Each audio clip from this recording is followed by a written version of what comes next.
don't break out here. Wake up, get out there. Raise your voice against liars. Feed your anger like fire. Why does nobody want change? Just imagine you're out there, swatting lies in the making. Can't move fast without breaking. If you hold on, life won't change. Yeah.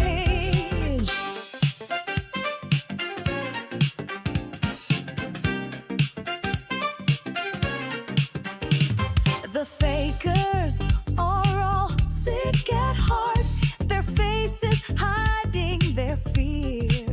They look down on all the rest of us like they're some special breed. Who's the High Lord? Who thinks he's better than us? Ain't it a crime that everyone's becoming? Is there a mission for us? Who is that High Lord? I wanna get angry. Who'd kill a million of us? It's alright. And as the bell tolls, is there no remission for us? Wake up, get out there. There's more to life than their way. If you live, you cannot stay. Why does nobody want change? Let your voices ring out, yeah. Take the mask off and be free. Find yourself in the debris. If you hold on, life won't change. Wake up, get out there. Raise your voice against liars. Feed your anger like fire. Why does nobody want change?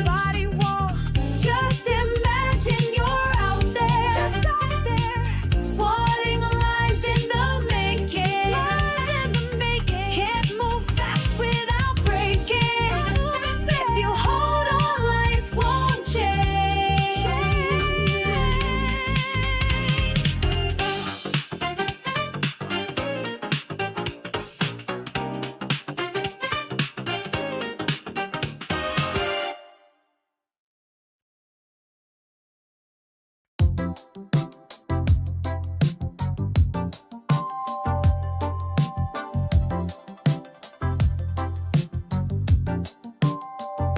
It's not a game, I'm not a robot AI challenging you.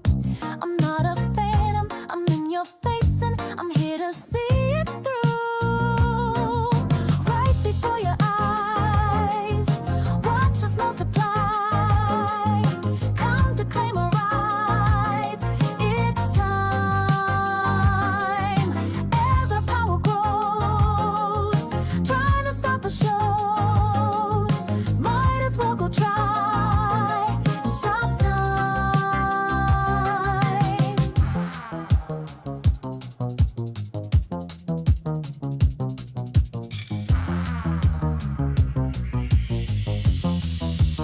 So you know that we're out there, swatting lies in the making. Can't move fast without breaking. Can't hold on, our life won't change. And our voices ring out, yeah. Took the mask off to feel free. Thought it out in the debris. Now we know that life will change. Ain't it a shame? I'm not a figment of your ailing old mind. I'm just as real and I'm just as dangerous as you, so know you'll find a taste of your meds. Fire in every breath, fight inside your head, your heart.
have you been? Been searching all along. Came facing twilight on and on. Without a clue, without a sign, without grasping at the real question to be asked. Where have I been? I'm a shapeshifter at Post Masquerade, hiding both face and mind, all free for you to draw. I'm a shapeshifter, what else should I be? Please don't take off my mask, revealing dark.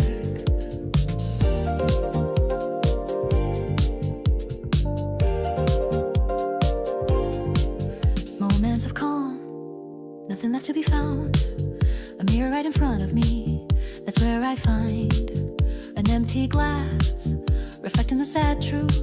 It's telling words not to be told. I need the mask. I'm a shapeshifter. What's going on, everybody? I hope everyone is having an amazing afternoon, evening, morning, or whatever it is in your time zone. It is Please don't take off my mask. Tuesday, June 10th, 2025. This is NCC TV coming at you live from Sumaru City with a sublingual medication dissolving in my mouth as we speak. And that's a good thing. We're live, or at least that's how it appears to be. Could be a brain in a jar somewhere. Don't know, don't care. Shouts out to all my weasels out there, all my forest creatures rocking out to the realest of the real synthetic lifeform streamer. Trapped in a cyber brain and body like some kind of ghost in a half shell in this late stage hyper-capitalist dystopia. Forced to exist in this twilight realm to pay off my debt to society and my student loans. I hope you're having a good day, whoever, whatever, wherever, whatever, and however you are.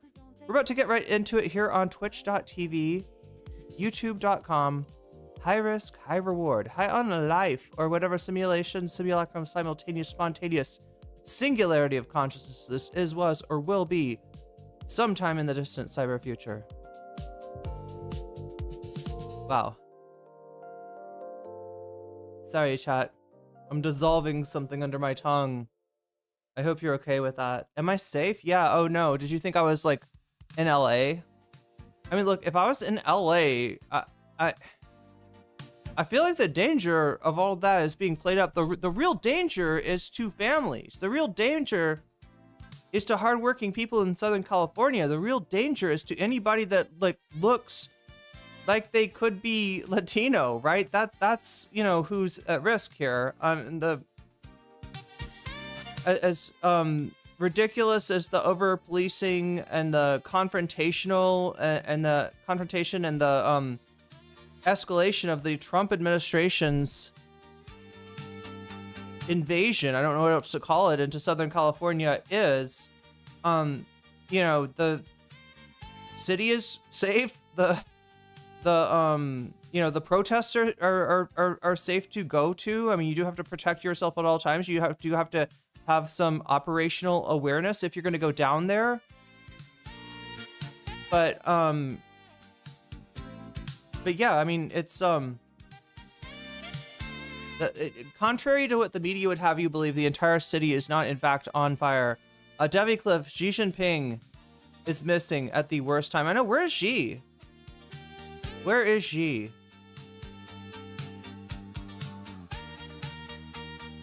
But yeah, we're about to get started here. Oh my god, wait, let's fix things.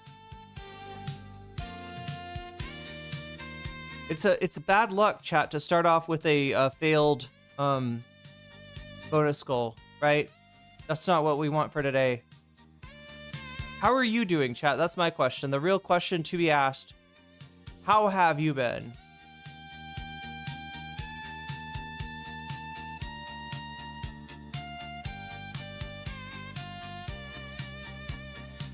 And the answer is really fucking quiet. Wow. Been hearing rumors, here in Hong Kong, that there might be some kind of power shift happening in China. Oh, I think I heard something about that. Still speculate. Wait, like a power shift as in changing chairman? That kind of deal? Devi Cliff super chatted $9.99. Alan Lickman has taught me MLK believed that he didn't support the 2025 La protests while he was speaking AAV, Abundance American Vote. Oh my god, that's so cursed. That's so cursed.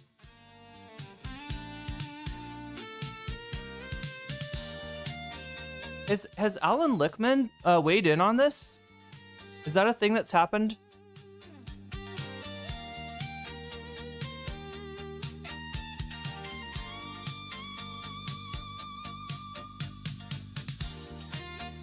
Does he have like the keys to maintaining civil order in a large metropolitan area?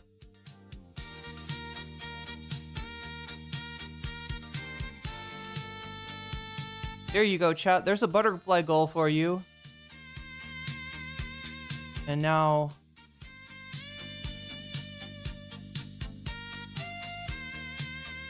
I can just get my overlay in place.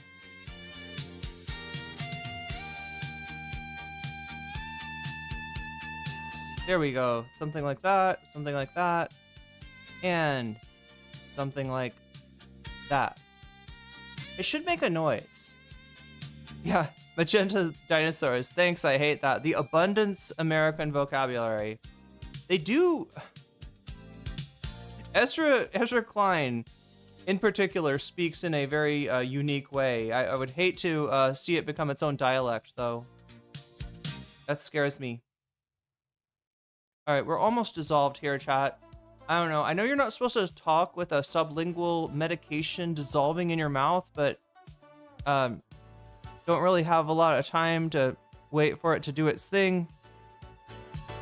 So I guess it's like a half. Anyway, the TLDR about that, chat, is that I did finally go to... Look, there's pharmacies all over the place in here, and it's hard to tell, like, you know, what they even have. If you're like, you know, if you have a certain prescription and you go to a Thai pharmacy, there's a good chance that they may not have it, like that specific. At least, you know, maybe they have the medication, but they don't have the form of the medication or whatever.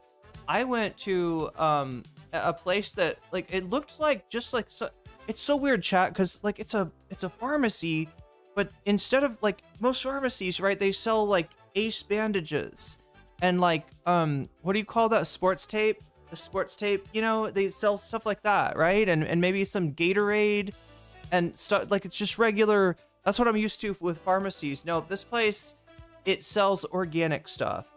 It sells cacao. It sells flaxseed. It sells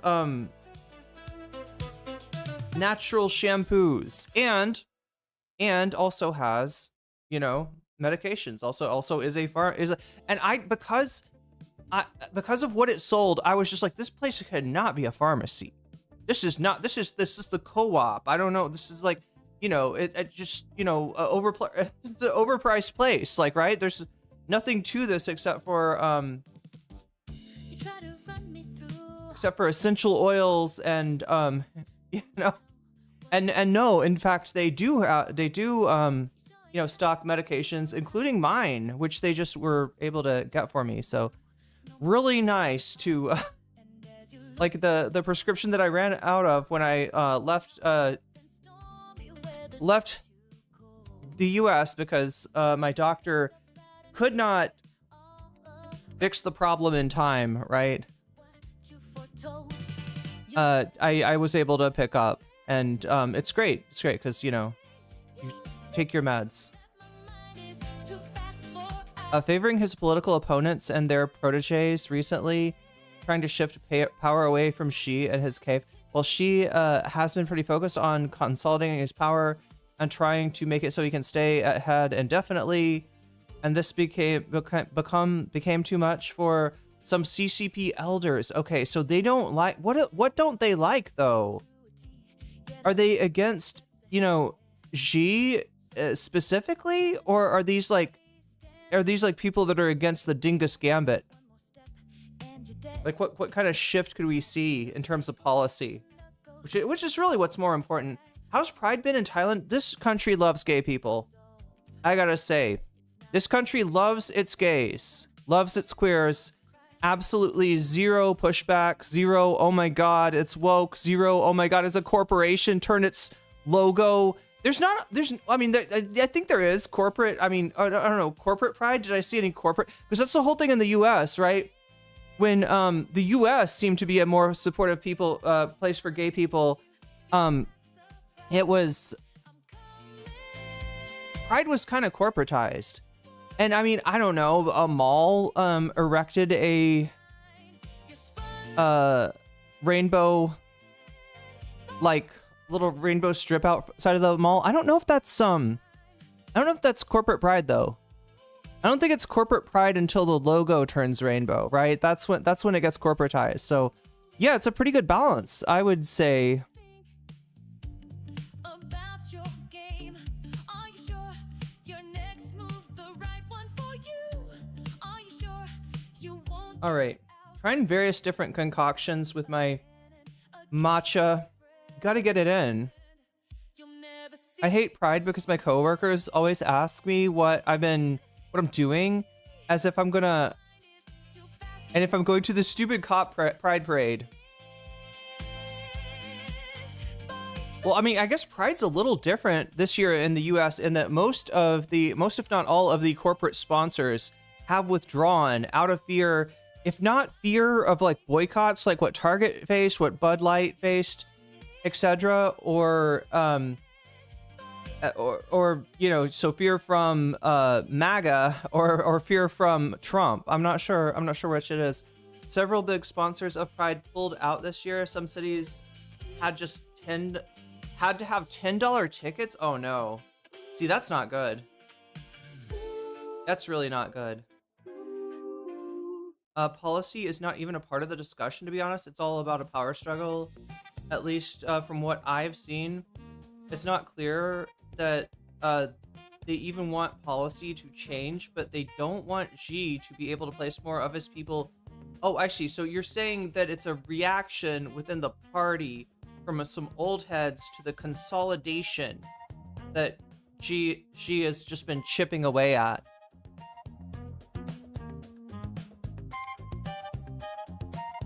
Try to not make any Winnie the Pooh head stuck in a honey jar type jokes right now, but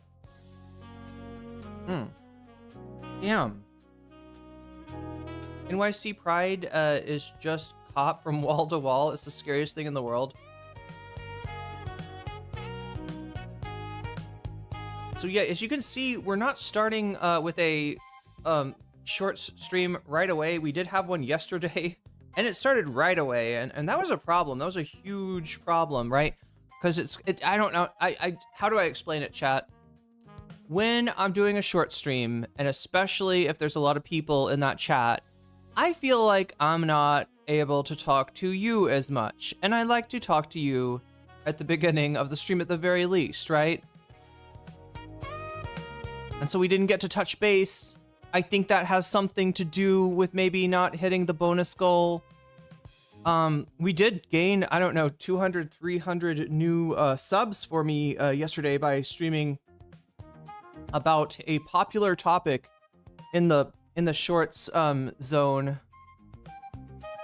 So that's all good, but yeah, I just don't like you know what I mean? The other thing too is like, I mean, that chat is gross, and starting off with that, I think it just like put me in a bad mood and stuff. I don't know.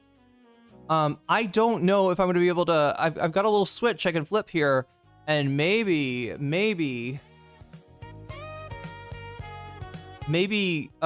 you know, activate the vertical stream when we get into what we're gonna be covering.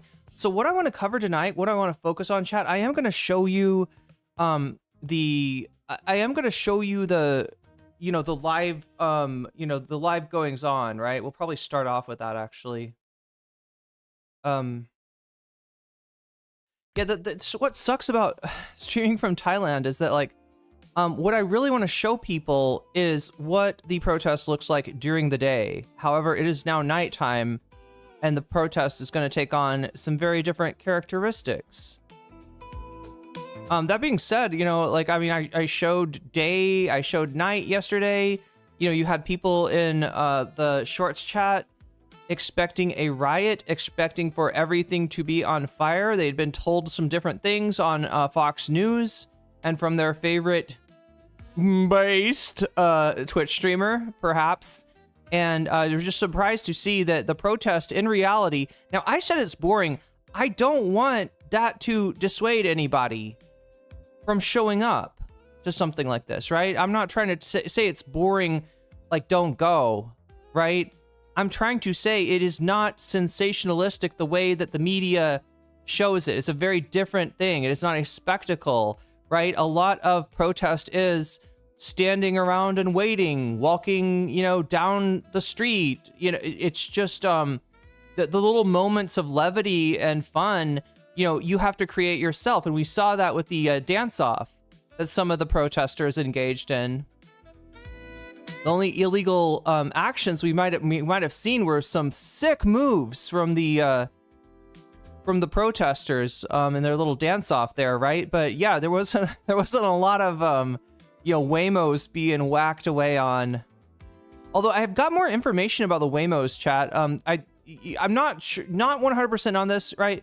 But the reason the Waymos got attacked might have been because they've got cameras like everywhere, and I guess there's been some incidents where police have requisitioned footage from Waymos. If you don't know, a Waymo is a Google driverless taxi. The thing that Elon is trying to do that he can't quite do because he's not good at anything. Or, yeah, Google's already done it. Google's already invented a very defensively driving automated vehicle. There is some shit going on already, chat. I better get into this pretty quick because I'm seeing what looks like a pretty big row of cops in pursuit, maybe, of some protesters now taking up a intersection and blocking that off. Not sure exactly what's going on here.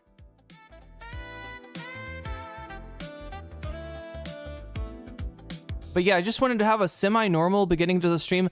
Again, I don't know if the I don't know if the short stream will work. I'm gonna press a button, and what's either gonna happen is a short stream will start, and we'll have 500 new friends. Actually, it was more than 500 last night, wasn't it? Yeah, it was pretty big. Probably the biggest stream I've had since the election. If I'm counting back to that. But yeah, I'm feeling pretty good. I got my I was able to go down to the language school, and I should have done this earlier. Short chat has always been unhinged. They warned me about that, like on the YouTube thing where it's like, do you want to stream vertical? You can do that now. You should do that now, right? They was one of the warnings that they gave was like, you got to have some mods, right? They were basically saying, all right, look, if you're small as fuck, then, just pay attention to the chat. If you're not small as fuck, you better have a lot of mods because it's gonna, 118K views. That's true. I mean, that's not even that much. I forget what's the record? What was our record, chat? Something like 500,000. It sounds more impressive than it is. I don't want to like flex, like that as if it's a 5,000 or a 100,000K video. It's not quite the same. People generally come in, they take a look, and they leave, right? Because it's shorts, right? They're on their phone, they're watching shorts, and they're like, whoop, whoop, whoop, and then they see me, and they're like, oh. And either they type something unhinged in there. You'll be Sawadi cawing in no time. I don't think I'll be Sawadi cropping in no time.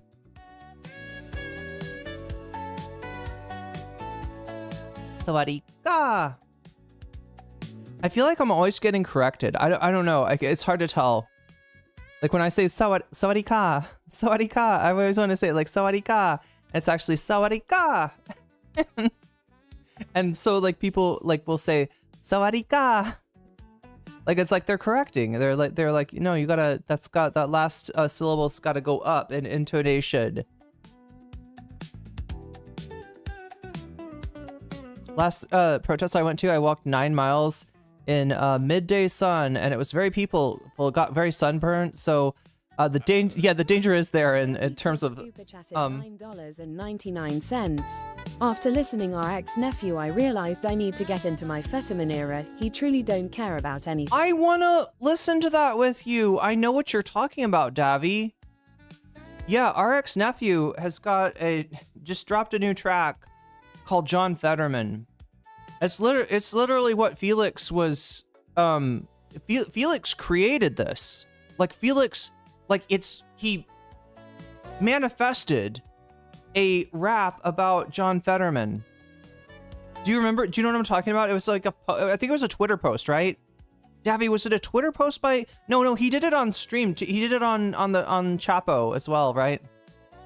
Yeah, cop and crop. Oh yeah, are interchangeable. Yeah, I know about that. Some people just don't pronounce the R's because they you're supposed to roll the R. Crap, arroy, shit like that, right? And some people just can't roll. Their tongues don't roll very well, so they leave it out, and it's fine. Everybody understands what they're saying. Nobody gives them the side glance. And the Thai I know is limited to Muay Thai. Okay, so you can count to 99. Nice. Say punch, kick, knee and elbow, and hello, sawadee ka. Do you know thank you?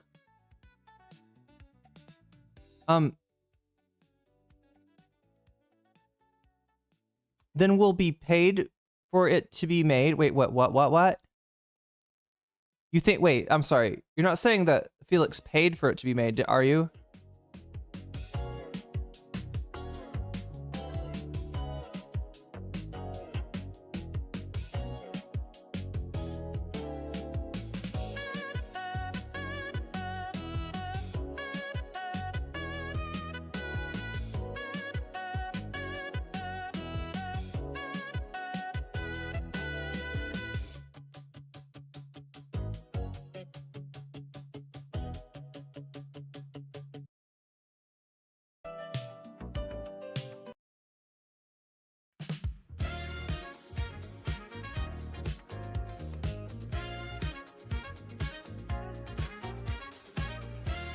Is that real? That's less exciting than it organically arising. Although to be honest, like Fetterman, it lends itself to bars, doesn't it? Just the name Fetterman, right? Like there's so many different directions you could go with Fetterman at the end of a line to like rhyme it with something else. I paid for my ranking? Wait, what is your ranking? It's not showing me here. In Spanish, we are forced to roll our R's? Well, okay, so wait, in Spanish, am I correct? It's only the double R's, right? I always want to roll every R in Spanish. In Japanese language, R's are silent. I think, you know, I feel, okay, wait, correct me if I'm wrong, right? But I feel like there's a sound in Japanese that's between R and L. It's like it's neither R nor L. It's somewhere in the middle there, right? And so that means that when, you know, sometimes people that learn English as a second language there, like they're you know, people will notice that their R's or L's sound like the other letter, and you're an 80s comic, you'll make a lot of humor about that. It's hilarious. It's funny stuff. Oh my gosh. Person from other country talk with different accent. Hilarious. Not fully Japanese R's do exist, but they have a little different approach. It helps he's a crash out king. He really is. You know who's been really crashing out though lately is Portnoy. Have people seen Ryu means dragon for, but how do you say that? Ryu. Wait, or like ora, Ryu. Am I saying it right?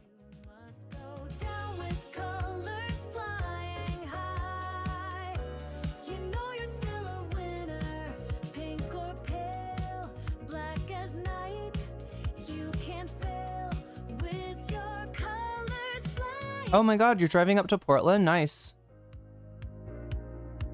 Are you gonna get some, what are those donuts? What's that donut place called? Like the Voodoo Donuts or something? Have all of his favorite pizza spots been raided? Wait, raided? Oh, you're moving. Do you have everything in your car? Is it that kind of deal? Do you move the way that I move, or did you get a pod or something reasonable, or a U-Haul? That would probably also be reasonable. They have Voodoo here in Springfield and Eugene. Maori rolled R similar to Japanese, I think, but it's been decades since I studied Japanese. Your genuine ignition, green or blue, red or white. Slowly one car. What? Okay, well, okay. If you're just moving from inside of Oregon, I guess that's reasonable. It still sounds like a lot. I don't like multiple carloads when it's in the same city. I don't like multiple carloads when it's just down the street. But goddamn, 2 hours, multiple carloads. That's a lot. That's a lot, Funkmaster Ka. Isn't the R interchangeable with the L? So they would say lu, but mean ru. Well, wait, I thought it was just the sound, right? This is true about Thai too. Like, so you'll say different transliterations in Thai for words, right? So there's the Thai word, the way that it's written, and then for English speakers that are learning Thai, they'll usually write out the syllables. They'll transliterate the syllables, but it's sometimes really weird. Like you'll see B and T put together, or like B and P. That's the big one. B and P. There's some sound that's like almost sounds like a B smashed together with a P. Gonna drive to Connecticut and cry at my former college, just like Fetterman on my boyfriend's birthday. Wait, it wasn't his. Wasn't it his, yeah, it was like his old college friend or something?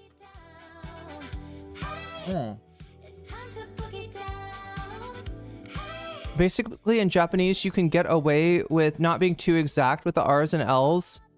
That's why they get swapped often. So it's not that there's one sound, there are two sounds, but happens in other Asian languages because the tone is far more important. I think that's true in Thailand too, yeah.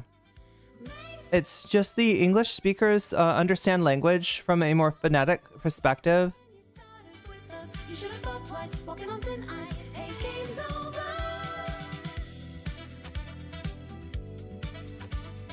K and G, yeah, you're right, yeah. Like, so sometimes you'll see, which is weird because they're, I mean, like as far as letters, right? The first letter of the Thai alphabet, I believe, is go gai, and that's the one that looks like a chicken.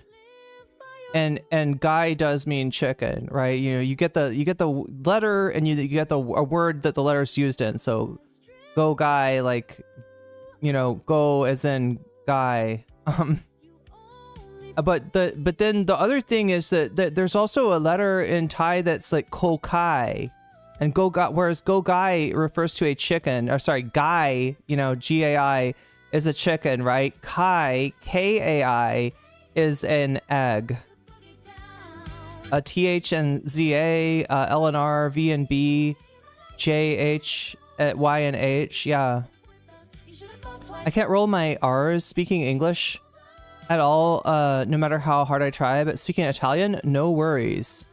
I'm trying to think, where does that occur? Like, is it like Chesa cruda? I can't do it. I can't roll my what the fuck? I can't roll it. Do I need more like hydration?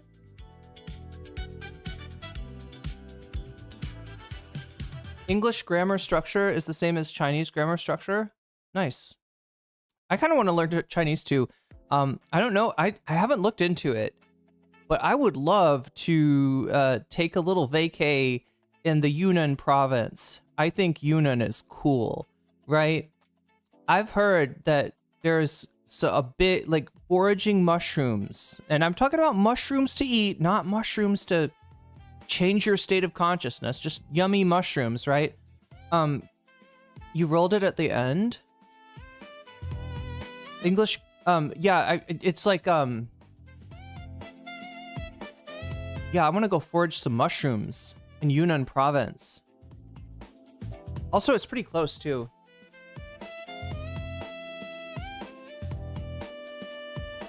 Recently, I watched Adam Friedland show episode with Portnoy. It made me feel a little bit better. That was a good episode. That was a really good episode. I kind of want to watch more Adam Friedland with you. I was going to. I put it on the bonus poll, didn't I? The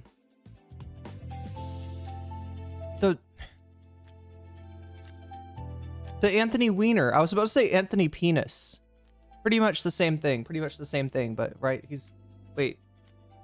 Because that one was funny. Obviously, Chris Cuomo was really funny. Although I did not enjoy Adam's recent appearance.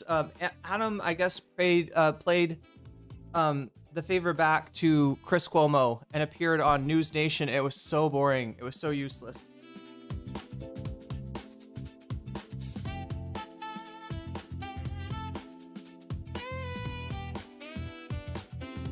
Big drink. Something in my brain ruined me. Even though I grew up in a multilingual house, I can only speak English. Foraging mushroom is quite the talk at the moment.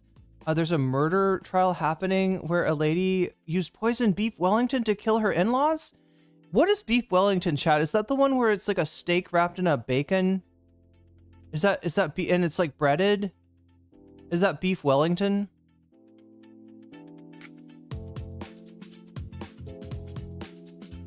I feel like beef Wellington is the like eggplant parmesan of the non-vegetarian world.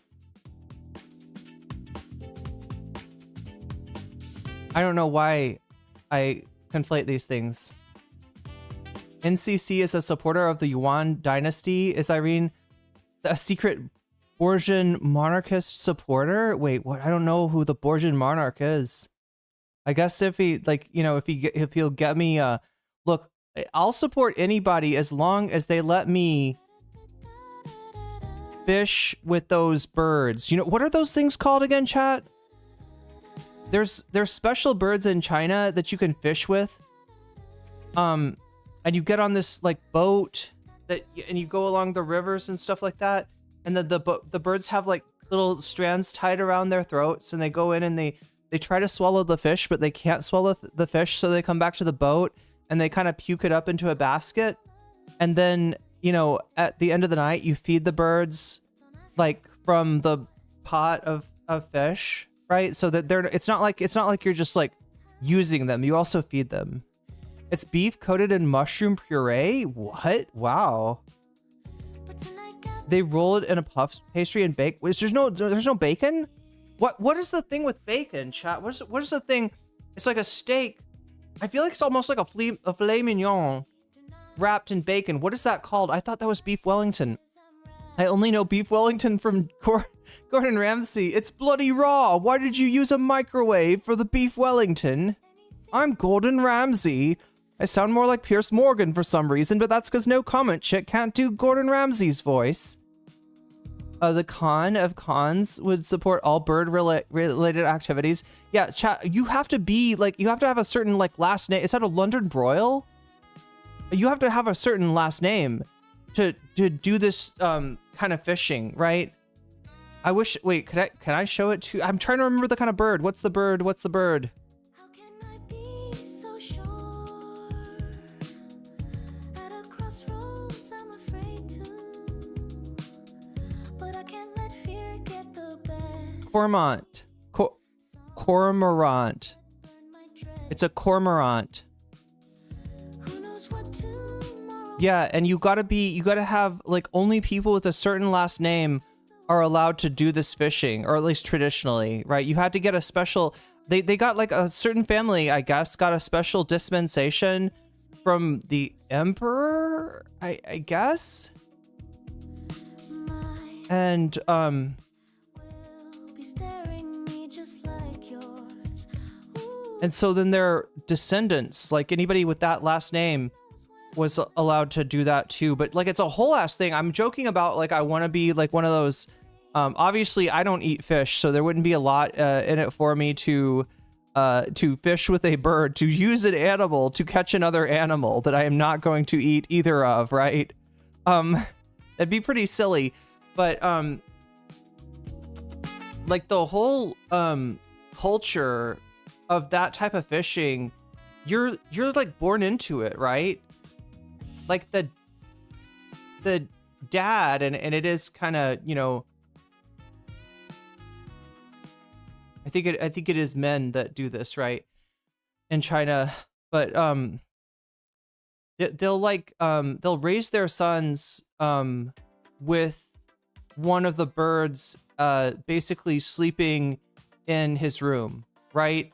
One of these birds becomes like the kid's like best friend. And yeah, I think it's like the leading bird, like, because there's one bird that's like in the higher, oh my god, chat, you know, there's the alpha oh my god, what is actually going on, chat? There's some weird shit going on. Okay, we gotta, oh my god, I'm seeing some stuff happen in LA right now.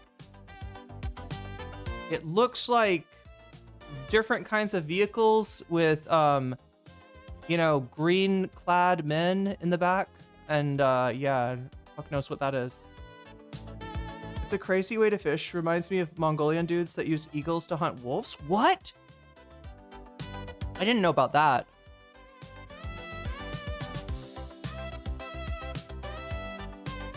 London broil is a cut of meat. What's that thing with the bacon? It's like a thing with a bacon wrap fillet. That's all it's called. It's just a boring name. It's really just a bacon wrapped fillet. I feel like I cooked that before in a restaurant that I worked at, and I thought it had a cool name. Are they Marines? I don't know. The Marines are just supposed to be around the federal buildings, right? Same with the National Guard, unless Trump's gonna, you know, change the meta by invoking the Insurrection Act, right? That's not, I mean, they do look to be around. Is this a, what? I was gonna say, is that a jail that they're, no, they're looking, that's a fancy apartment. Okay, I thought maybe they were, there's like a federal building there, and then there's also like a holding facility, like an incarceration facility of some kind. And that is, these are the buildings that were being protested, right? Because these are the buildings that ICE was utilizing here in LA.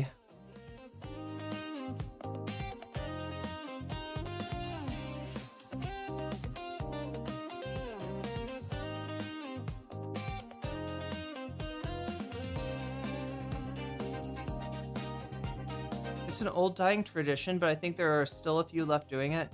Yeah, there was a National Guard can also assist ICE, not without. They can't assist ICE, JRZ. They can protect ICE, right? Like if ICE, you know, they can protect federal employees, I guess, is how I've heard it described. Green men, so there's blue men too. Yeah, the blue men group is if he does the Supreme Court might shut down his ability to follow through with that. Wait, if he invokes the oh, I see what you're saying. If he invokes the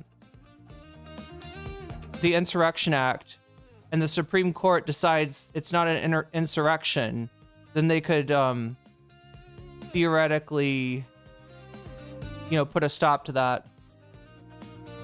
Similar to what you were describing, you live with an eagle. Oh, you're talking about the wolves, the Mongolians that use eagles to hunt wolves. You live with the eagle. What do they do with the wolf though? Is the wolf like food? I know there's a lot of, you know, Mongolia, from what I understand. I've actually had lived with a number of Mongolian roommates at one point in my life. And I got to learn so much about Mongolia, which I realized that I know nearly nothing about it. But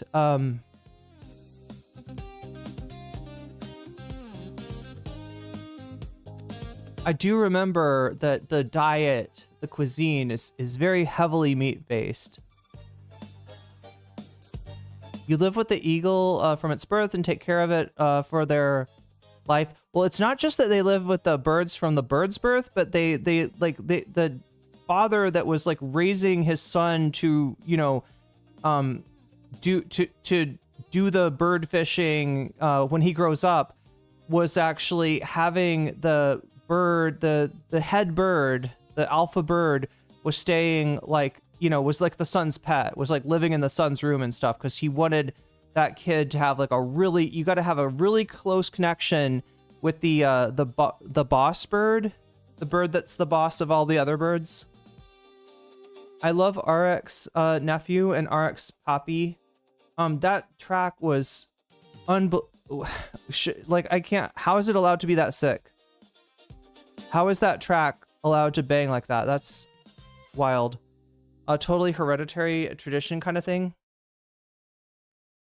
好き好き大好き時々止まらないのここんとで欲しいものは一つ君のハートよ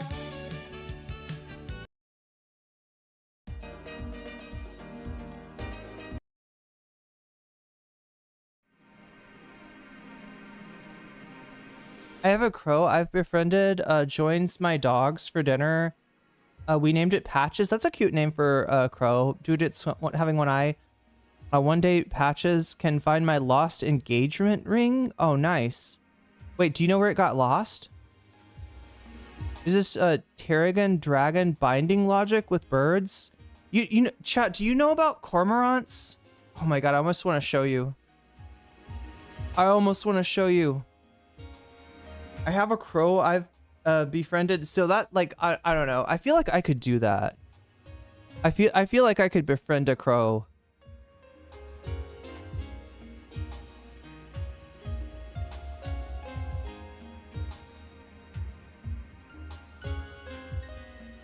But then I'd be stealing an episode of Rick and Morty, wouldn't I?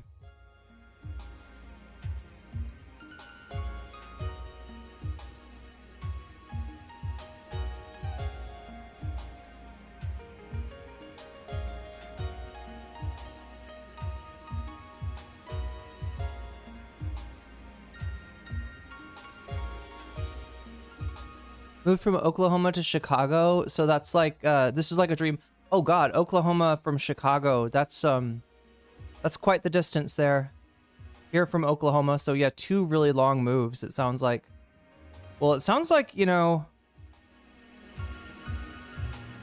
other than it costing way too much, my uncle hawks regularly. Davy Cliff, are you at Kennedy?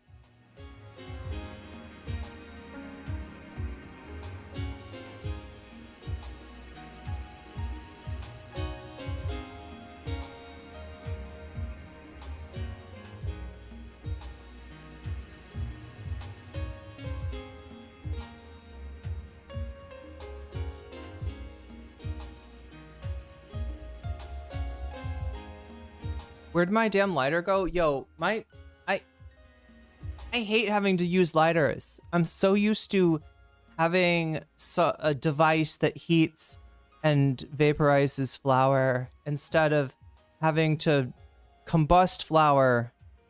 But yeah, I think vapes are like illegal. I know carts, you know, like vape pens, right, are definitely illegal here in Thailand. They might change that eventually. But for now, it's very bad. So I don't even know if they have like flower vapes. But yeah, the thing that I've been remembering, sadly, about lighters is that like half of, have you ever gotten this lighter? It like, you get it, you light it 1 or 2 times, and then it just stops working. And you know, the thing to do maybe would be to throw it away, but I never do. Because sometimes that lighter that stopped working, it'll randomly work again, and then it'll stop working again. I switched to combusting flour again, since it's less THC than the vapes. Oh, I didn't know that. Wait, then what, the carts? The carts are crazy. I would not recommend the carts. I don't know what's up with the carts. I don't know if there's something in the medium that they extract into or what, but I was unhealthy when I was using carts. Carts are very nice because they don't smell like much of anything, right? I mean, you wouldn't want to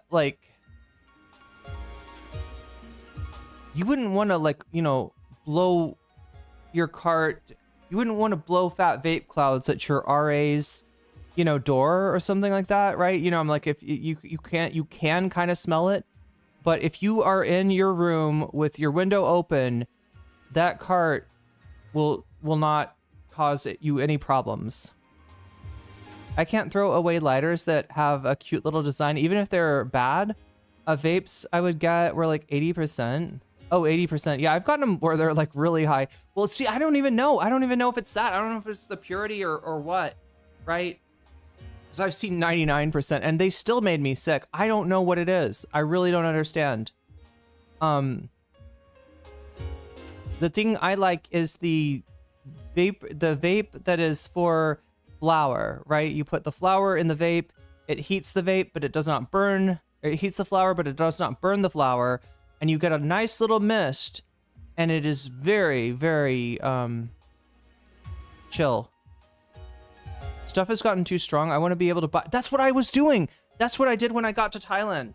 Yeah, my friend's the opposite of me, and he was looking for the strongest thing he could find. He found it, and then I hung out with him.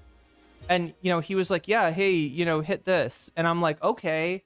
And oh my God, chat, that shit got me nonverbal. That shit got me I was nonverbal. I couldn't speak. And then this weird, there was this guy sitting there, like, cause we were at like you don't want to smoke stuff outside in Thailand. That's considered a public nuisance, right? If you're smoking, you know, in public, right? So we found like, you know, a place where they sell stuff, but they also have like a room that you can go up in and use it there. Are you near a beach? Not really. So they had this, you know, you could go up there, and anyway, so you know, there was this one other guy there, this other like this other American was there. And the second I start to get way too high, he starts to get really friendly. And he's like, oh, are you new here? I could show you all the cool places. And I'm just like, nope.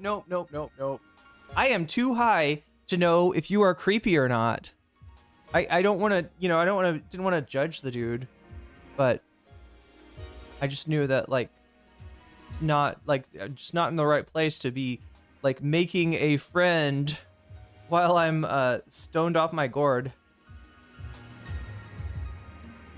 If I switch back to cards again, I would need to keep it in a time locked safe. That's the other thing, is I feel like the cards, somehow it makes it too easy. And I was taking too much. Like, I think I was taking more than I normally do. And just, it would leave me in a state where I couldn't get anything done. I can't afford my medicinal this month. No sleep. For me, I'm jelly of Americans having access to, having it accessible outside of medicinal. I mean, it was starting to get downright cheap where I was in Washington State. It was starting to get really cheap, which is nice, right? The other thing too is you can find, Davy, you're talking about the shit being too strong. I don't know. When you say that, does that make you sound, does that instantly age you? Like, I wonder, how does that sound? Like, you know, if I say this in mixed company, if I say shit's just too strong, are people like, oh my God, you're old as fuck. You're old as fuck. Shit's too strong? No, it's not. What do you mean? Compared to what? But, yeah, I found the same thing that, I don't know though. I don't know though, because I did used to imbibe in the shit that was too strong, and it was not too strong to me. I actually got to the point where, you know, I just needed it to be like normal. Like it didn't do anything to me, but it not having it was bad. And then I think it was when it was when I started to, you know, when I started my master's program, I couldn't, I just did it a lot less. And then eventually my tolerance got incredibly low, and it's so low right now. It's so incredibly, I am one hit wonder Andrea here. My little sister bullied me to, yo, what just happened? Opossum. Oh, sorry, awesome opossum. I almost read it like the, oh, Captain, my captain. But opossum, opossum. Oh, awesome, opossum. Okay, we can make a Walt Whitman poem about your name later. Blaze it up. Thank you. Thank you for blazing up the resubscribe. That is 6 months for you, awesome opossum 98. And that gets us to 26. Wow. That is fully more than a quarter of the way towards the bonus goal for tonight, which feels chill. It feels like too chill. I don't know. Maybe it's because of the streaming to 500 people yesterday was kind of the opposite of this. It's $2 a gram here in Oregon. It is much more expensive than that in Thailand, and it might get even worse, right? They're talking about maybe requiring a doctor's note to get it here and limiting the amount of, you know, flour that somebody could have, which is fine with me. I'm nowhere, like, but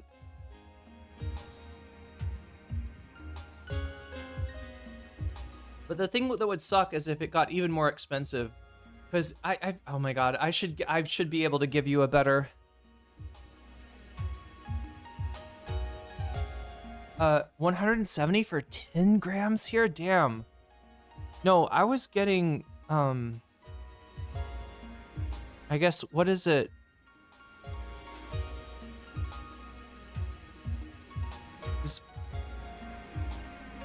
Is 14? Yeah, wait, because 3.5, 7, 14, right? No, 28. 28 is the magic number. Yo, I was getting 28 for like $20. It was really bad. It was like outdoor grown. But it's exactly what I need, you know, something super weak. And so I was totally chill with it.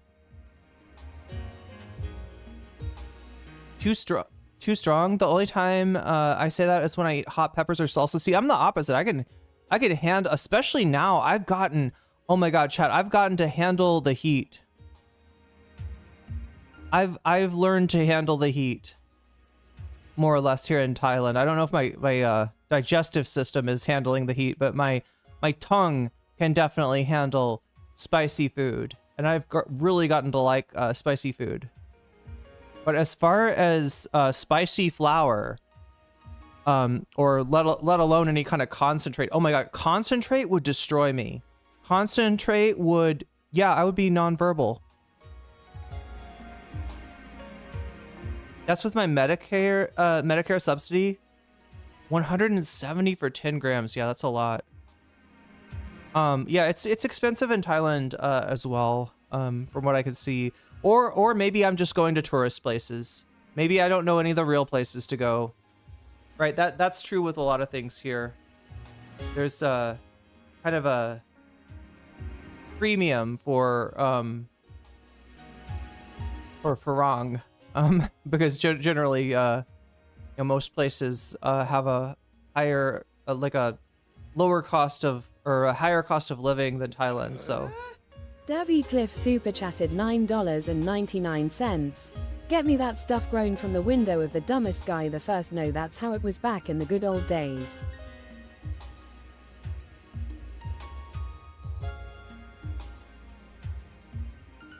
Wow, from the window? Yeah, that is the dumbest guy you know. Wow. Like, if you're talking about the good old days as in when it was illegal, people would grow it in their window. That's super. Yeah, Thailand is statistically speaking the spiciest food in the world. Cheapest retail here is Canada, around 75 an ounce for. Okay, yeah. I mean, look, yeah, Seattle. It was getting incredibly cheap. It was getting, and it's weird because there's a big difference. I don't want you to think that this is Bud, right? This isn't like a nicely manicured flower or anything. This is a grizzly, stemmy nug, but it you know, for me it's fine. It's fine. I don't need anything too special.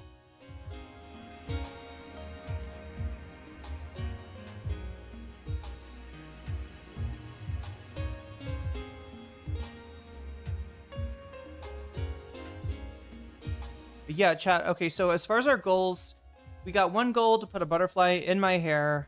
I don't know, this I'm really liking this butterfly, the yellow one, right? So that happens when we get 10 super chats of the teal or higher variety. We're 2 out of 10 on the way there right now. If we get that in the next, oh my god, how long? Next 2 hours and 9 minutes, then I will get to put a butterfly in my hair tonight. The other goal that we have is the bonus goal, as always, right? I give you the chance to keep me on a little bit longer, to cover some bonus content, to cover some extra stuff. If we get to 100 by the end of the stream, I will do that. What stuff do we have tonight for you? Well, kind of the same stuff as last night, but I feel like I put something new on there. Oh, okay, yeah, I added Greta kidnapped in international waters because that happened, and we haven't really looked at that. We've been too busy with what's going on in LA to cover what happened not in Israel, but in international waters, which is where Greta was taken. Oh no, this one's gonna get me in trouble. It's the same song, chat, but it's like, it's a version I bet they'll copyright. It's a much better mix too. It's like the 25th anniversary or something. We need to play Soul Hackers sometime on stream. That needs to happen. As Joe Biden once said, give me that dirt. Give me that dirt, Jack, is exactly how I feel. See, that's what I was saying. It's kind of like a old head thing to say, isn't it? She's free now, isn't she? No, yeah, she is, but like here's the thing, right? They boarded the vessel in international waters. They weren't even in Israeli waters. Like, right, they did piracy. They did piracy on the high seas. They did a photo op where they handed them food, even though they were bringing food, right? They handed them food and water to be like, oh, we're taking care of them. Look at how humane we are. We are the most moral government. Oh yeah, look at that. Crotchy's got us to 3 out of 10. If I eat these bull balls, including the semen, do you promise me you won't quit right now? Joe Rogan at what? BJ, yeah, Brazilian Jiu-Jitsu class. Wait, if I eat these bull balls, including the semen, do you promise me you won't quit right now? I'm trying to understand this, Crotchy.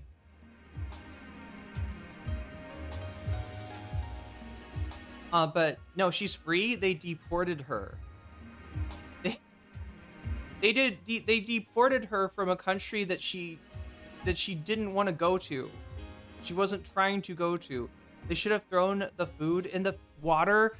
I understand it. Well, yeah, it is kind of scary when you got the literal baby killing, IDF in your face, right? If I wonder what would have happened if they had thrown it.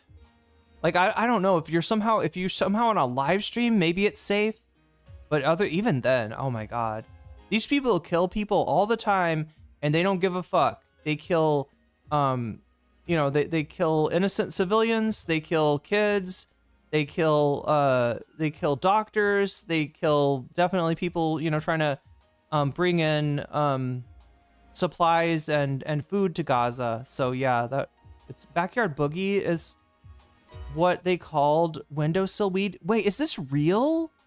So chat, explain to me the windowsill weed thing, right? Did people used to do this when it was illegal?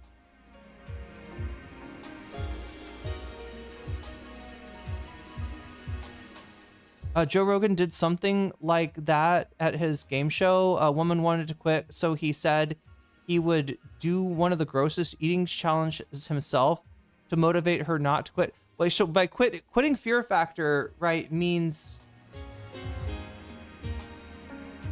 quitting Fear Factor, like, it means you mean just like if you don't do the challenge, right? Is that what that means?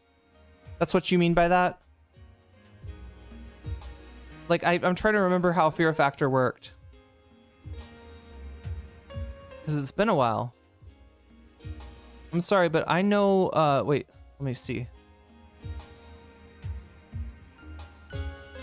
Sorry, I know Brazilian Jiu-Jitsu is one of the most effective fighting forms, but you always look like a dog with worms when you're doing it.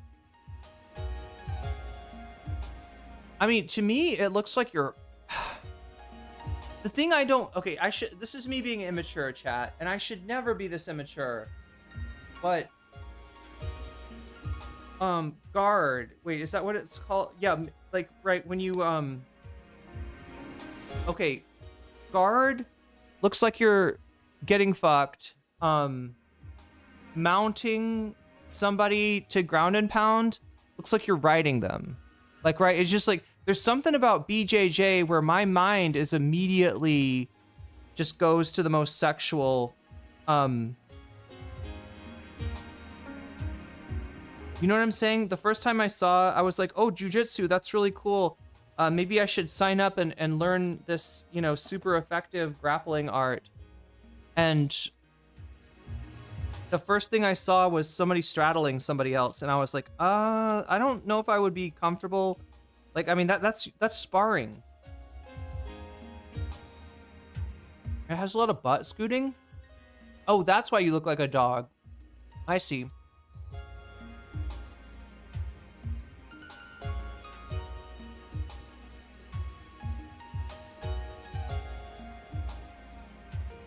I still feel kind of uncomfortable holding someone from behind with a seatbelt grip. Yeah.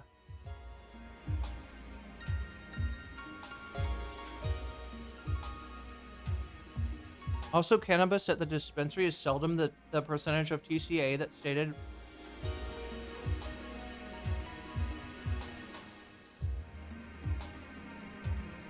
Literally, yes. I had a friend with a little indoor farm of weed, but still kept the clones in his windowsills, like when it was illegal. Do people just not expect to see, like if you're growing something on a balcony or in a windowsill, do people just not, just kind of like assume it's not weed?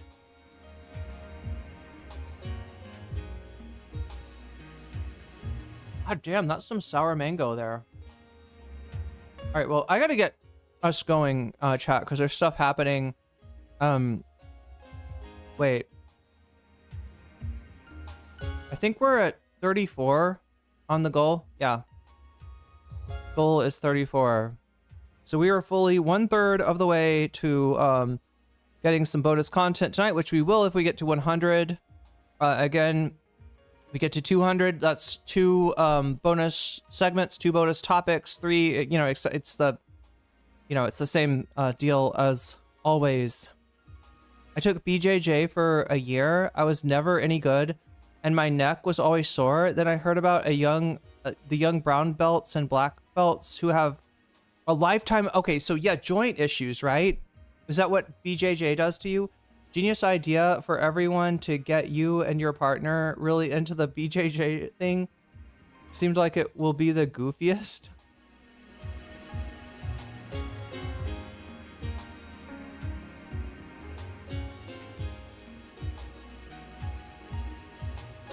When I was young, my grandparents had a neighbor who grew it in his shed. Then the cops came around to ask questions, and she closed the door on them and said, I don't speak English or to cops.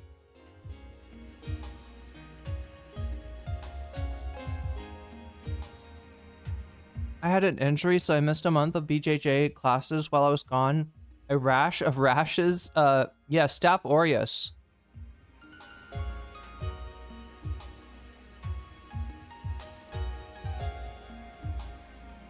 It's a pathogen that loves to take up residence in wrestling mats. And I don't know. I've never really had to experience it. I don't know if it's, you know, it's not like I'm, it's not that I'm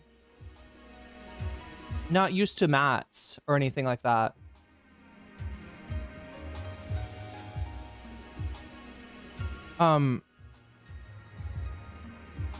I just when you're doing Muay Thai, you're not like on the mat that much. Like you're standing on it, right? If you have like a blister, maybe you could get, you know, it could get infected. She was a badass. Looking after her through the palliative stage, we shared a joint. She had never before had such a great time. All fighting and fighting sports involve injuries of all kinds. No matter, it's not an if, but it's a when.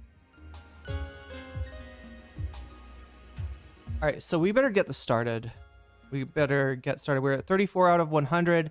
What's winning right now? How government spy on protesters is in first place with 53%.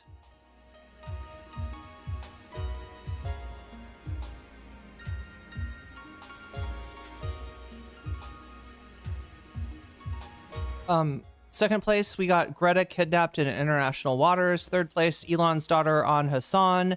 And fourth place, Peter Thiel's Palantir. There's all kinds of content talking about Palantir now, and I would love to have a chance to catch up on it. But honestly, any of this bonus content is good to me. It's all about what you want, and how you get what you want is to go over to YouTube, nocommentchick/YouTube, like 55 of you already have, and make your voice heard. Place your vote on which kind of bonus content is appealing to you, what's calling out to you. The other thing that you can do that helps push the bonus goal along, right? This thing goes up whenever you do a super chat, a super sticker, if you get yourself a membership, if you gift memberships, if you support me on Throne, which right now I'm trying to crowdfund the last little bit. We've got like about 340, 350 left of the funding for my language school, which I talked to them yesterday, and I'm going to be going in to place the deposit, which luckily we have crowd funded. I'm going to place the deposit on it today, and then I think in about a month I'll be able to start. I don't know. It's really weird the way that it works, because it's kind of like you put a deposit down, they start processing your application, and then at a certain point they give you the application that you can give to the immigration or the Thai embassy. But it takes like a month to do that for whatever reason. So I should have started this earlier. I was silly.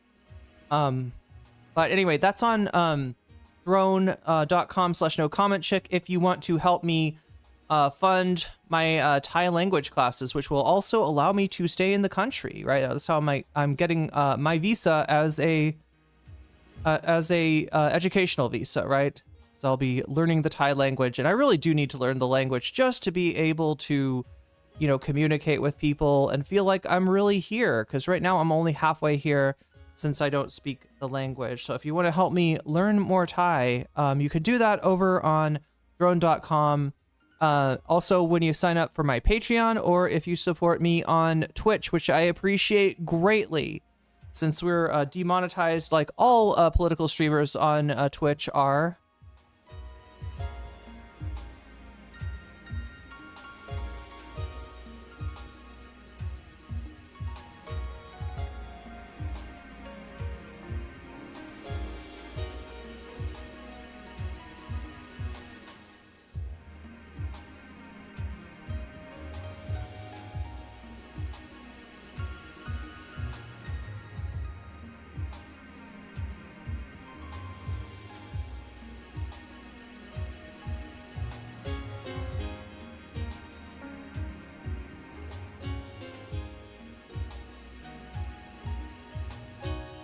Speaking of people that I appreciate, I greatly appreciate those of you who support me over on Patreon, all right? And I like to give you a shout out. Everybody at the $5 and a level and above gets a shout out when I start streaming and when I end streaming, right? So shouts out to Orelts Ellipsis, shouts out to Temporal Insanity, shouts out to Steven Sayers, shouts out to Funky Monkey, shouts out to Sarah, shouts out to Nadia, shouts out to Moe Noe, shouts out to Crystal Saphira, shouts out to Jules K, shouts out to Izzy Mandius, shouts out to Infallible Fowl, shouts out to Hot Ham Radio, shouts out to Good for Gabby, shouts out to Buffy Geek, shouts out to Animus, and a fancy shout out to Zara Xerix, to Rachel K, and to Omega Star. With that, chat, we got to get going. We got to make this happen. All right, let's take a look. What do we got here? We got LA. We're going to LA to start out with. Now, I'm going to show you, we're going to check in on what's happening right now just to know. I really hate that I'm streaming this late because I'm always showing you the view of the protest that Fox News shows you, right? I mean, not exactly, but you know what they'll Fox News will show you the, you know, if there's like, you know, 3 Waymos that get lit up, that's what they'll show you. If there's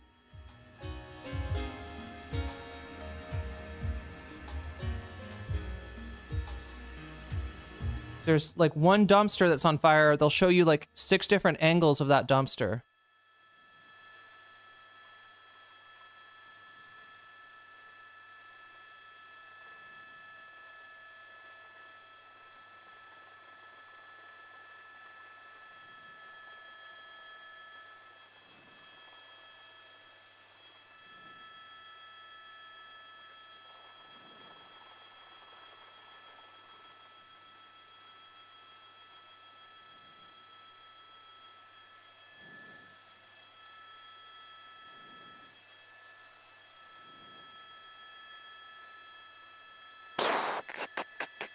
What the fuck? All right, let's keep moving then.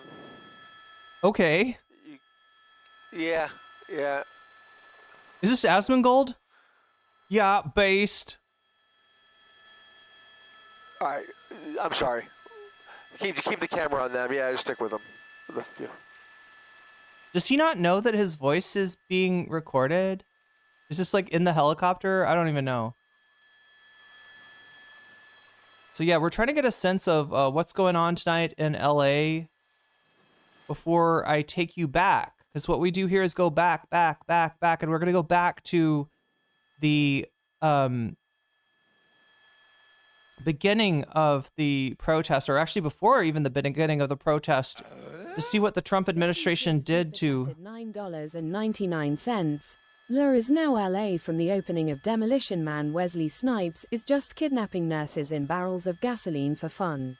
That's right, Mark. We were up here at 8 o'clock as that curfew went into effect, and there was a large... I've never seen that movie. ...the federal building, upwards of 700 protesters wrapping up their night and swiftly made their way out of the downtown area with only a few stragglers to speak of. LAPD making a number of arrests almost immediately following that curfew. Okay, so they've instituted curfews. A parade of law enforcement... We saw this in 2020 in places like Seattle, where there is very little commotion, where the curfew was literally used to arrest people. Particularly on some city buses, but for the most part, it has been a very quiet night, especially compared to the last few nights where we have had so much pandemonium. Nothing like that tonight. That curfew seems to have had... He sounds disappointed, doesn't he? Now you can see law enforcement far outnumbering the number of people out on the streets in downtown LA. Reporting live from Air 7, I'm Chris Christie, ABC 7 Eyewitness News. You are not Chris Christie. I do not accept that you are Chris Christie.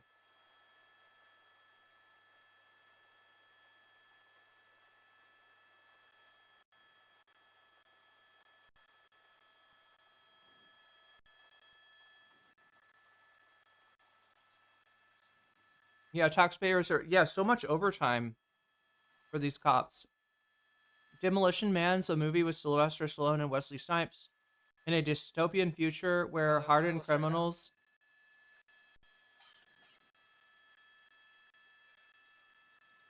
are cryogenically frozen by a central police authority run by Sylvester Stallone.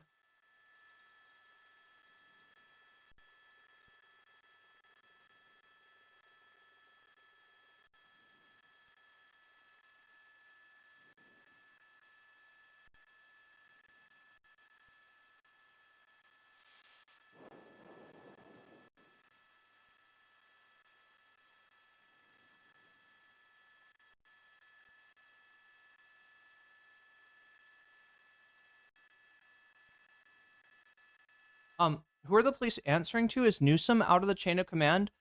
I believe supposedly our signal was breaking up. I don't know. It works different in different cities, right? But LA, I don't think the mayor has like a lot of direct control over the police like they do in some other cities. Am I right? It's pretty much the chief of, or like the chief of police, right? And then as far as state control, Gavin Newsom might have some control over like CHP. And he would have control over the National Guard, except that these National Guard that are in the city at the moment have been federalized.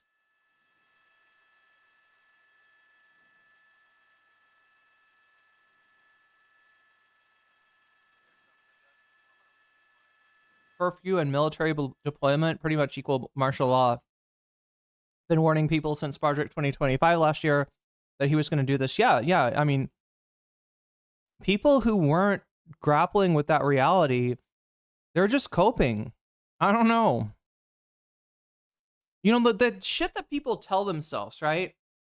Like, look, Trump has already been president for 4 years and nothing bad happened. Oh, really? Nothing bad happened.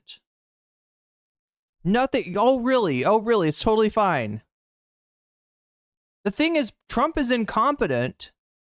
He doesn't belong in a position of high office. He's a reality star, right? You know, what is Trump good at? He's good at knowing what will play on TV. God damn, we lost our feed, didn't we?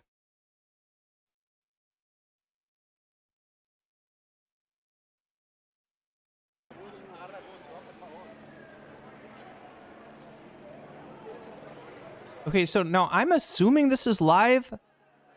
I'm not sure, though.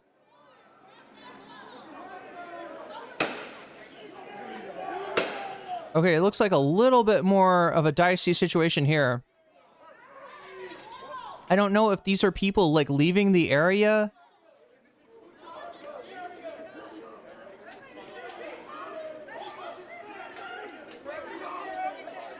Nationalism is a hell of a drug.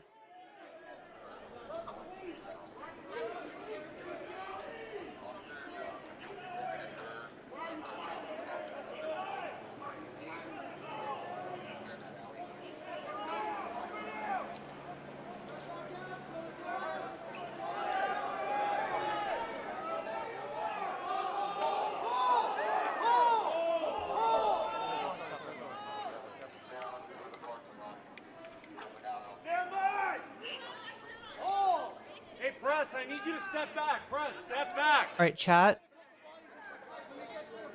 Not specifically. No, I understand.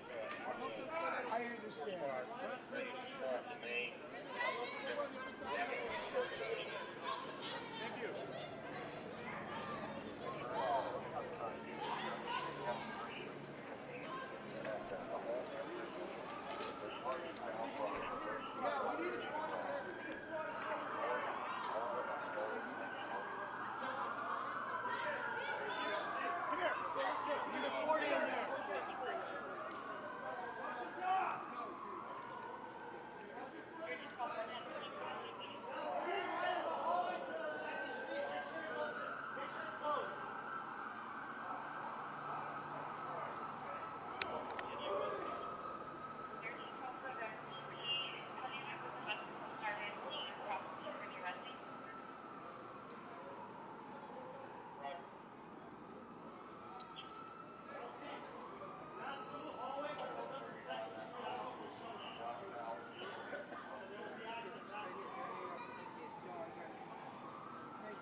Go back, sir, please. Thank you.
What's Trump trying to do? Is that what you're answering, Davi? I just assume he wants to start a repeat of Watts.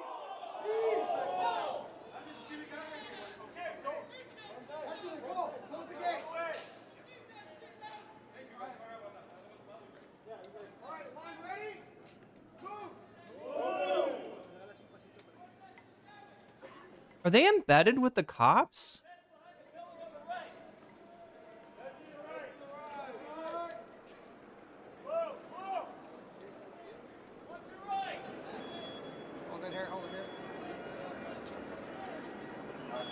Yeah, this is terrible audio, unfortunately. There's one, it's only on one half of.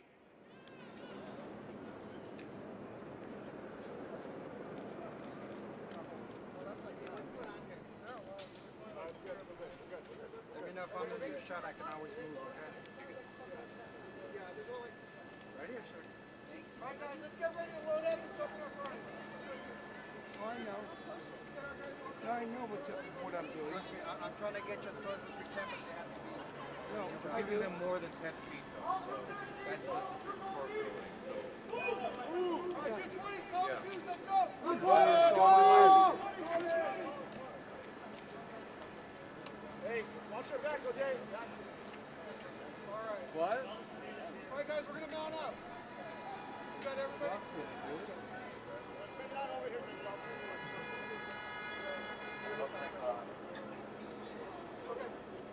All right, guys, here we go. Let's find our shops and mount up.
Hey there, Matt, you up?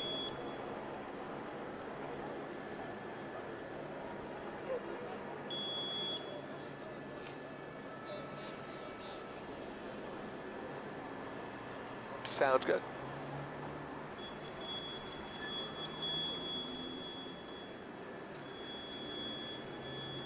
I got no video. Do you have video?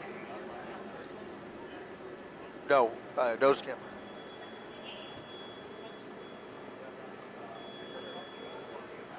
SkyMat. Got it.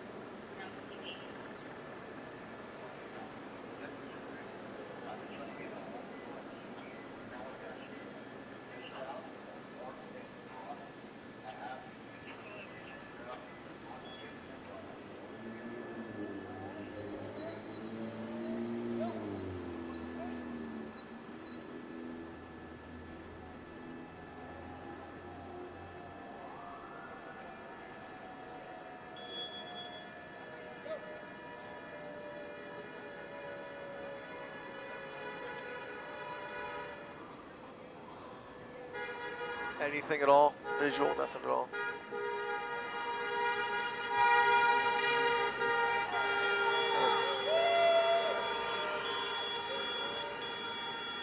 I'm getting the feeling that they don't know that, Right to the federal building. like that this person's trying to communicate with Yeah, I'm going to talk about the National Guard.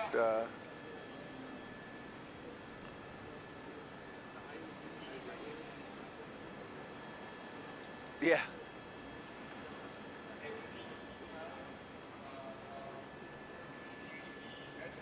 Here we go.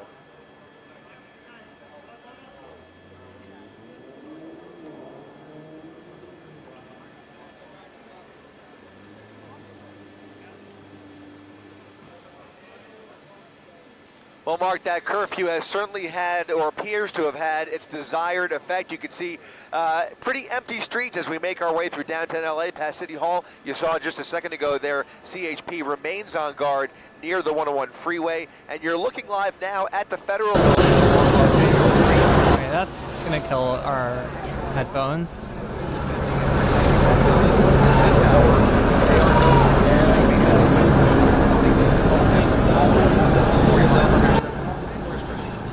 Sorry about that.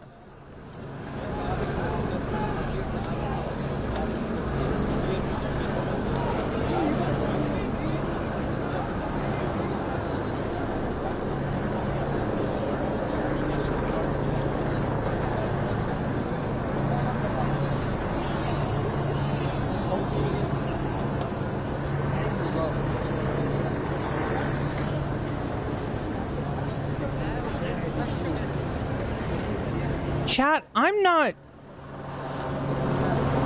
Alright, can somebody help me out with this? This is this channel, CNBC, TV18. I don't even know if it's CNBC. I feel like people take, you know, you use things like that, things that say Fox News or CNBC or stuff like that, and it's not. It's just a channel. It's just, they want you to think it's they're trying to look official, right? But I'm not convinced that this is live.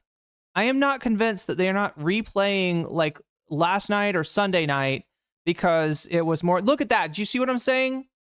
That is not what LA looks like right now. It's way too light outside. It is 11 p.m. in LA. Wow. I don't even know what this station is doing other than just trying to farm views, I guess. Okay, and we got the helicopter stream that is just completely out of whack. I do have something else to show you that I want to get to. I am trying to channel plays clips in a loop. Yeah, it's usually not live. I don't think this is a good channel. I don't think that's a high quality channel there. This is the AP, and you know, they're better, but I don't know. There's some, I don't know what they're doing right now.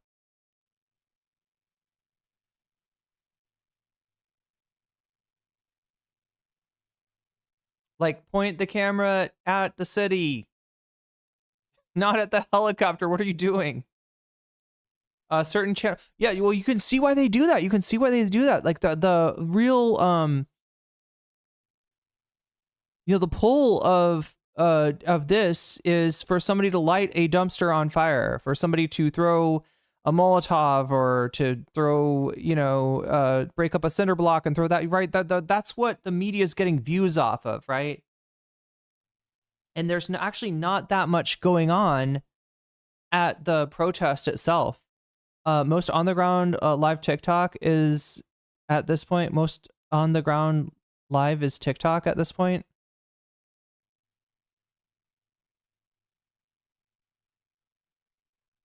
Well, woke, let's see, there is a channel that has, let's look for this, woke TV. Is that it? Doesn't look like they're live though.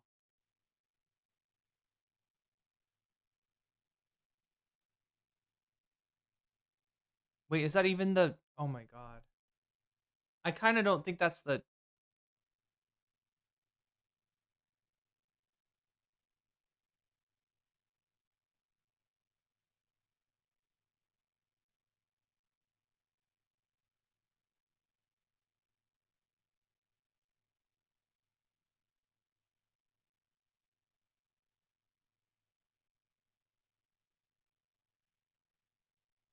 but yeah, the AP cannot get their shit together. I don't know what AP, like, you got, it's wild because, like, on one hand, right, you got these disingenuous bastards out there, you know, trying to rerun the same clip of somebody hitting a Waymo with a skateboard, 8 million times. And then here you've got AP that they can't apparently I don't think the person talking realizes that his sound is coming through on the broadcast, right? He's talking as if he's talking to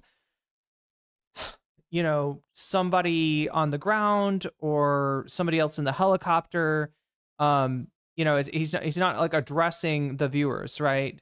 At all, right? And also look at that. What is the camera doing? Why is the camera what am I watching, right? So it's like this is the opposite. This is the opposite issue of what we see with the sensationalists, right?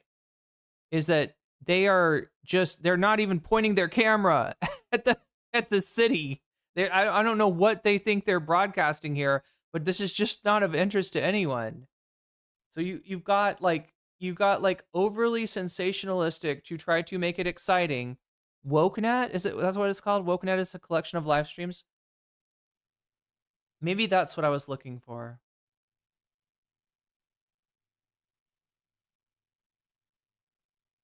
AXN News we looked at the other night. That's a chud.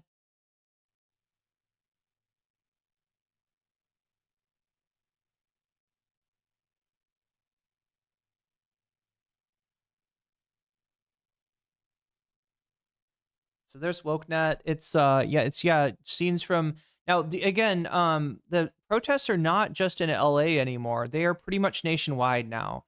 There are some protests that have arisen in sympathy. There are some protests that have arisen out of, or much like Los Angeles, a reaction to what Trump administration, immigrations and customs enforcement, and other federal agencies are doing in that town. But we've got cameras here in Santa Ana, in Portland, and in LA. But again, not a lot going on. Minneapolis, I've been told, if I can find some film of it, chat, from what I heard, that was where you saw how incompetent these new federal Trumpified departments actually are at doing what Trump is trying to task them with. You're talking about like what Homeland Security, the FBI, just any sort of federal law enforcement that they can finagle to assist ICE to be part of their bullshit. They will. And it was a clown show in Minneapolis, and they really got oh, look, they got Action News on now. Like they're looking at that Chud channel here on woke.net.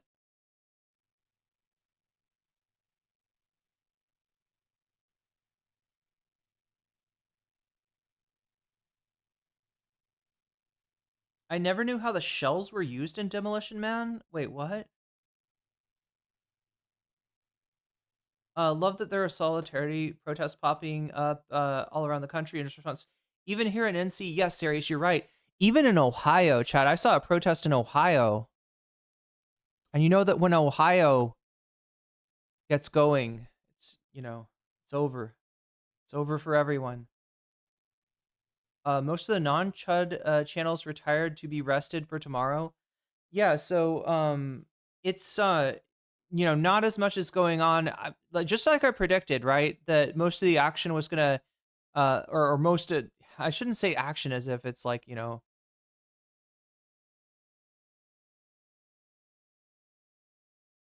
the protests are still going on.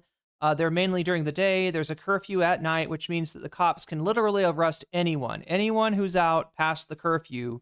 They did this in 2020. They did this in Seattle. They used it to arrest people. That was kind of the beginning of the confrontation with the protesters that eventually, turned into the Chaz Chop when they spent all of their supposedly non-lethal ordinance. They used up all of their gas.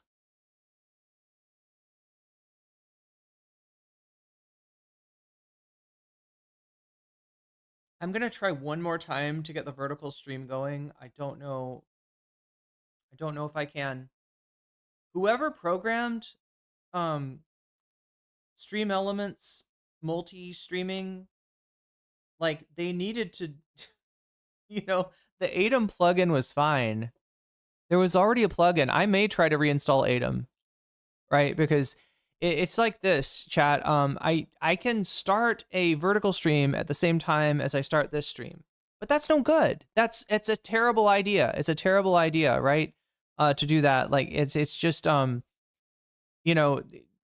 when I do vertical streams, it's specific segments that I know that will do well in vertical. There's no point in starting out a vertical stream with like music and intro and then talk to chat for a long time. I'll just like lose my whole audience, right? So what I need to be able to do is to turn the vertical stream on, like sort of after I've got up and running. And I don't think that whoever made this multi-streaming plugin for Stream Elements, I don't think they thought of that. They thought of the fact that you might want to end a stream early. They didn't think of the fact that you might want to begin a stream late. Where is Ohio? I don't know. I feel like Ohio is constantly moving. It's kind of like Howl's Moving Castle, right? Ohio is the Howl's Moving Castle of states, in that there's like a certain indeterminacy of where Ohio will be at any given time. Like all of the other states stay basically in the same place, whereas Ohio, there's no telling. There's no telling where Ohio will be. Sometimes it's on the West Coast. Sometimes it's next to Alaska. Sometimes it's in Antarctica. It's just wherever it wants to be. Ohio in here. The police really need 4K National Guard, 700 Marines, 50% of the LA police force.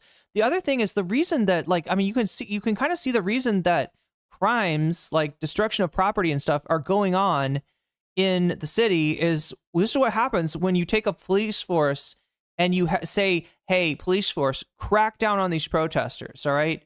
Make sure these protesters don't get in ICE's way, right? When you've got half of the police department involved in, controlling people's free speech, you do not have police department to just basically prevent crime in the rest of the city. My understanding is at that point, they are strictly emergencies, right? You got to call in and be like, my friend just got his head cut off and he's bleeding out. And, can you put his head back on? Right. That's the police, are only coming for like life and death emergencies. If that, I'm sure their response is slow then. So, I mean, that's why you have people that want to, fuck shit up for fun. They know this. They know that the cops being occupied in a protest is a great time to get away with shit, right? And the police seem to not be too bothered by, what's happening because, yes, it provides the optics that they want in order to be able to shut down the protest, in order to be able to, essentially, enact these curfews and stuff like that. All you need is to throw a few dumpster fires up on the news. And they'll be like, oh, yeah, it's out of control. Oh, and it has nothing to do with the protesters. I bet it was in Cincinnati. Someone linked me an ICE protest in Cincy. Yeah, it could have been. The immigrants are the... Oh, yeah, you're right. So Daniel Price, this is what Karen Bass was saying. And oh my God, Gavin Newsom, Karen Bass, and even Bernie Sanders have been pissing me off. Did anybody see Bernie's tweet? Bernie's had a few tweets. Some of them are good. He is the one that put the thing that's in the thumbnail talking about how Trump has started these riots. But he also, I don't know. He also posted something that got like everybody pissed off.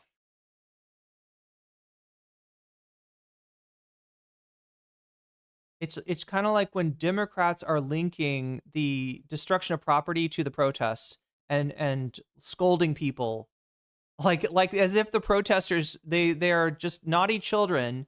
They're doing the right thing for standing up for freedom of speech, but they're being naughty and they're destroying things. And if Bernie tells them no, don't destroy things, then they're going to stop, right? He doesn't seem to realize that the agitators that come out at night, some of them are just real, they're in it's either people who are looking for fun, looking for an adventure. Again, This is their one chance to get away with shit since the cops are otherwise occupied, or they're people who are just, real, hardcore, you just want to confront law enforcement in a lot more of a direct, sort of way, right? So, it doesn't really help condemning protester violence. Yeah, when you say protester violence, like you're playing into Fox's framing. Bernie ran for president. He was demonizing immigrants, saying they're taking our jobs. Then changed his stance so it wouldn't piss off voters.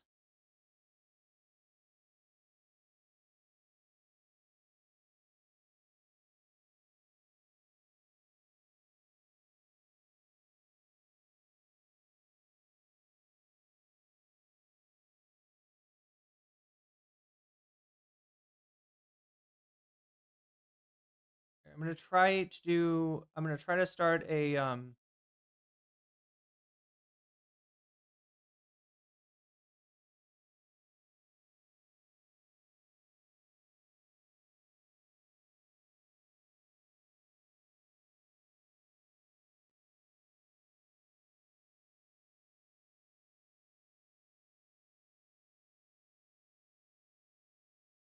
god, is this all? No, okay. We got action on the top. That's the Chud channel. Let's see what else we have besides this to watch. Oh, great. Yeah, get your shit together, AP.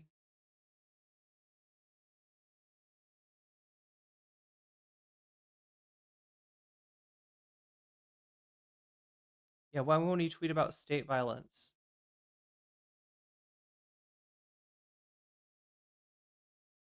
But yeah, same thing with Mayor Bass, right? Mayor Bass did correctly point out that Trump is using LA as a test kitchen for his diabolical plans, but has also what is that? What is that?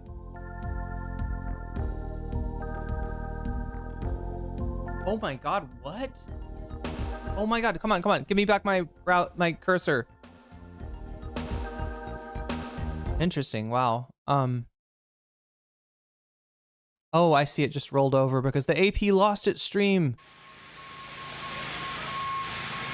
All right, so I almost feel like this is the more interesting and informative stuff. It's not live, but it's real. It's just the actual footage from the entirety of the protest, most of which takes place during daylight hours.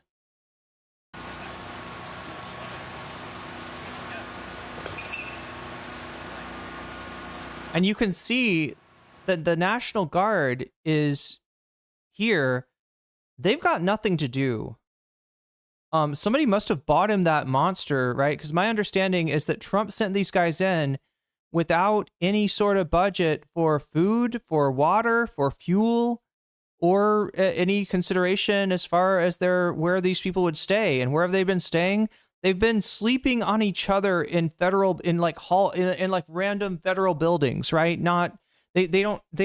So, they're probably pretty miserable at the moment, but yeah, they got nothing to do, right? Because all they can do is guard federal buildings. But they're there, and Trump is going to try to pretend that it was him bringing these people here that stopped the property destruction. Despite the fact that he made that claim before the National Guard even got there, right? Trump's like completely full of shit. Yeah, KCAL. People have been complaining about KCAL. Oh no. This is cursed shit. We leave you tonight with a live look from SkyCal over downtown LA. Much calmer tonight, right? Yeah, and Mike has been on this from the very beginning. Day 5 now, Mike. Yeah, that's right. Ruta Bay and Pat and I was just remarking to John, our photographer, as we look live from SkyCal here, you can see the streets are pretty empty. John and I were remarking how it looked like most people in downtown LA have taken the curfew seriously. As John kind of moves around here, you see that a lot of the streets are empty. There is a contingency of police officers that is moving through on motorcycles as well, just kind of patrolling the streets. Now, certainly we have seen a couple of people here and there, but most people are just coming and going maybe from their homes or leaving work or what have you. But for the most part, it does appear that people in downtown LA have listened to that curfew that was put into effect tonight, and the LAPD has moved in and gotten rid of all of the people that were not following that curfew order. The last few bit of stragglers we saw that were unwilling to kind of do it on their own ended up getting picked off by some of the plainclothes officers that were driving those unmarked police vehicles, able to get there without being noticed by those suspects and then being taken into custody. So quiet in downtown right now. Okay, Mike, and you know what? Hopefully we can keep those officers for a long time. Yeah. At least I think Mayor Bass said 30 days. Well, and we just want calm in our city. Thanks for joining us tonight. We are streaming 24/7 on CBS News Los Angeles. Have a good evening, everyone.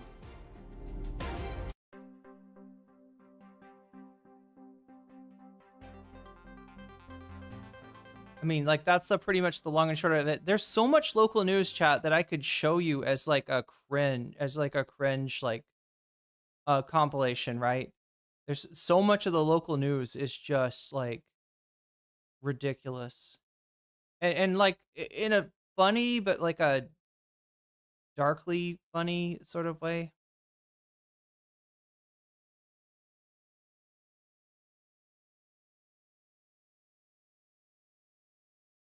Let's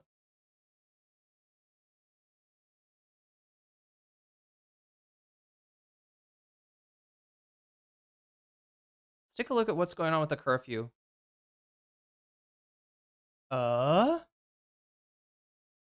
That's not supposed to happen.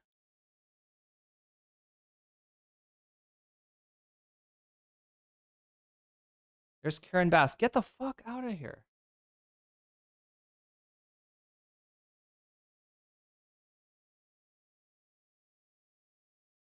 Damages to businesses and a number of properties. So my message to you is, if you do not live or work in downtown LA, avoid the area. Law enforcement will arrest individuals who break the curfew, and you will be. Last night, there were 23 businesses that were looted, and I think that if you drive through downtown LA, the graffiti is everywhere and has caused significant damages to businesses and a number of properties. So my message to you is, if you do not live or work in downtown LA, avoid the area. Law enforcement will arrest individuals who break the curfew, and you will be prosecuted. Hundreds of officers from police and sheriff departments from across. And Jinx takes were as bad as you would suspect. We should take a look at that. Structure. The curfew will be in place tonight from 8 p.m. until 6 a.m.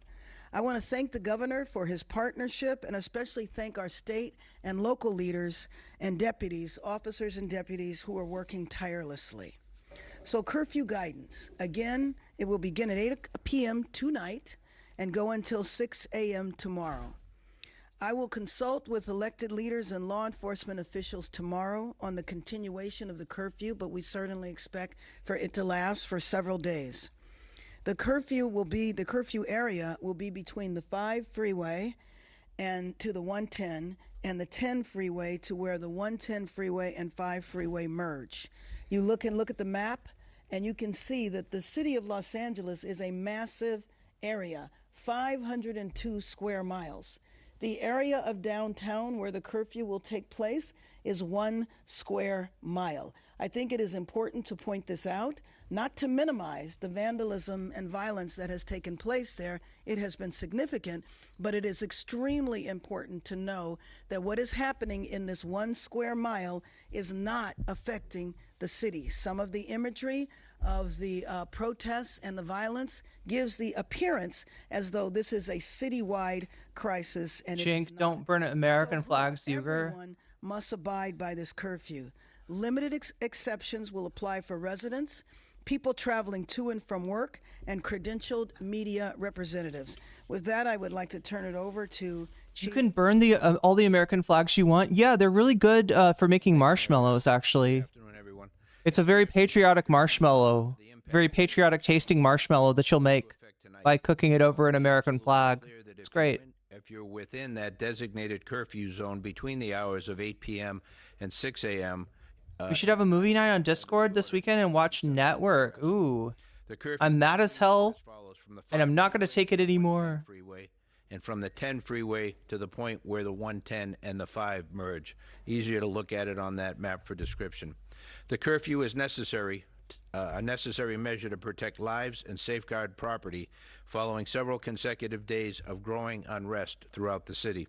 Since Saturday, we've seen a concerning escalation in unlawful and dangerous behavior. On Saturday, LAPD officers made 27 arrests. On Sunday, that number rose to 40. By Monday, arrests totaled 114, and today alone, we've made 197 arrests.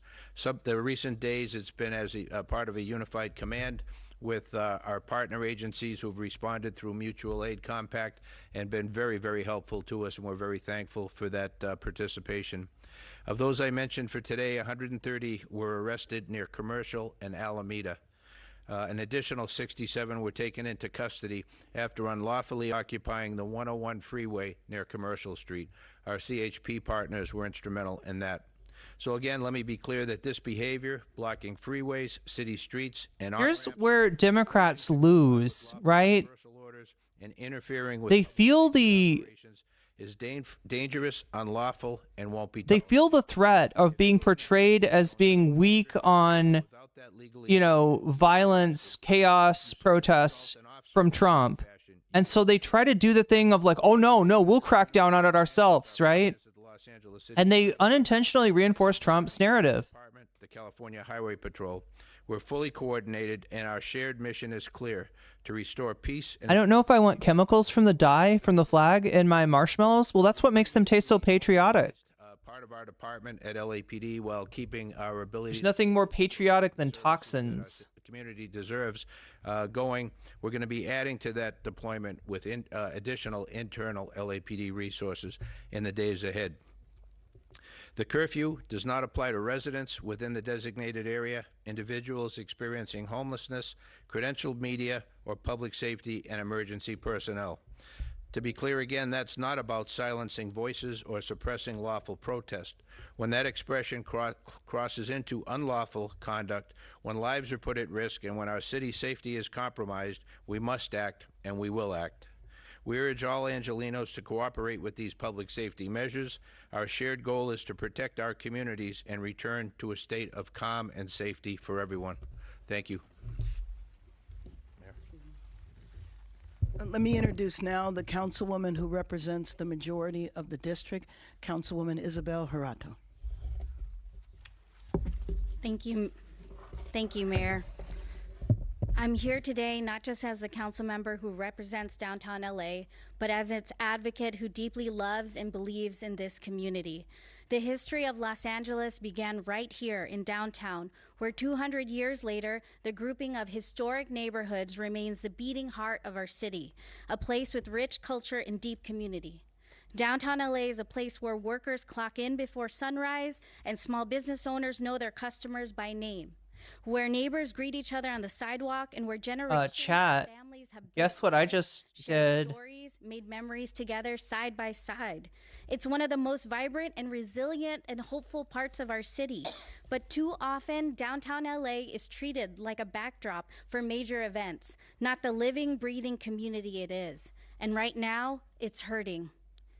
I am deeply proud that downtown has always been the place where Angelenos from all over the city gather to peacefully protest. I support the right to demonstrate, and the mayor and I know that right is sacred, and at times it's necessary, but we must also face that what's happening right now. When these peaceful rallies end and the protesters head home, another element moves in: opportunists who come in under the cover of a peaceful protest to ravage and destroy. They are ruining local small businesses, smashing storefronts, and threatening the safety of the very community that... All right, we were listening to the Los Angeles mayor and the Los Angeles police commissioner announcing a curfew for parts of downtown Los Angeles about So yeah, chat, if you're just joining us, p.m. local time. That's 8 p.m. Curfew has been decreed. 6 a.m. Most of the protesters got out as soon as that curfew went into effect. When you look at what Chief Jim McDonald A few people were apparently arrested by plainclothes police. LAPD and California Highway Patrol just this afternoon going into this evening, that's a total of 200. And so there's not as much going on tonight in LA right now. Not because of Marines, not because of National Guard. Those sad troops are sitting around with not much to do. They're kind of twiddling their thumbs, right? Trump sent them in performatively to create a narrative, right? They haven't really been involved much. And they were sent in without funding for food, for water, for fuel, or a place to sleep. Trump did not think, these troops are going to need to sleep somewhere, so they didn't have, they slept on each other. They slept in really small spaces in federal buildings, apparently, right? But it's not that's got the streets quiet tonight. It's the curfew, essentially. So we got about a minute left here, John. What's to keep people from moving somewhere else? Well, I think that the center of activity has been around the federal courthouse, around the Civic Center, and around the activity. We do have the short stream going on now, so I'm going to say hi to those people. Let's remove the hot spot from the darkness. And then everybody is either going to go home or come up with some other plan. But it will relieve, right now they're operating with 725 officers deployed in this square mile, which they can then spread out to other places and respond to other jobs.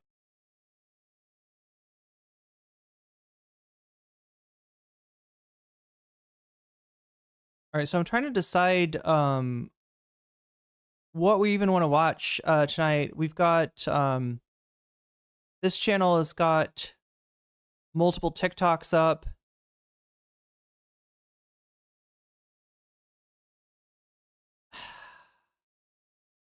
You know what? They're not showing this live, are they?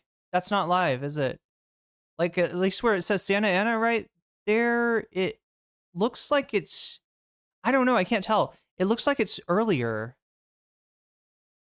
So, yeah, if you don't know... although there's nothing going on in the Paramount area, the Compton area in Los Angeles right now, the protests have spread. When you confront protesters with militarized police, it tends to do that, and both in terms of the severity of the engagement, as well as protests popping up in multiple places. In some places out of solidarity and sympathy for those rising up to defend LA, and in some cases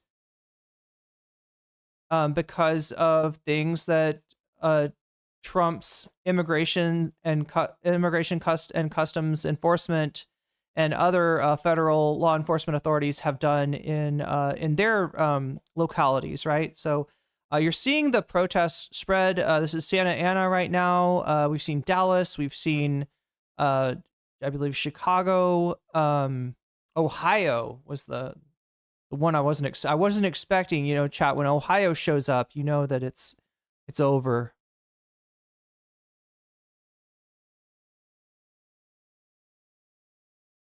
But yeah, there's KCAL News, this fucking trash station. In that face-off situation, so now LAPD will... Oh, okay, it's not even live. Fuck me.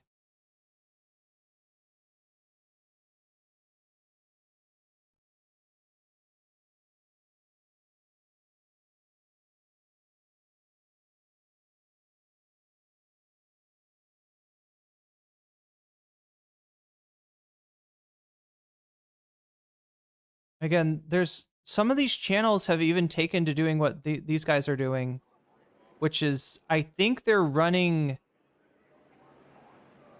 footage of the previous nights. What they want to be doing is showing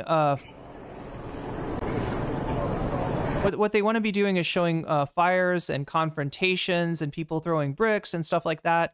They have really had to milk that footage for all that they could, because there just wasn't that much of it.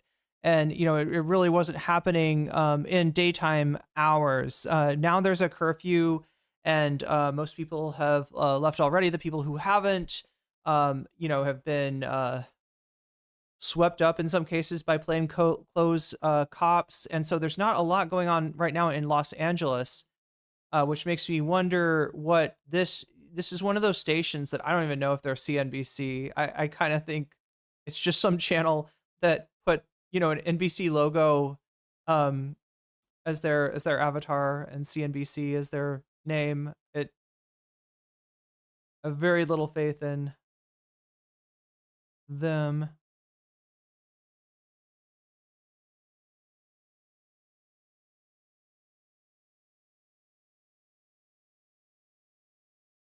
Okay, so this channel, I don't know about this channel either. They seem to be in Santa Ana, or at least one of their cameras is there.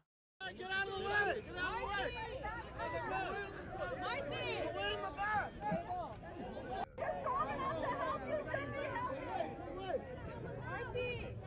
You know you back the VRZ food. This shit's gone, bro!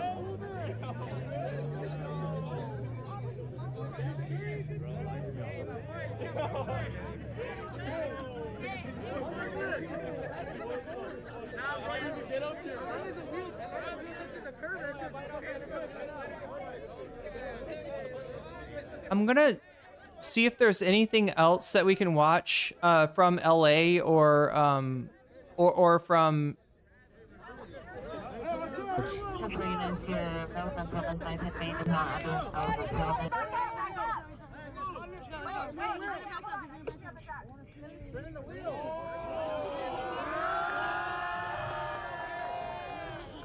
I can't tell if that's actually live from Santa Ana right now.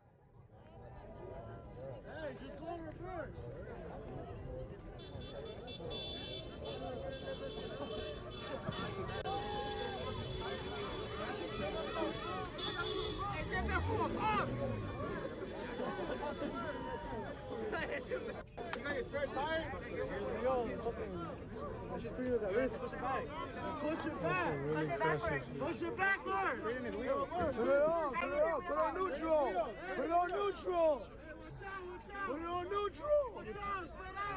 Put it on rear, bro! Back up! Move the car! Watch your feet! Watch your feet! Bro, you gotta get that license, bro! Don't forget about the license, bro!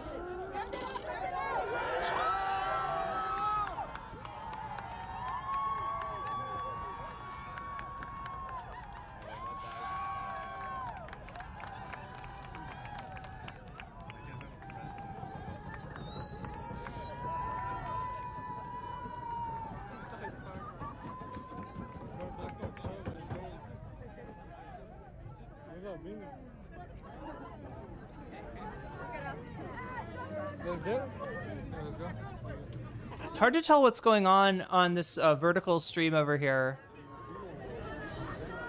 We got a very unreliable camera person pointing, watching, looking at. Well, I mean, like, look. On one hand, you kind of don't want to show people's faces, but on the other hand, looking at piss on the ground and people's feet and shadows. I don't know. I don't know what we're supposed to be looking at here.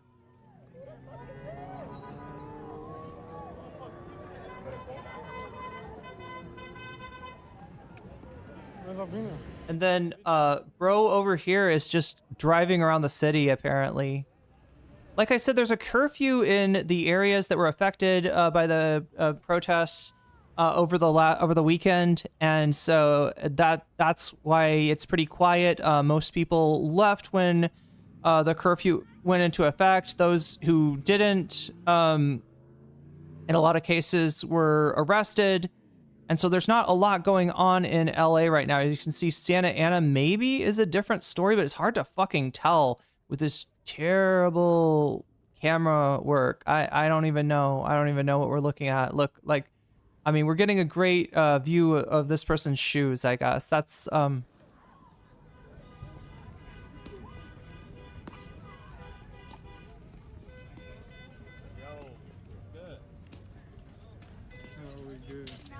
have shot one today.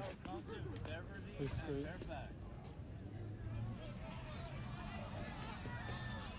Yeah, that's in Melrose, like by West Hollywood.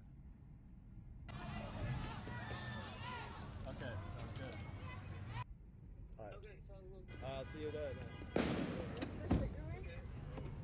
We're covering the breaking news, the protests here in Los Angeles, where we are anticipating a decision any minute regarding a curfew here in Los Angeles, which would take effect tonight as darkness falls where we are. So as we anticipate that decision coming Okay, so this is news from earlier in the day explaining about the curfew. They're also going to talk about what I was talking about a minute ago, which is how the protests are spreading. I'm going to see if there's anything else that we can look at from LA. I don't think anything's really going on in LA. So what I'm going to show you instead, if you don't mind, is maybe going back a little bit and inquiring about how this all began. Did people just start protesting for no reason? Was this an anti-Trump protest? Like some people, if you watch Fox News, you might think people just wanted to burn a car or something. People just hated Waymos that much. But in reality, this all started from actions that the Trump administration took in Southern California. They've invaded Southern California. Their plan to deport 1 million people, which is batshit. That's absolute batshit. And I said when the election was going on, the only way that Trump is going to deport 1 million people is by like becoming Hitler, right? He's gonna have to pull some Nazi shit if he wants to deport 1 million people. The deportations are not going well. They're not doing them as fast as they want to. They're not on track to be anywhere close to 1 million people deported. Stephen Miller, the deputy chief of staff of the Trump administration, has been pissed off about this. He's been yelling at ICE personnel, for not deporting enough people, and they're already having to go. Look. They anybody who was violent, who was a criminal, who was dangerous, has been deported long ago. The people get deported for that stuff under any president. So that was a misnomer. That was misinformation that the Trump administration spread in order to get people to think that there needs to be some mass action, that there's this great crisis going on in the country of crime driven by lawless immigrants. In reality, people that undocumented people commit crimes at a much lower rate than citizens of the United States, right? Which makes sense, because if you're in here and your paperwork is not in order, you don't exactly want to get the attention of the feds. Committing crimes would be a great way to do that. So that wasn't real from the get-go. So what they've had to do instead is expand their dragnet, start to arrest just people at work, people at school, people picking up their kids. And as you can imagine, this kind of shit, deporting moms and dads and uncles and aunts and cousins, this is disruptive to the community. They are pulling out people that are members of the community. Even a lot of Trump voters, when they voted for Trump, when he talked about deportations, they weren't thinking you're going to deport like all the people that are part of my community that I care about. They were thinking there were these evil undocumented people out there, and that Biden was just that. Like the idea being they commit a crime, they go into the court, and somehow under Biden they were just saying, yeah, no, go free, Jack. You're an immigrant. You can do whatever you want. You can do all the crimes that you want. It should strike you as being ridiculous. It should strike you as being not credible. And in fact, it wasn't. So in order to make up the gap in between the immigrants that Trump said that he was going to deport and the number that he's able to actually deport, they've just had to expand who they're going after. And now in LA, yeah, they're showing up at schools. They're showing up at Home Depot to arrest day laborers. They're arresting people that are part of the community. And when you do that in a place like Southern California, you get the community kind of mad. So, yeah, we might move to that. Taking a look at what the internet today has gotten a pretty good. What I always like to look at when I'm looking at controversial events is something like a timeline, right? because that's what you don't get from the media a lot. You get, like I said, burning cars. You get a dude standing on a Waymo bashing it with a skateboard. Like anything that looks exciting, anything that looks dangerous, anything that stokes our primal emotions. That is what you will get in general from the news media. You don't get something that actually helps you understand why an event like this is happening in the first place, how it started, and how it progressed. And I feel like that really does shed some light on understanding exactly what's going on and what kind of country we want to live in. Now, I've already made my choice. I got the fuck out of the United States way earlier on when I saw shit going south, both in terms of Trump's economic policy, in terms of him striking out at all of his enemies, any group that he considers to be an enemy of the Trump administration, an enemy of MAGA. I could tell shit was going bad, and I am so glad to be out of the country. Right? It's a mess, and it's getting even worse with this kind of shit. With now we've got a curfew in LA, and we've got troops in the street. Somebody said earlier in chat that sounds an awful lot like martial law. That sounds an awful lot like martial law. And as Karen Bass said, mayor of LA, this is a test case, right? This is starting in LA, but it's not going to end in LA. Trump himself has admitted this, that when they asked, how long are you going to have troops on the streets of LA, Mr. President? And he says, oh, we'll have troops everywhere. We'll have troops all around, right? This is his end game. This is his end game, right? And, is he going to declare, is he going to invoke the Insurrection Act? Is he going to do something else? Who fucking knows? But we do know that in his first term, he wanted to shoot protesters. He got kind of, embarrassed when he tried to stage a publicity stunt where he'd walk to a church in I think Lafayette Square. This is the famous Bible scene of Trump holding the Bible. Now, a lot of people say that Trump held the Bible upside down. I'm too honest for that. Okay, I don't like Trump. I hate his guts, in fact. But any picture you saw of Trump holding a Bible upside down, that was photoshopped. He was just holding a Bible. He's a ridiculous ass clown, but he's not that much of a ridiculous ass clown. So, that shit was fake. But the embarrassment that he felt by the protesters, overcoming him and deciding what he can and can't do in Washington, D.C., making him hide back in the basement of the White House again, that stuck with him, and he wanted revenge. And he said, why can't we just go out and send we got soldiers, right? Send the soldiers out, shoot these people. And they're like, Mr. President, we can't start killing American citizens. What are you talking about, you crazy man? And he's like, no, shoot him in the leg or something. That'll get him, right? And it's just like his generals had to be like, Mr. President, I will not follow an illegal order from you, and I suspect many of my troops will refuse to do so as well. Yeah, that's the saddest thing that could happen in this country is, American troops point their guns at the American people. Even in January 6th, chat, they did everything they could to avoid, stuff like what happened to what's her name, and that tried to that tried to crawl through the window to go and do and kill senators and congressmen. She was there were the feds that were guarding the politicians actually ended up shooting her and killing her. But they did everything that they could to avoid that horrible scene out there, officers being crushed in doorways and shit like that, people bashing police over the head with American flags. They still did not, they did not order any kind of lethal force to be deployed on that day. And the reason they did that, or the reason they avoided that, is because in general, that is how you inflame a situation, right? The more militarized you are, and the more you escalate, right, with a situation like that, the more the situation starts to get out of control. It's like a grease fire, right? You try to put it out with water, and it goes all over the place, right? So, same thing with this. The smart way to handle these protests is to de-escalate.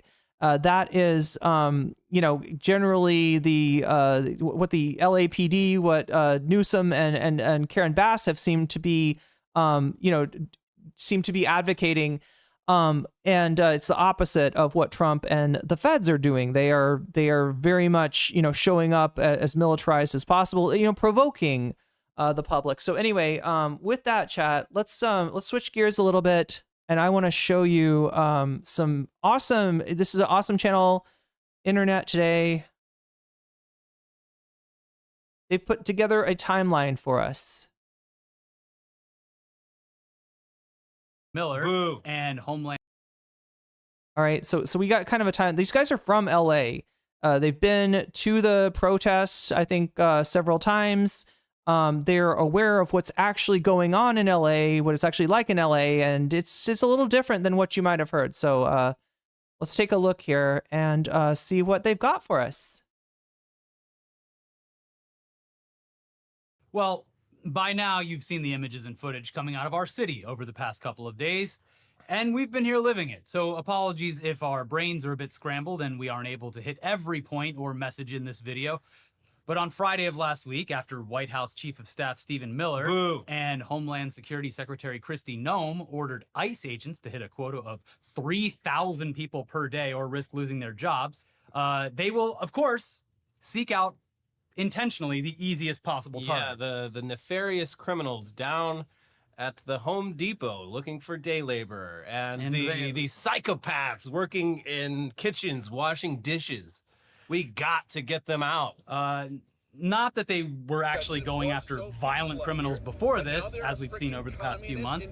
But yeah, ICE is detaining people who are sometimes here legally, who are here seeking asylum, or just are actual United States citizens. I mean, a lot of these arrests have been for people at their hearings. They have followed every step they've been given. They've done everything by the book.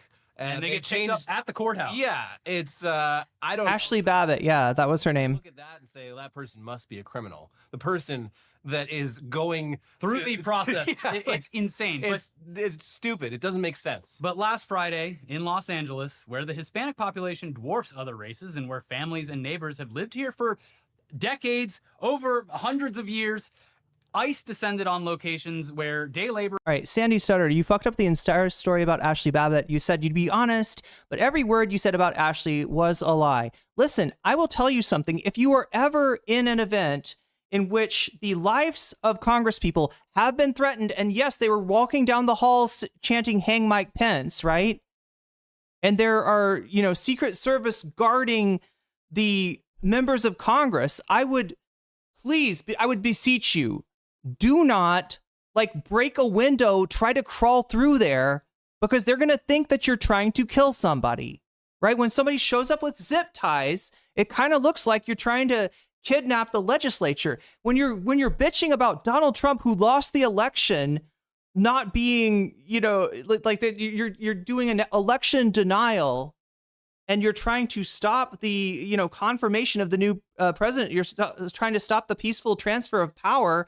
Then yeah, that's going to put your life in danger. Right? In any sort of situation, do not approach a politician in a situation where their life is already in danger, right? Where there's already been threats made, right? That'll get you like if you were at the Trump thing, right? At the last summer, right? If you're in Pennsylvania and somebody's taking pot shots at Trump, it's probably not a good time to, go up on the stage and try to approach him, get an autograph, right? It's very simple shit that I would hope you could understand. I would hope that you could understand why Ashley Babbitt is no longer with us, right? Because she did something very stupid, probably out of some half-cocked conspiracy theory.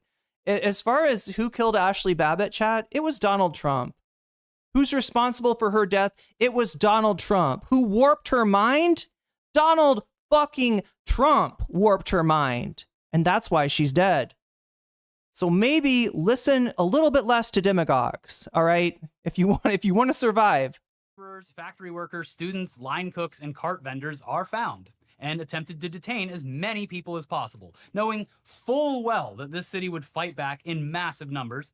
And that's exactly what happened. Yeah. Also, this is not a place, there's a lot of fucked up shit everywhere, including California. But I would say that the sentiment here, especially in the city of Los Angeles, towards, illegal immigrants is who it's cares? just sort of that's the way it is. Yep. Like I don't think I've ever met even the most like hardcore. What they're trying to say is that people in LA know undocumented people. And they don't think of them as illegals because people are not illegals.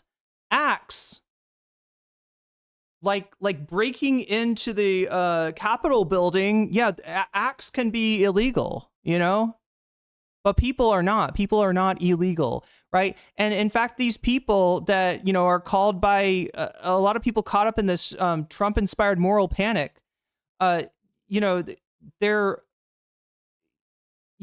thought of as just like lawbreakers or dangerous or something like that. In real life, in Southern California, these people are integrated into society. So you're not just kicking an illegal out. You are ripping away a mother from her children. You are ripping away a father from his family. You are ripping away aunts and uncles. You are ripping away, you know, coworkers, people that know these. When you know these people, it's a different thing. Even if you're a Trump voter, right? I don't know how many Trump voters I've talked to who were like, yeah, I'm in favor of the deportations. Those dangerous, violent lawbreakers need to be taken care of. But certainly Trump's not coming after my friends that are undocumented. No, he's probably going to leave them alone. Trump has a soft spot for hardworking people, whether they make all these assumptions that are contrary to what Trump's actually said.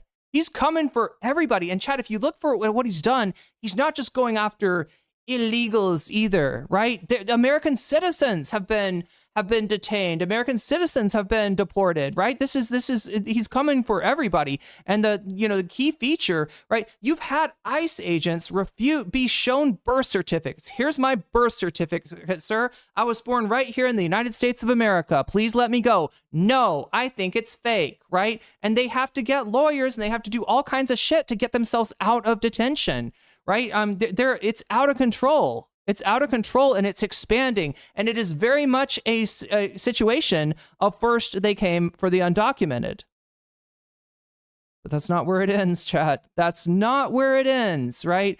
Trump's definition of the enemy within is ever expansive. Just as the Germans' definition of the degenerate, the person who is hurting German culture, was ever expansive, and way more people got caught up in that than just if you were Jewish. This is a feature, not a bug of fascism, right? Is that it declares its enemies, just few in number at first, and then just expands and pushes more and more people out. And people thought they were cool with the Nazis, chat. You know how like people say the Nazis were socialists? It's because it's right there in their name, National Socialists, right? Okay, so they must be socialists. Well, there was an element of the Nazi party that was kind of left-wing, right?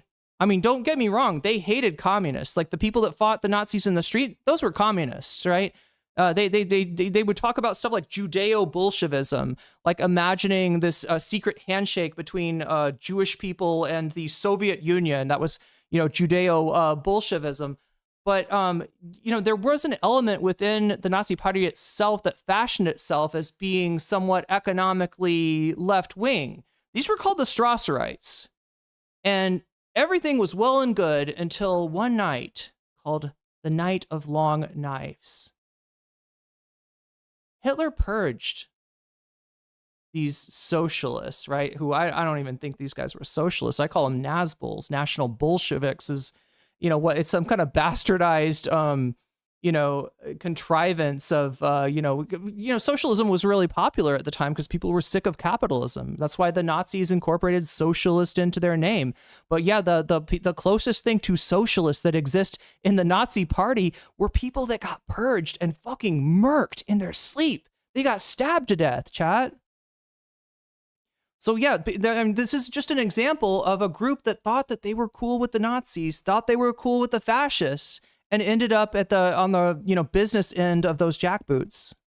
Conservatives I've ever met have not been nearly as psycho about this shit compared to people in like Texas or whatever. Now, I want to be extremely clear here.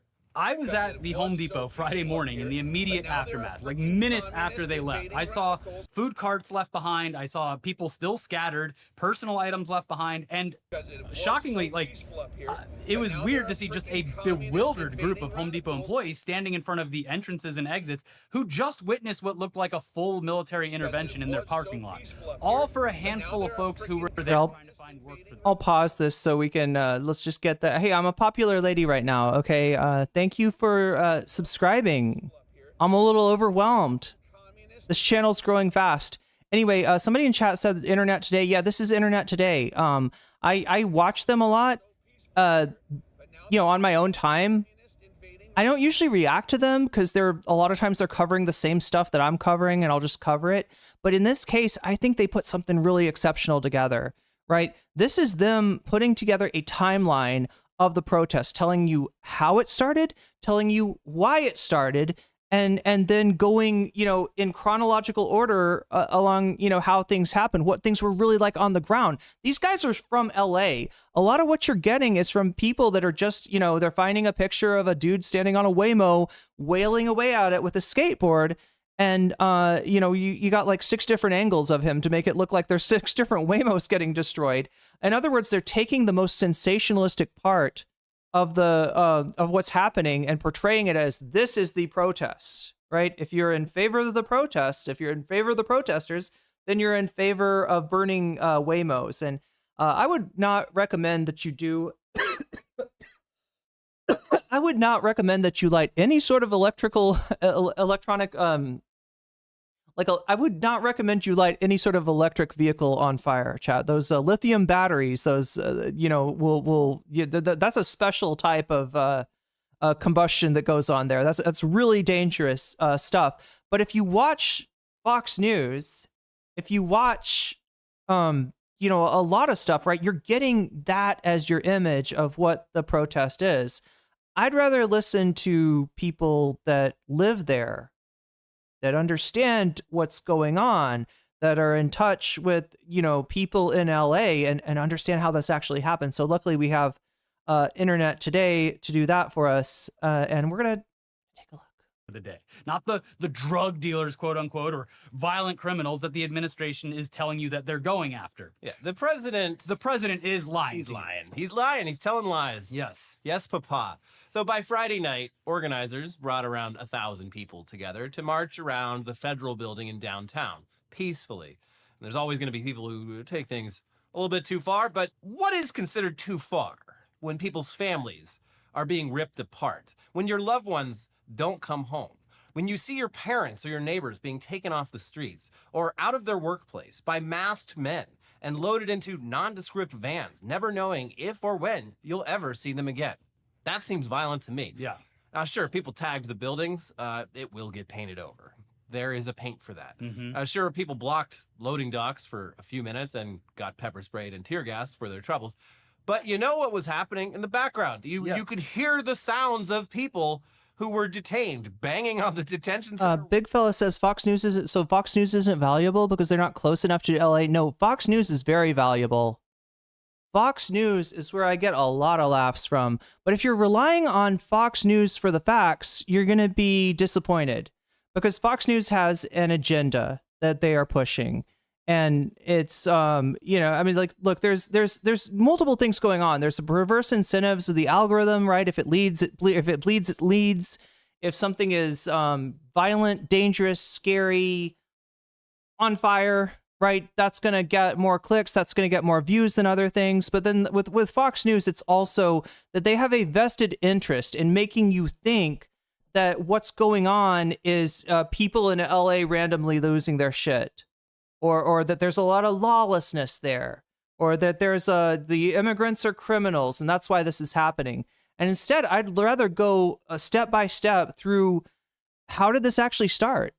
What's the order of events? What happened first?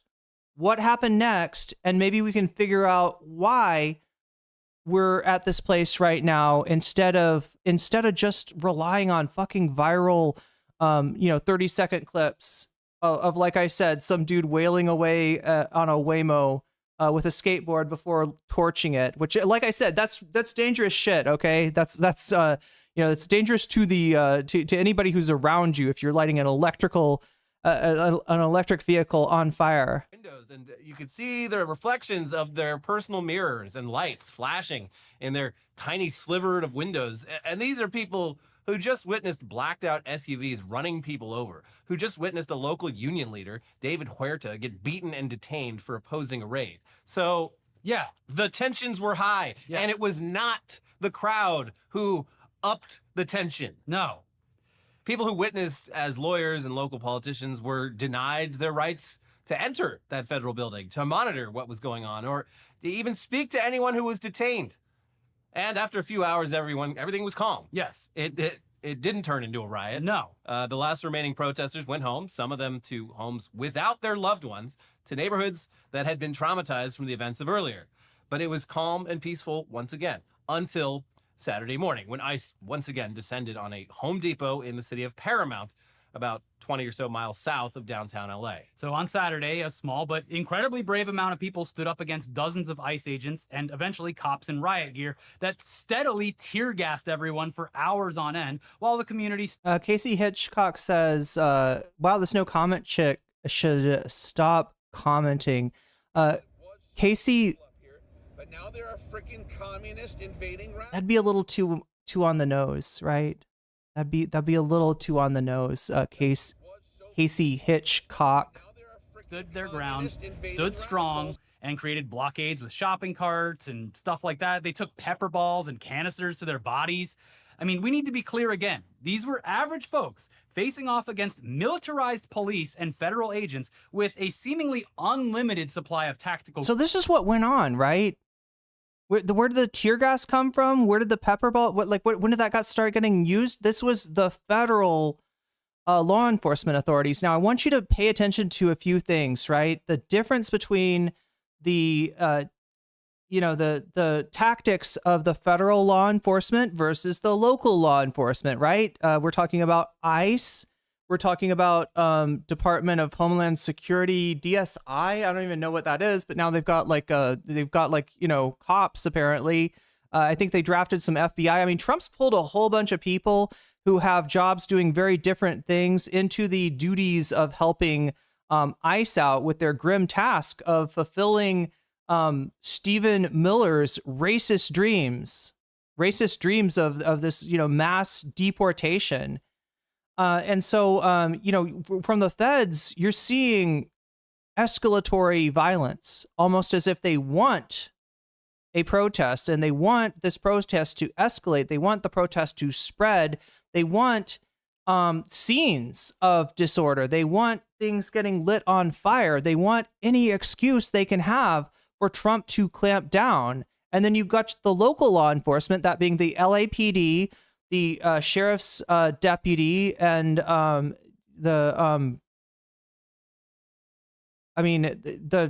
far as the National Guard and the Marines, understand that right now they're just being used to guard federal buildings. They're not really allowed to do any kind of crowd control or anything like that.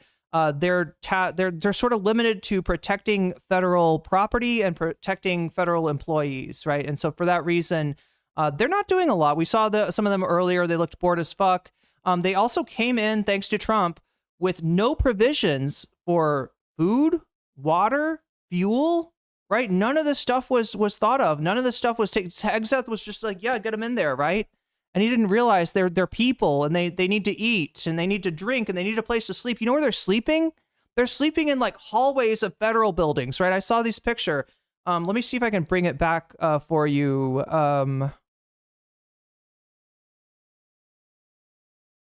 It was on the thumbnail yesterday. I'll see if I can grab this for you. I want you to see what kind of accommodations that Trump had ready for the men and women of our armed forces. All right, here we go. This is what we're dealing with, chat. This is how they're sleeping. This is what Trump thinks of soldiers, right? He called them losers. He's using and abusing them. This is a real picture of how the National Guard that Trump called in is sleeping. Communist invading radicals. And because these troops have been federalized, because they are under control of the president and not the governor or the mayor or anybody else, they are his responsibility. And he and his cabinet, he and his administration were supposed to take care of shit like this, not leave them in this. This is how they're sleeping. They're using like each other as pillows, like, right? They don't even have room. Communist invading radicals. They're sleeping on the floor and there's not even enough floor, right? So, I mean, that's the situation that we're at right now. But yeah, I just want you to keep in mind the difference between the federal law enforcement and the state and local. Not that it's great. We're talking about the LAPD here. They've got a history of racism. I said this yesterday. I just want to rehash this really quick. O.J. Simpson, famous murderer, a lot of people think, although he was never convicted, there's a reason he wasn't convicted. And it's because one of the cops involved in the investigation was found to be an actual white supremacist, was involved in white supremacist extremist groups, right? And so because of that, he was a key figure in the O.J. Simpson case. His testimony was undermined by the fact that dude is a fucking Nazi. And for, largely for that reason, OJ got off, right? Gear. And they stood their ground for hours in order to protect people who were simply trying to find a day's work. And there were also similar protests and standoffs. Hey, Eric V, don't talk to me about puberty blockers until you've gone through puberty. Resulting in a now infamous photo of police officers guarding a gigantic donut. We must protect this donut. The donut. Were there small fires set? Sure. Oh my God, let's get 20 fucking angles of that fire. Yeah, was there a chaotic scene at some points? Sure. But these were relatively small protests at very specific locations where ICE agents were conducting raids. And because of these small protests and standoffs, which took up maybe a few blocks radius each, the Trump administration federalized and activated the National Guard, bypassing any approval from local officials or the governor, which is something that hadn't been done for 60 years. And when it was done 60 years ago, it was during the march from Selma to Montgomery, Alabama. It was an insane overreaction and an appalling show of force, and clearly part of a plan that was intentional from the start. Bernie Sanders put it in the simplest possible terms this past weekend. Trump's authoritarianism in real time. Okay, I gotta say, they're gonna glaze up Bernie a little bit here. Yeah, I think this tweet is on point, but that is not what everybody's talking about on Twitter right now, unfortunately. Look, I like Bernie. He's not perfect, and nobody is, but a lot of people were expecting better from Bernie than this. Let's see. I don't even know if he's deleted the tweet yet.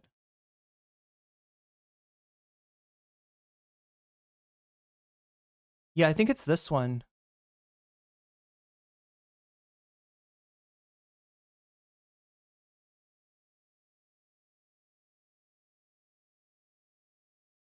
All right, so that tweet's pretty good. Bernie tweeted that earlier. This is a more recent tweet. Oh, actually from yesterday, that he put out. Dr. King defeated racist government officials and ended segregation through disciplined, nonviolent resistance. Defeating Trumpism, oligarchy, and authoritarianism requires the same level of discipline. Violent protests are counterproductive and play right into the Trump's playbook. You know what plays right into Trump's playbook?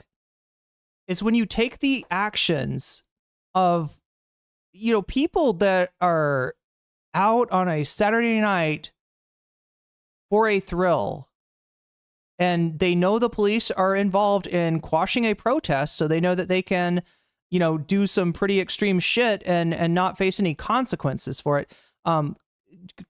Lumping those people in with the protesters, Bernie, that is how you play right into Trump's playbook. So yeah, and unfortunately, a unforced error from the Burninator here. Mike from PA. What violence are you talking about exactly? Damaging self-driving cars burned by who knows who? I'm legitimately baffled by this post. Yeah, Bernie, Karen Bass, Gavin Newsom, a lot of these Democratic politicians. We got the serfs here talking about Martin Luther King. He was assassinated, leading to protests in over 100 cities, which then led to Congress passing the Fair Housing Act, Civil Rights Act in 1968 after his death. So yeah, a lot of people kind of lighting up Bernie on this. In fact, I think we even have, do we have a Hassan? Let's see if we can find this here. I'm sorry. I know Twitter's boring, everybody, but just bear with me for just a second. Me when I whitewash history.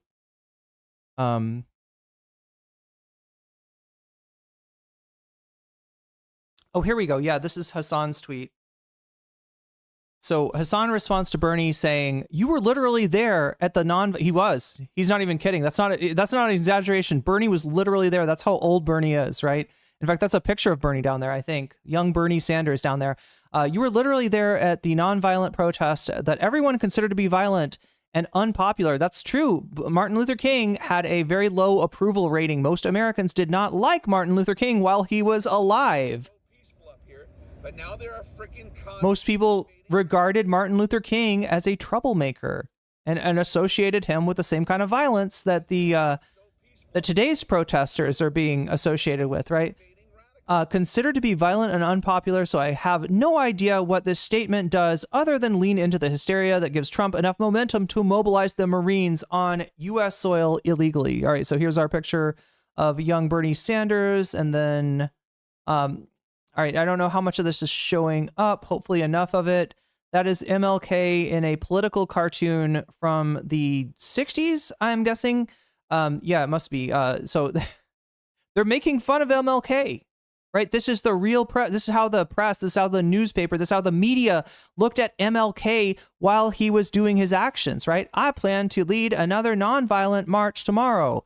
Right. So, and the reporter's like, "Oh, it doesn't look very nonviolent to me, Mr. King. Oh, it looks like you're torching the whole neighborhood here. Oh, I don't know about that." And of course, he's doing the Morty voice. Right. And here we have, do you approve or disapprove of what the Freedom Riders, right? That was the you know,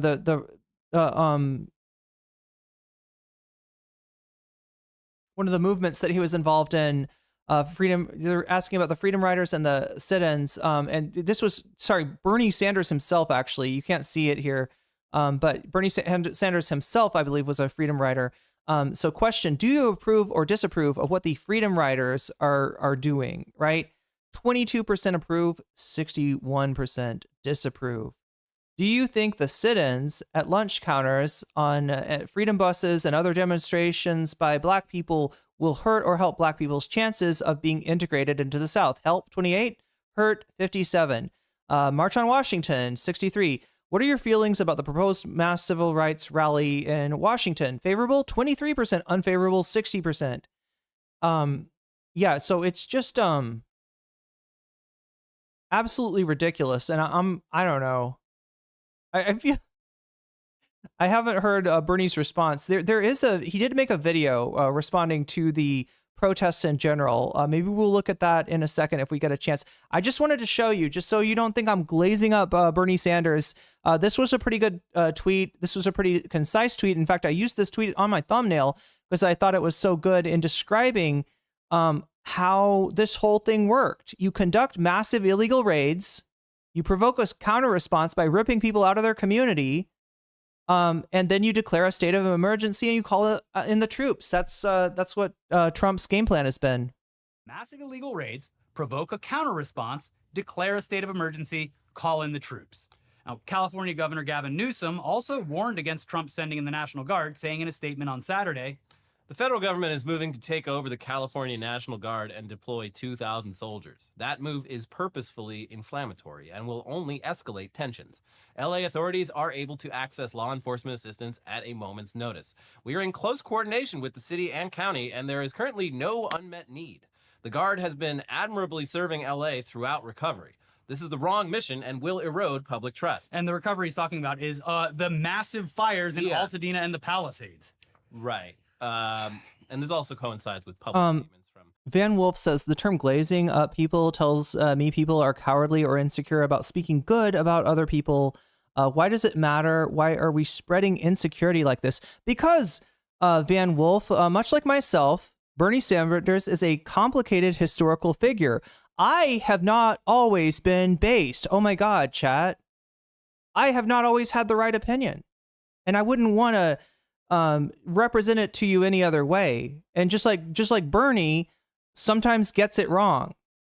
And when the thing that is on everybody's mind is his ridiculous train wreck of a tweet from today, I don't want to be, showing his base tweet from yesterday, giving you the impression that I think that everything that Bernie Sanders does is awesome, right? We're all mixed bags.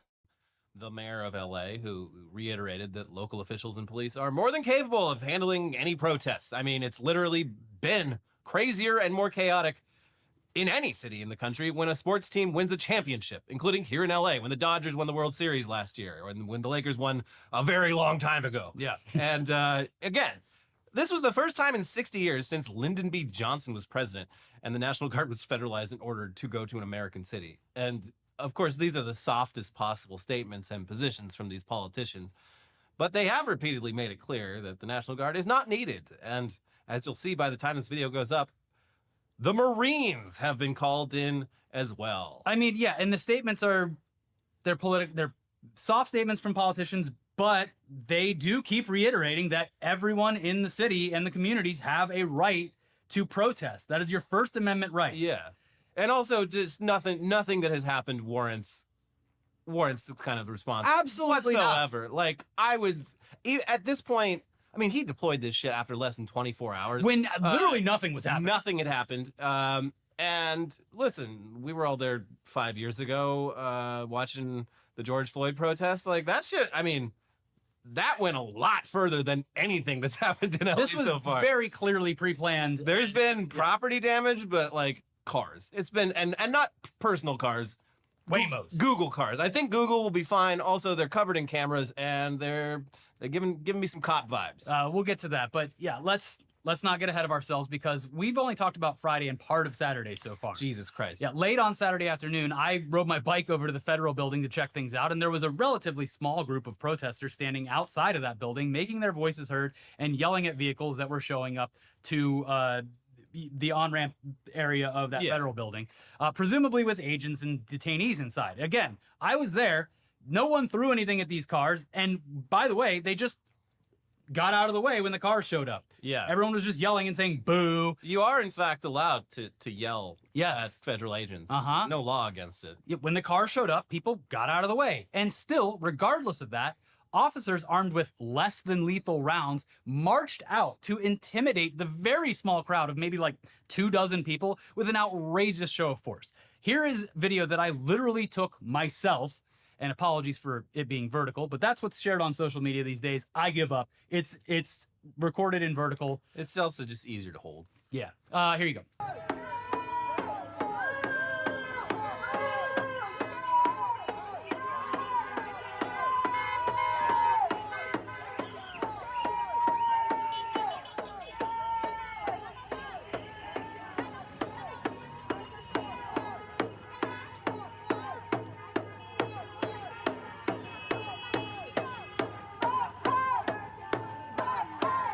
And I do want to add here that while Trump has been activating the National Guard and now the Marines, the majority of what you've seen on TV or on social media has taken place in a 2-block radius downtown. And for context, about a block away from where this is all happening is Little Tokyo and the Arts District. If you walked away from these protests to Little Tokyo, literally a block away, you would have absolutely no idea that anything was happening at all. Yeah, on Sunday, I walked to the train to go home, and they had helpfully shut down all the fucking subway stations in downtown. So I'm like, okay, I have to walk like a mile outside of this and call a fucking Uber. But yeah, I literally got 2 blocks away from where there were like 10,000 people. And there was like a little farmer's market where people there, literally, they could have walked 5 feet and looked around the corner and seen the protest, but they seemed completely oblivious. People were to having any of this brunch. happening.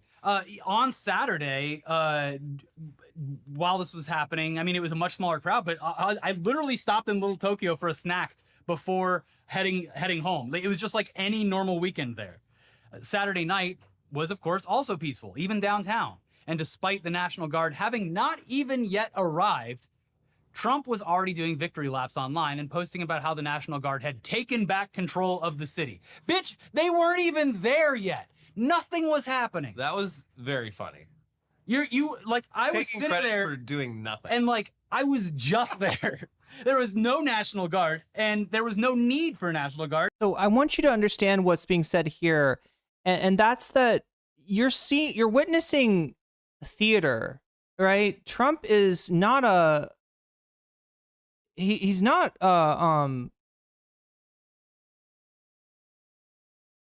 Trump is a reality star, right? He doesn't know government. He doesn't know much of anything, but he does know television. He's had actually a few different, he started out doing real estate.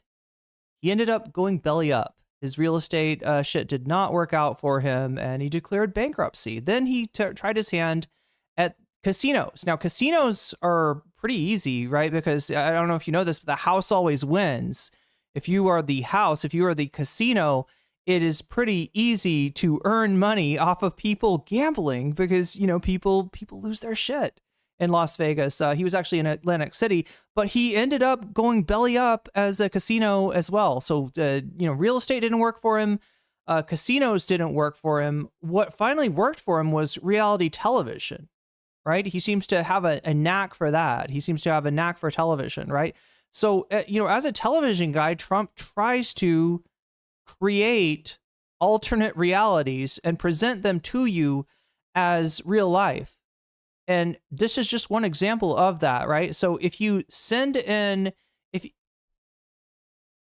you provoke a community into protesting and then you shoot tear gas at those protesters, you use, police, you use almost like military tactics against these protesters, and you escalate things to a certain point, you get, your requisite shot of a dumpster fire in the middle of the intersection, and then you use that to say, oh, LA is out of control. Karen Bass can't handle it. Gavin Newsom can't handle it. Oh, it's out of control. Oh, better send in the National Guard. And then you say, yep, look, National Guard cleared it up. There we go. We got, right, National Guard, you're doing a good job. The only thing that Trump fucked up on here, right, because this is a pretty good narrative that he created. It's pretty believable, right? He's storytelling, essentially. But now there are freaking communists invading. The thing that he fucked up on was praising the National Guard before they even got there. Right? And so, I mean, you can tell what he's doing now, right? You got a little, look, we got a little glimpse behind the curtain. And then Trump pulled the curtain. Pay no attention to the man behind the curtain, folks. It's a riot. It's a riot. It's out of control. Gavin Newsom and Karen Bass, they're very bad at governing California, but don't worry, I will save you. I will send in the National Guard. I mean, you can tell that he's creating a narrative here, can't you? When he praises the National Guard for their actions and they're not even in the city yet, right? That's the tell right there that he's presenting a narrative. You're watching reality television and you're acting as if it's real life. When LA's a real place, people actually live there, and you can go there and check and verify yourself. You can watch these 8-hour live streams on AP and see exactly what's going on in the protest for the entirety of the protest. And you can see that the majority of the protest is actually, as I said yesterday, kind of boring. I'm not trying to dissuade you from going to a protest. If you want to go to a protest, go to a protest. Be safe, protect yourself at all times. Stay away from anybody trying to light electric vehicles on fire. But again, this is something that happened in a limited number of cases and is being portrayed to you as if it's all over LA. The entire city of LA is on fire, when in reality, we're talking about a very small part of Paramount, like one little section of Compton, where this is going on, and even then, the majority of the protests are peaceful. I was one of the only people there because the stuff that was happening was in Paramount and Compton, It was wild. I just hope the guardsmen and I guess the Marines now and I assume a lot of them are aware of just how stupid this all is. Yeah. How just ridiculous this is. And you would hope how unconstitutional it is. Yeah. Anyway, then came Sunday. And local organizers put out a call for communities to meet for a peaceful protest and march at City Hall downtown. Both of us and a handful of friends took the train down there to march in solidarity with our community, a community that I have known my entire life and one that Ricky has been a part of for 2 decades. Yeah. These are our friends, neighbors, local businesses, and their families and friends who are affected by this. We live in one of the hot spots for this ICE activity, and we can attest to the fact that federal agents and military vehicles tearing down our streets are quite literally terrorizing these communities. And we've never felt unsafe in our neighborhoods until the feds showed up. And I'm sure that's the case for a lot of people in these communities. Yeah, I mean, like listen, if you cut back to like Wednesday, normal shit going on in LA. Like, even, listen, this was already, like, pissing me off when they were snatching people up. But, like, now the fucking army is invading my city for no fucking reason. And that alone, just on principle, is unacceptable. Yeah. I will not accept it. And it seems like that's the vibe. Yeah. Because when we were walking around on Sunday, every car that we were inconveniencing by blocking off the street, they were hanging out the windows, woo, bashing that horn, cheering us on. I did not see one fucking person inconvenienced by this protest who was actually mad about it. That's why it seems like they chose LA, because they knew the city would fight back, because LA has a long history of that. Anyway, everything in our city and our communities, it was all going fine. It was completely normal and peaceful until Friday morning when ICE showed up. And then especially on Sunday when it was obvious that the National Guard was rolling in. But back to the march. So we gathered at City Hall for an hour of speeches from local organizers, chants from the crowd, which had grown to well over 1,000 people by the time we marched towards the federal building. And it continued to grow. It kept getting wild. bigger and bigger. Yeah. And there were a lot of people there who clearly... Even one of those Labubus was there. Yeah, I mean, the vibe was that this was a lot of people who don't normally do this kind of shit. They don't come out for protests, but like, it's just like, they no. felt the urge to do so. Because, yeah, I mean, like, it's your time to stand and be counted. It's now. And this shit is just unacceptable and goes against our way of life here. And the Constitution. Anyway, everything was peaceful and until we turned the corner towards the federal building, where we were immediately and without warning. Yep. Immediately met with a barrage of tear gas canisters, rubber bullets, and pepper balls, which also caused a very tense situation for a brief moment, where, you know, crowd crush happened. You instinctively, when that shit starts going off, you turn the other way, and there was the march behind us. We were closer people to the were front. still coming in, and there was just a crush situation. There was about 5 seconds where it was like, oh, this is how that happens. But luckily, the crowd had like really good fucking discipline. Yeah, everyone started the chant like "Stay calm, keep moving," and that really, really helped. But yes, I remember at one point looking back and seeing the shrapnel of what I assume was a tear gas canister flying through the air. Yeah. Again, we had literally just gotten there. Nothing had happened. Turned to the corner, and we're met with that. Anyway, yeah, so the crowd then circled around and marched over to the freeway, where a few dozen people walked onto the 101, where they were met with, again, less than lethal ammunition. Quote unquote less from than lethal. the California Highway Patrol. And it's important to point out that less than lethal ammunition has, in fact, killed people before. Yeah, no, if you take one of those to the head. Or the chest. Yeah, it can stop your heart. It can put you in a coma. It can take out your eye. A lot of people do some real suffered fucking a damage. lot of injuries. I mean, people were shot with rubber bullets and beanbags all over their bodies, including in the head. One man was trampled multiple times by police on horseback. That's some real fucked up shit. Yeah, that is a crime. In the video, you can see one cop telling him to leave after he'd been trampled once, which he does. But then another cop grabs him and throws him back onto the ground before beating him with a stick and having another horse trample over him. Which is, I mean, listen, it's fairly minor, but this is also animal abuse. Yeah. Those horses didn't sign up for that shit. And at one point, in a video that has already spread wildly online, a reporter for a conservative Australian news outlet was shot by a rubber bullet from, I don't know, maybe 15 I didn't even realize this lady, was she Sky News? or 20. We know some conservative Australian networks, chat. They're some of the funniest conservatives to watch. Lefties are losing it.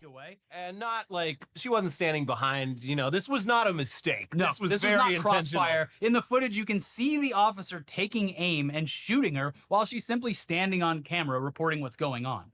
The officer started surrounding protesters, which is, it always creates a chaotic situation. Called kettling. They're doing it on, they're trying to create a chaotic situation. And when faced with everything that we've just spoken about, rubber bullets, the constant choking from never-ending clouds of tear gas, pepper spray from multiple angles, horses fucking trampling people, cops beating protesters with sticks, and of course, just the fact that this was all reaction to what started as a peaceful protest from a community that was justifiably pissed off that federal agents were detaining hardworking. She's not Sky News, but she's it's still a conservative channel. Members of their community, and that the Trump administration was intentionally elevating tensions. Yeah, shit did get real intense really quick. Yeah, I mean, listen, even if you show up looking to be peaceful, after a few hours of tear gas and rubber bullets being fired after you, you might change your mind about how peaceful you want to be, and that's perfectly understandable. And also being corralled into a zone that you don't know how to leave. Even we made it back to an intersection where we were able to spread out a little bit,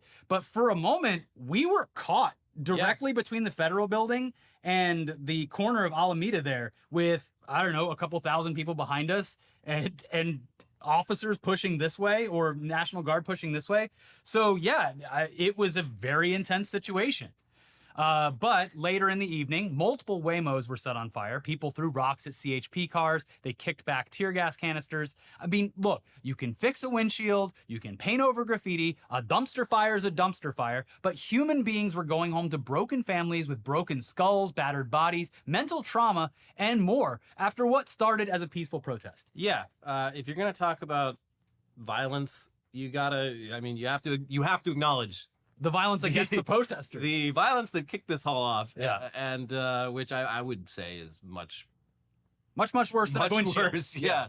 Anyway, things got more intense on Sunday night. We left way before nightfall, but not before the city had closed off public transportation out of the area, which was obviously really frustrating. Yo, Narwhal by Nature, thank you for the 5 gifted memberships. Breaky Time, you just got weaseled. Jesse, Alexandra, you just got weasels. Maybe not really, you just got weaseled. Jan, you just got weasels. Goddess Code, you just got weaseled, and that's a good thing. Made it difficult to even leave. Yeah, I thought you wanted us to leave. I went to the Little Tokyo station. That was completely barred off. Walked all the way to the Broadway station. Was down there for like 10 minutes before the intercom came over and like, we're stopping all trains going anywhere. We're running out of time on the butterfly goal. I considered 2 minutes left. We are 6 out of 10. would have had to walk back past through the everything. federal building to get there. Sorry, chat. I'm just letting people know. I should have said this earlier. All right, we got a goal to put a butterfly in my hair. If we get 10 super chats in the next 2.5 minutes, we do that. But it is 2.5 minutes. I'm sorry. I should have told you earlier. It's my fault, chat. If we don't get hit the butterfly goal today, which was not possible. So yep. But regarding Sunday night, it was obviously a bit odd that when faced with a peaceful daytime protest, officers were very quick to launch tear gas and rubber bullets at the crowd. But once the sun went down and a significantly smaller crowd were setting dumpsters on fire and launching fireworks, dozens upon dozens of officers seemed pretty damn content to just sit there and watch as the news cameras rolled and gathered footage that would absolutely be used by outlets and the administration to paint LA as a total fucking war zone. So we had a question earlier in chat. That's why I've been quiet for a little bit, because I do read your chats. Even you in shorts chats, even if you don't like me or don't agree with me, I read your chats. And somebody was asking, well, why are these Bernie, they read Bernie's tweet saying that illegal ICE raids, and they're like, well, why are they illegal? It doesn't seem like they should be illegal to me, right? So, yeah, I looked it up, and what is illegal is the fact that these people are not being given due process, right? And this should matter to you too, even if you are not, even if you were born in the United States, even if you have United States citizenship, and you think it's unquestionable, right?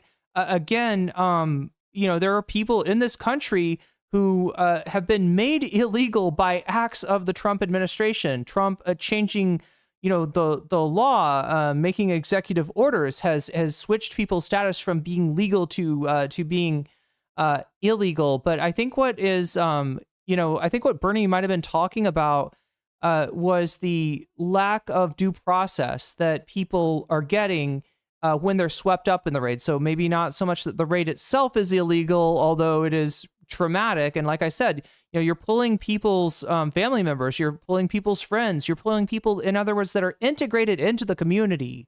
They're not some like secret illegal living in the shadows or some shit like that. They're part of the community. You're pulling these people out of the out of their lives, out of their communities, and yeah, people are upset by it. But the thing that's illegal is the deprivation of due process. So in other words, instead of these people going in front of a judge, what Trump is doing is just sweeping them up and deporting them without a trial. And chat, this is bad, because even if you're a United States citizen, how do you prove that you're a United States citizen? Because people who are citizens, people who have birth certificates, born in the United States, have been swept up in these raids before, and they have been disbelieved. ICE has torn up their paperwork and said, nah, that's bullshit. We're still deporting you, right? The only way that you can prove that you're a citizen, the only way that you could prove that you're not a criminal, is if you get due process. The Trump administration is bypassing this. They are in violation of multiple court orders on that. That's what's illegal, as far as I'm concerned. If Bernie knows something more about the raids themselves being conducted in an illegal way, I guess that's possible. I don't know that. That's not what I'm claiming, but I think what Bernie was trying to say, if I'm gonna guess, is he's talking about the processing of the people swept up in the ICE raids is illegal. Again, if you weren't in this very specific section of downtown LA, you would have had no idea, zero idea that anything was happening in the city. And that's proven by the fact that all over the city, people were still posting Instagram stories of themselves at brunch and dinner, at the beach, at parties, and of course, celebrating Pride Month at countless events across town. You really wouldn't know any of this was going on unless you were right there. The KCAL had 2 angles of like a tiny pallet on fire. Yeah, and they kept going, like, let's check in on that pallet again. Yeah. Oh, those Meanwhile, there was an entire row of motorcycle cops and police cruisers. But listening to Bernie Sanders, are you serious? Look, I already told you the criticism I have for Bernie. Yeah, I'm going to listen to him. And sometimes I'm going to disagree with him, like I did about this latest tweet. All right? I don't know who you think you're talking to, but maybe you should listen a little bit better. Just sitting there watching. Yeah, and like, again, you compare any of the footage from Sunday night to when the Dodgers win, when the Lakers win, or when no comparison. When any Philly team wins, yeah, or Boston team wins. It doesn't even rise to that level. So again, this is not LA is a war. Yeah, see, you're just wrong, blue collar. They're literally not having due process, right? They've been deported to fucking gulags in El Salvador. This is documented. That people have been deported to gulags in El Salvador without even as much as going in front of a judge. Yes, they are bypassing due process. And yes, that means they can do it to you too. Because if you never see a judge, you can't prove you're an American citizen. All you gotta do is be on the wrong side of Trump. And as we've seen, even Elon Musk has managed to do that as well, right? This is about Trump taking out his vengeance against his perceived enemies. And it's waking a lot of people up. A lot of people that thought that deportation meant violent criminals, right? They bought into his lies. They bought into his narrative that there's an epidemic of violent crime that's just not showing up in the statistics, because the statistics have a liberal bias somehow. That there's an epidemic of violent crime being conducted by undocumented people, even though when we look at the rates of crime between undocumented and documented, we see that actually U.S. citizens commit crimes at a higher rate. Kind of makes sense, though, right? If you're in the country without the proper paperwork, you'd kind of want to keep your head down. Committing a crime doesn't sound like a good idea. So please, do the smell test. When Trump says something, don't just be like, yum, yum, yum, yum, racism, I love it, right? Take a sniff of what he's feeding you and realize that it is bullshit and that you are being used, and that fascist jackboot can turn against you just as easily. War zone, because the president is lying to you. And regarding those Waymo fires, which seems to have totally dominated a lot of the reporting from Sunday. Oh, the humanity. We would like to quote from Taylor Lorenz in UserMag. She was actually on... Schmegley says CCOT has never released a prisoner. They did, though. They released But yeah, in general, they do not release a prisoner. Yeah, in other words, chat, there's no due process, and you just get warehoused. You get warehoused in this fucking hellhole in El Salvador. Conducting interviews while this was taking place, and also, of course, references a recent article from 404. Citizens get due process, says Nameless. Nameless, how do you prove you're a citizen if you don't get due process? How do you prove you're a citizen? You said citizens get due process. Do you think there's like a barcode on your ass that they fucking scan? Do you think that's what happens when you get taken up in an ICE raid? They scan your ass for the barcode. Oh yeah, this one's a citizen. Let him go. No, they fucking deport your ass, Nameless. They deport your nameless ass to El Salvador. All right? And you don't leave that prison except in a goddamn body bag. For media, who reported that local law enforcement are able to easily access Waymo cameras to spy on people. So having Waymos roll up to a protest is like having a full 360-degree surveillance system just sitting there. And we should also state that her reporting from this video and elsewhere is just that. We're reporting on what happened. And in her piece, she's talking with people nearby about why they think people torched the Waymos. Which, by the way, Waymos don't have feelings. They are cars, not human beings. But in the Cars movies, the cars do have. This is one that I kind of bought into a little bit, right? With the Waymo thing. I heard a story that people were using the app to summon the Waymos to the protest area, and then they were lighting them on fire. And it's a pretty good story. And so I just was like, yeah, I guess they're doing that, right? It turns out maybe not. Yeah. So what about that? Also, like why they all showed up. I saw many people like, oh, they're intentionally calling Waymos to do this. And I guarantee they're just dumb. They're just dumb cars. I guarantee you that some dude in like Little Tokyo or off Broadway was like, huh, my Waymo got canceled. Well, I'll just order another one. They did not program these vehicles to like have the social cues to understand that a protest when is happening. Civil unrest is happening. And I'm sure they got a lot of useful data out of this stuff. Yeah, I'd like to think so. Here's Taylor with her outlet UserMag. Links to full reporting are always down in the description. For the past 24 hours on X, tech people, right-wing figures, and the media have been posting about Waymos being set on fire in downtown Los Angeles. The Waymos were burned during this weekend's protests against ICE. I saw them. Somebody in Shorts chat, I missed your name. Sorry for not giving you the credit for this, but mentioned that that Kilmar Abrejo Garcia has been brought back from the El Salvador hellhole, despite the fact that the Trump administration said that there was no way to make that happen. In getting ahead of maybe the Supreme Court finding them in contempt, they did bring him back. They put a bunch of what looks like fake charges against him. But again, we'll see, chat. We'll see. What I care about is him getting his day in court. Although I gotta say, with a high-profile case like his, it's going to be hard to get a fair trial by jury, given how tainted the jury pool is, given how politicized his abduction was. Burning and documented it on X and spoke to a couple people on the ground about it. In April, 404 Media revealed that the LAPD was publishing crime footage it got from a Waymo driverless car in an effort to identify a suspect. As 404 reported, the proliferation of Waymo cars also means the proliferation of roving surveillance cameras. LAPD has shown an interest in obtaining footage. I want to point something out, all right? When's the last time we saw electric vehicles on fire? Anybody remember? When's the last time we saw electric vehicles being torched? Anybody remember?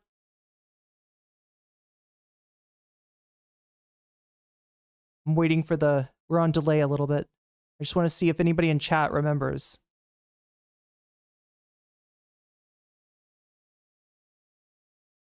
When's the last time?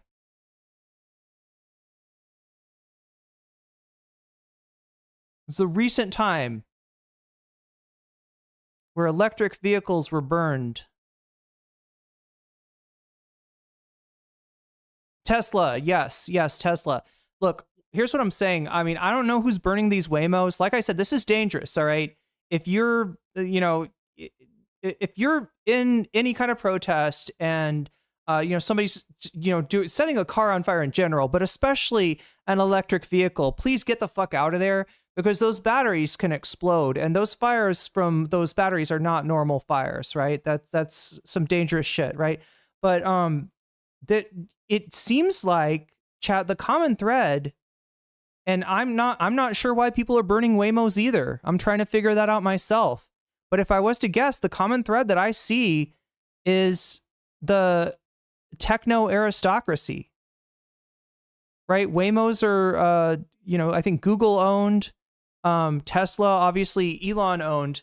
It kind of seems to me like people fucking hate tech bros, fucking hate their guts, and especially hate their cars. But anyway, yeah, everything's computer. Vehicles that operate in the city. Last year, we reported on a case in which the LAPD obtained footage from an autonomous food delivery robot to investigate a Good night, Fendus stuff. crime. When I asked a few protesters on the ground yesterday why they thought the Waymos were burning, they told me that the cars spy on people and could be recording protest footage. We still don't know who exactly set fire to the cars or why, but it's clear that more people are perceiving Waymos as an extension of the police surveillance infrastructure. And look, I'm sure you all saw what happened Sunday night. But again, this was taking place in one area of downtown LA with the rest of the city operating as normal. Was it more than like 2 or 3 Waymos even total? I think it was like 4. But okay, well, like based on the amount of angles and the amount of times that they cut to that, even on like local footage, you would think that hundreds of Waymos throughout the city of Los Angeles had been set on fire. But specifically talking about after dark, it was maybe throughout the entire downtown area, dozens. And in the specific areas that a lot of the stuff was taking place, a dozen people or more. It was a very small crowd of people who might not even have been there to protest and might have just seen an advantageous situation. Yeah. But no, they're saying the reason that they were on the scene when this happened. They were asking somebody why they think the Waymos were targeted, and the answer they gave was that these, and they do, right? The cars have a ton of cameras in them. I don't know if it's for their automatic driving system or if it's just to document what happens around the car, or if it's if it gets damaged or something like that, right? But we have had incidents, I guess, where the law enforcement has gone after those videos from Waymos. So I think people are kind of perceiving these as a roving security camera, right? And in a protest, roving security camera, I guess, kind of looks like a target to people. They got that footage, didn't they?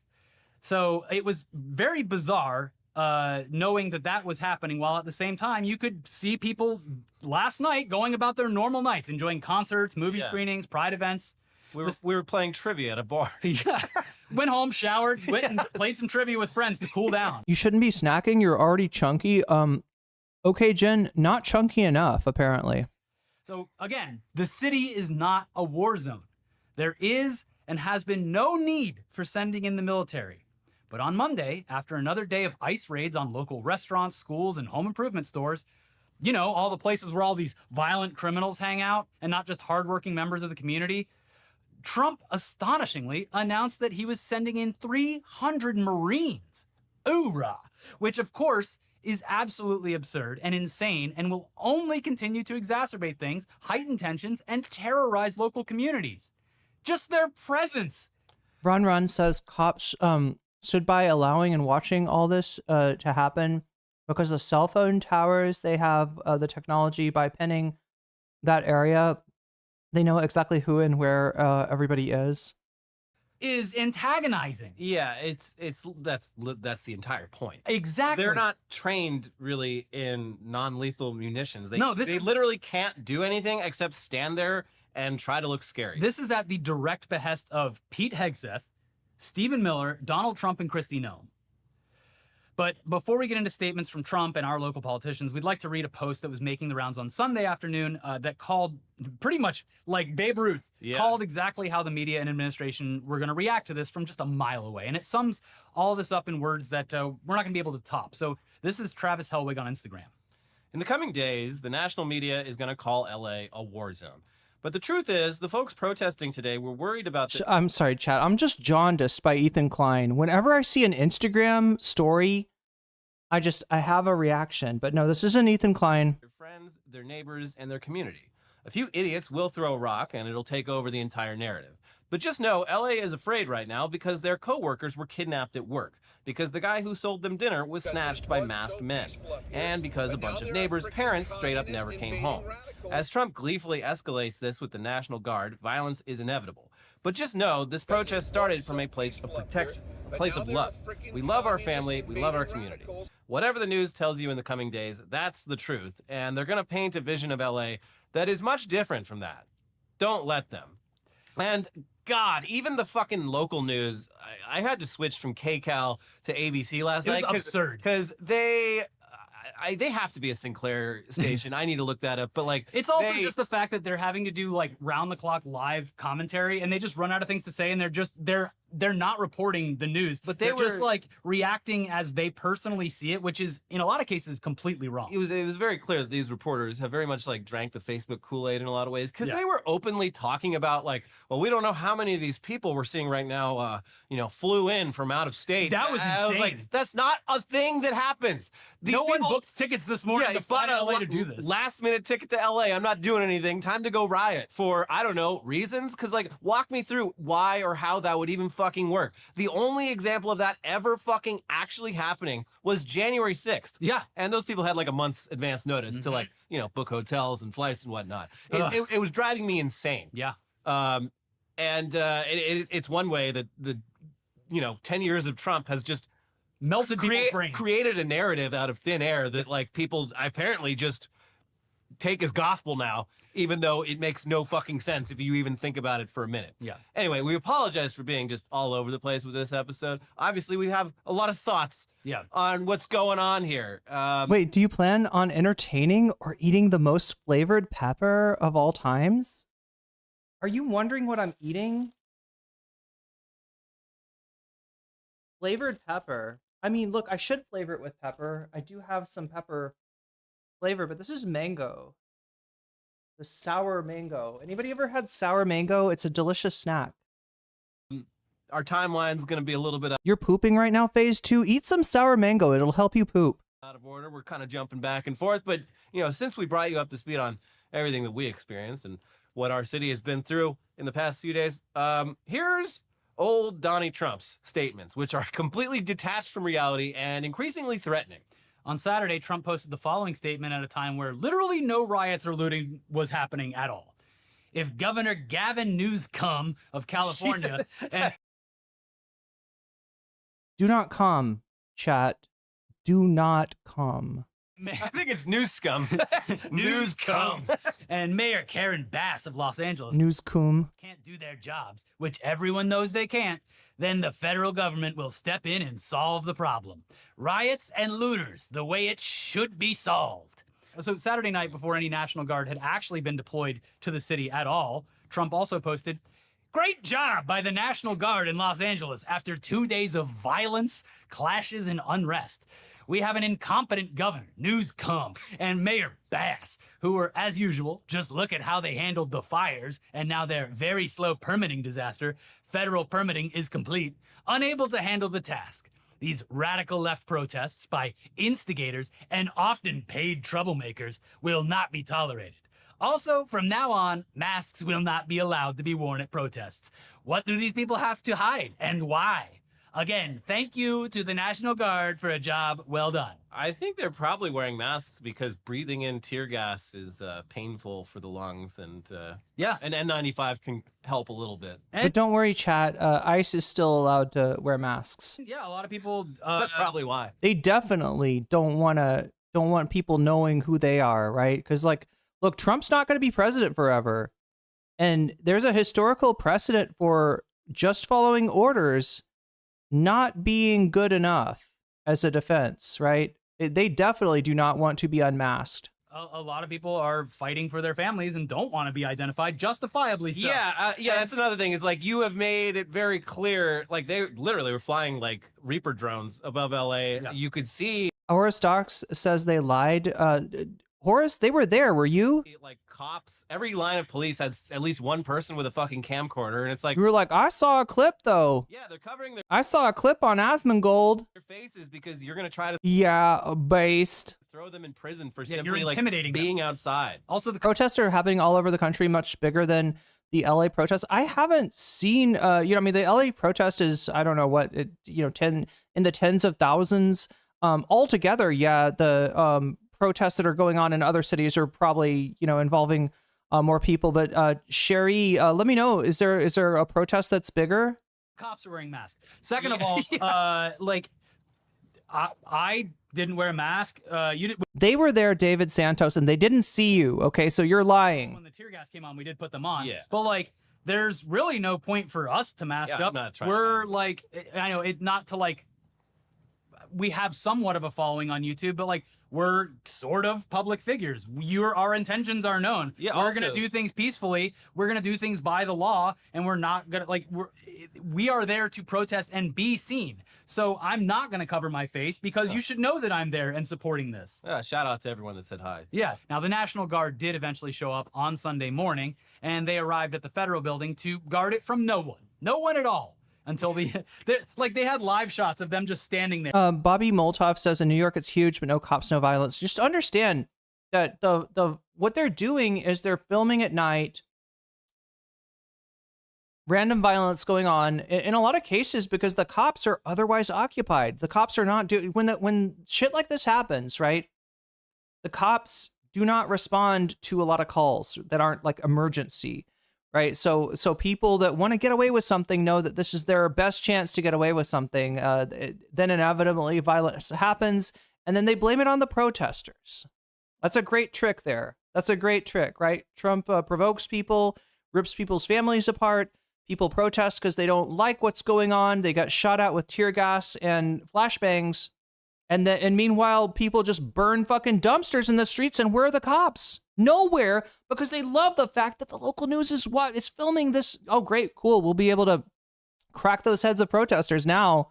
It's a psyop. It's a psyop to associate like one group of people with another. And I'm telling you, a lot of people, that are doing property destructions and stuff like that. It's the same kind of shit that you'd see in a city when the sports team wins the World Series or the Super Bowl or the whatever the hell basketball has, right? The Stanley Cup, it's the same kind of shit. And you don't see people trying to politicize those events, right? Those are apparently that's apparently fine. And there's not even any protesters. I think there was like one guy with like a funny sign, but I don't remember what it said. There was when we showed up with the march, there was a sign that said National Guard, lol. Yeah, it was that guy. Oh, okay. I think he was there like all day. Good. Just standing there laughing at them. But yeah, imagine like one guy standing there and the entire National Guard that was deployed to this place is standing there like this, guarding it with militarized trucks behind them. But yes, that was until the organized protest started later in the afternoon. Now, the next post was in multiple parts, but once again repeated some of the same statements, though with increasingly vile language. And I think our local NPR reporter Kai Risdall put it best with his response to the following statements. We'll read Trump's statement from Sunday first. A once great American city, Los Angeles, has been invaded and occupied by illegal aliens and criminals. Now, violent insurrectionist mobs are swarming and attacking our federal agents to try and stop our deportation operations. But these lawless riots only strengthen our resolve. I am directing Secretary of Homeland Security Kristi Noem, Secretary of Defense Pete Hegseth, and Attorney General Pam Bondi, in coordination with all other relevant departments and agencies, to take all such action necessary to liberate Los Angeles from the migrant invasion and put an end to these migrant riots. Order will be restored, the illegals will be expelled, and Los Angeles will be set free. Thank you for your attention to this matter. Anyway, NPR's Kai Risdall responded with a quote that we've been using throughout the episode because it is our lived experience as well. Hello, I live in Los Angeles. The president is lying. Yep, he's a fucking liar. There was also a great opinion piece from Philip Bump that ran in the Washington Post on Monday that we would like to reference as well because it gives a lot of context to everything that's been going on. Context that we might have unintentionally skipped over because we're trying to follow along on everything. Dominus Pegas says Trump's promise when he wins, you won't have to vote anymore. It's not like Project 2025 said he was going to put the U.S. under martial law or anything. Stop believing your lying eyes and believe the great leader. That's right. His birthday is coming up. His birthday is coming up, chat, and he's going to have a great big beautiful military parade for his birthday. Never mind that it fucks up the streets of Washington, D.C. The leader's ego must be attended to. Everything just like everyone else, while also trying to participate in peaceful opposition to the actions of this administration. So his piece is titled "Donald Trump versus California and Everywhere Else," and here's some of that. What's important to remember about the fracture that emerged in Los Angeles over the weekend is that it came shortly after reports that President Donald Trump was seeking to block California from receiving certain federal funding. His team, the Post reported, was asking federal employees to develop rationales for the funding cuts, perhaps looking at conflicts with his executive orders about cutting costs or ending diversity initiatives. California Governor Gavin Newsom responded by noting that the state contributes far more in federal taxes than it receives in services. But the point wasn't really the money. The point was that the Trump administration wanted to bring California to heel, precisely as it had sought to bring elite universities to heel, similarly by contriving reasons the government might strip funding. The method. Your average street cleaner says, I'm 100% sure Trump is trying to get escalation. He's doing the escalation. You're right. I mean, he's not just trying though. Like, right? He's literally, ripping families apart. If you want people to get upset, disappear their parents, disappear their aunt, disappear their uncle, disappear their brother, disappear their sister. You know, have people just like not show up. And nobody knows where the fuck they are, and they figure out, oh yeah, this person didn't have papers yet. I bet they got taken by ICE, right? I mean, he's absolutely, that's the plan, to provoke a response and then to use that response to justify his dictatorship, right? Dictatorship on day one, nope. Dictator every day. Methodology was the same because until we make him leave in chat, at this point it's starting to look like we're going to have to make it. It looks like he's not going to go willingly this time. The intent was the same: inflict pain on an entity that Trump viewed as hostile to his presidency. Immigration officials and officers have been a critical component of those efforts to inflict pain. For example, Harvard University, a target of administration efforts to block funding, had its ability to enroll students from overseas thrown into legal limbo. Meanwhile, California, and Los Angeles in particular, is home to more than 1 million immigrants who are living in the U.S. without legal documentation, providing lots of potential enforcement opportunities for immigration police less concerned about deporting potentially dangerous immigrants than simply deporting any immigrant who might be subject to deportation. Last month, the conservative Washington Examiner reported that Trump advisor Stephen Miller had excoriated senior immigration officials for the slow pace of deportations. Stephen Miller wants everybody arrested, an official told the newspaper. Miller, the official said, asked, "Why aren't you at Home Depot? Why aren't you at 7-Eleven?" So Immigration and Customs Enforcement went to a Home Depot in Los Angeles. There, they met resistance from protesters seeking to shield targeted immigrants, often their neighbors, from ICE's efforts. The result was conflagration, which there are plenty of reasons to assume is exactly what the administration sought. The protests that federal officers encountered on Saturday were sufficiently tame that the Los Angeles Police Department took the remarkable step of releasing a public statement indicating that the protests were peaceful and concluded without incident. You don't have to hand it to them. That was not how members of the Trump administration described what was underway. Miller referred to isolated scenes of conflict as an insurrection over and over and over and over again.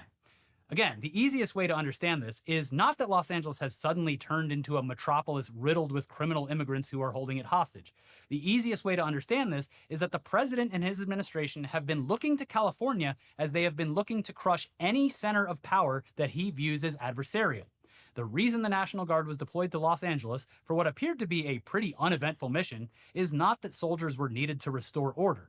It was because Trump wanted to tell a story about the heavy hand he would bring down on anyone who attempted to stand in his way, even if the— What are the headphones for?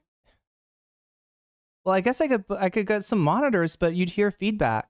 The hand's heaviness was equivalent to deploying a platoon against a ghost. Again, links to full articles down in the description. He goes way more into detail.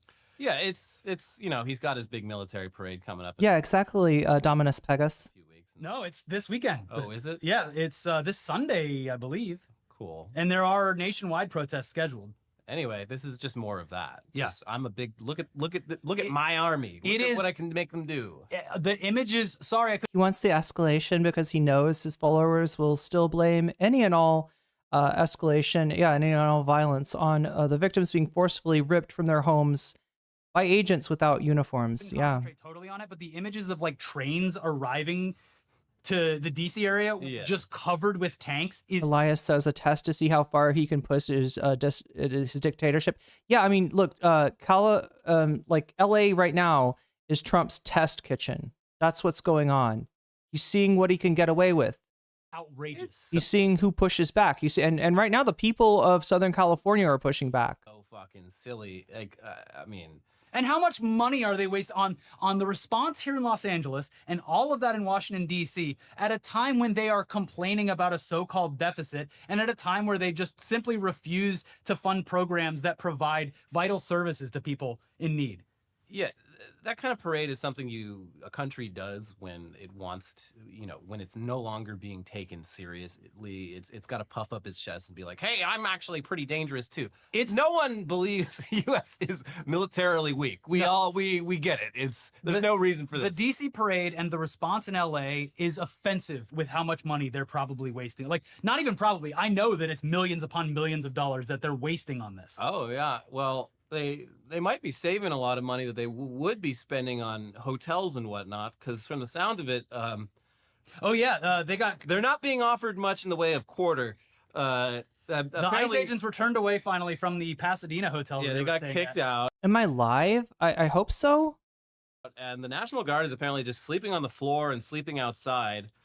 And that Chat, this isn't the afterlife, is it? I mean. That seems to be the way to do this. There was apparently at one point some DHS people had their tires slashed, and then a tow truck came, and the crowd was able to convince the tow truck driver not to help them, so he just fucking left. It's the protest equivalent of when the opposing team hits a home run and all the fans throw the ball back. Yeah, I mean, I think there's a lot of value potentially to. These people, they need food, they need shelter. Evan Pitt says, you Democrats make me sick, protecting people that shouldn't even be in our country in the first place. Evan, who are you talking about? Where you see Democrats? Where you see Democrats, Evan? And if we as a city can tell them to fuck off and not humor any of that, that really ties their hands. Yeah, and also there are plenty of... I'm going to eat... Getting their point across. More mango so I can get more fat comments from Shorts chat. You can call me fat more because I'm eating sour mango. Very clear. A known contributor to obesity right here. And non-violently pleading to especially the National Guard members who are like, you signed an oath to defend the Constitution and here you are not living up to that oath. I mean, I would assume a lot of them probably have mixed feelings, but also a lot of them, especially they probably were waiting, especially in the Guard. They're yeah. like, finally something to fucking do. Yeah. But yeah, and I mean, like, has the National Guard even? They're not the ones firing. Yeah, you want to deport somebody? How about we start with Elon Musk and oh my God, what the fuck is her name? Melania. Yeah, you want to talk about illegal people that are in the country illegally? Trump's wife and his former BFF. And hey, chat, we might actually get the Elon Musk deportation. Steve Bannon, the president's other BFF, has said that he has suggested that Elon Musk is his immigration status is not legit, and also has talked about possibly nationalizing SpaceX. So, gas, are they? I guess a broken clock is right once every few centuries. I think there's a lot of CHP, a lot of sheriff's department. Yeah, like CHP. I think How about we start with you? Too bad, Alex T. I already deported myself. National Guard's literally just standing there. Nice try, though. I'm not in America, silly. To make it look tougher than the National Guard, as far as I saw, was totally just on the federal building because that is federal property. Yeah. Elon Musk, Andrew Navarro, was in the country under an educational visa, and he stopped going to school. He broke the terms of his visa. So it was CHP and see, you just don't know because your head's up Trump's ass so tight, right? It's suction. It's suctioned in there, and you can't hear anything. And you're like, oh, Elon Musk isn't I mean, not even Trump's ass at this point. I keep on forgetting they're not on good terms now. It's hard, Chad. It's hard to think of Elon and Musk as being, arch enemies at this point, but I guess they are. And sheriffs who were doing the South Africa hates his guts. He's got 6-year-olds mining lithium. Fucking stupid. God damn. But hey, now the Marines are coming. Cool. Yeah, literally as we film this episode in our studio that is within earshot of downtown LA, Trump is sending Marines into our city. And as of when we wrote the episode, the only protest happening was a student protest downtown. Yeah, you can only get AM radio in Trump's ass. And organized. There's no Wi-Fi. The Wi-Fi doesn't come through. Still, the National Guard is here, the Marines are apparently coming, and communities are terrified. But look, we're going to give you as much hope as we possibly can. First of all, like Elliot pointed out, the hotel in Pasadena was like, nope, ICE, get out. Too much trouble. The city of Glendale, which is just a few miles from downtown LA, has ended their contract with ICE and put out a statement informing the public of their decision. So there you go. Bullying continues to work. Also, Service Employees International Union President David Huerta, who we mentioned earlier and who was beaten and arrested on Friday while attempting to stop an ICE raid, has now finally been released from custody, but also faces a federal charge of You bought John Tapper's book, Rambo for Life Says? We all know the secrets of Biden's cover-ups and corruption. Do you mean Jake Tapper? Rambo for Life? conspiracy to impede an officer. We hope that he will beat these charges, especially with the full force of the community and legal representation behind him. I saw some excerpts from the case they have against him, and it is paper thin. Literally, like, the only evidence that he was like coordinating to assault cops was that he was looking at his phone. So I guess clearly that means he was involved in some sort of conspiracy. They have nothing. Yeah, and also, by the way, like when he was detained, our congressman flew from D.C. to come back here, and so that he could walk onto that property and make sure that David Huerta and the other detainees were like getting proper legal representation, checking in on them, making sure they were being fed, and they denied him access to the building, as well as all of the other lawyers that were there to talk to clients. Anyway, they may have really fucked up there, because that union, I mean, he's the local union president. He's the local president. That union has activated in every metro area in the country, protesting against ICE.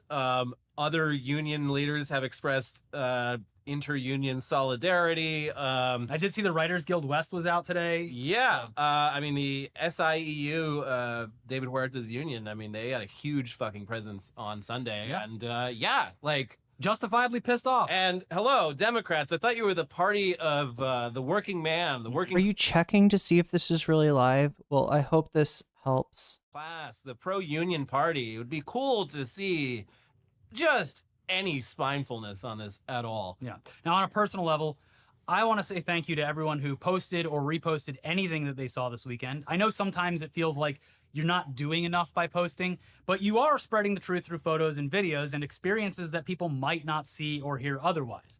And I also want to thank everyone who came up and said hi to us at the protests, thanked us for doing this show, and in some cases told us that they felt less intimidated to show up and add their bodies and voices to the march because they knew that we would be there too.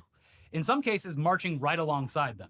And I'd also like to personally thank @Gonzo_Times on Instagram, who has been putting himself in harm's way the entire week and documenting everything. Some great shots. I'd never met him before, and he spotted me at a protest on Friday night and said that our show partly inspired him to get into photojournalism. And it's hard to react to that because it always seems like this show is very dumb, very silly and inconsequential. But it is moments like that that inspire us to keep going and keep showing up for others. Yeah, we also want to thank our local independent news outlets who you should absolutely support financially if you are in Los Angeles or just want to support independent press. LA Taco, which is basically the last of the local sort of local indie alternative press here. They've been on site filming and reporting. They have a fantastic article up on their site right now called "Trump Can't Win the Battle for Los Angeles," and they have a very handy Blue Sky follower pack, so you can follow. Daniel Price says, I don't know, you sure it's live? That could be AI generated mango. bunch of And their journalists who are Instagram on is site. very active with filming. I mean, are any of us live? It's a kind of an existential question at that point. What's going on an hour by hour, minute to minute basis. The LA Public Press, which was only founded a few years ago and has done some of the best local reporting available. They have an article you should check out titled "ICE Raids Tried to Split LA Apart, but..." TS says protesting against ICE is stupid. No, actually it's based. ICE was formed as part of the Patriot Act, which should be repealed. Should be repealed, right? Do you know who's responsible for 9/11? George W. Bush. Not because I think he did 9/11 or anything like that, or like any of those conspiracy theories, but because he was fucking negligent. And instead, the gutless media rallied around George W. Bush and let him do whatever the fuck that he wanted. And that's taken away so many of our civil rights. The Patriot Act needs to be repealed. All right? Department of Homeland Security should be abolished. ICE should be abolished. Hell, the MIGRA, the old version of ICE, should be freaking abolished. It's a waste of money. might have made it stronger. Yep. Of course, there's also LAist, which is our local public radio station, runs NPR stuff. They're also facing direct attacks from the Trump administration as well as funding cuts. But I was listening to a little bit of LAist on Sunday, and it was some of the only like mainstream local reporting I'd listened to where they were very, very clear. Learn the rules of the platform you're on if you don't want to get banned. Look, the other thing is like, don't act like a bot. Okay, like the chat's been pretty big. I think we got up to 700 tonight. So the mods have a lot of work to do, and sometimes they have to do it really fast, right? So yeah, if you're getting right, just don't act like a bot, right? Because they have to deal with lots of bots, and if you act like a bot, you might get banned. About the government, the law, being the ones who started this shit, and how everything was peaceful until they just randomly started gassing the crowd. I appreciated that. On a more personal note, our friends who have been flooding the zone with footage, reporting, explanations, and more. You got Quentin Quarantino, who also marched along. Wait, what's your point of your channel other than stealing content and trying to make them look bad? Do I look like I'm trying to make the internet today look bad? I feel like of all the people that I've covered today, Gavin Newsom, Karen Bass, Bernie Sanders, I have even had some smoke for. I feel like these two guys are like the least of it, right? I'm showing you these two guys because they're in LA and they've put together a chronological retelling of the events of these protests, right? Not a lot of people understand why they're even going on. And so they take it back to the beginning and they explain how it all unfolded and what it's really like at the protests and what it's really like in LA right now. Yeah, no, I'm sharing it on a different medium. Thank you very much. And look, if they have a problem with it, I've added them in the description. They can let me know. Don't try to pocket watch in here. Just because you got nothing. Just because you got nothing, you got no clout. You got no clout. You're pocket watching. What are you doing? K9 Cop. And your name is K9 Cop 14. What the hell is that? What are you gonna sniff my drugs? Are you gonna sniff my? What are you doing here, K9 Cop? From insurgents who did not march, but has been. I prefer Air Bud. Doing a good job, gathering a lot of footage and sharing contextualizing it. And Taylor Lorenz of User Mag, also Hassan, who was out there live streaming all day Sunday, and I thought I watched. Isn't it about ICE deporting illegal aliens? It's about ICE deporting whoever the fuck they want. They've pulled up people that aren't illegal. They've had people show them their birth certificate and ripped up the birth certificate. They don't fucking care. Look, here's what you don't get, Filippo. If you get pulled in by ICE, half of the time you don't get to see a judge. So if you're an American citizen, how are you going to prove that? You're in El Salvador. You're in El Salvador getting your head fucking shaved, right? You don't get to see a judge. You don't get a lawyer because Trump is running this illegal fascist shit show.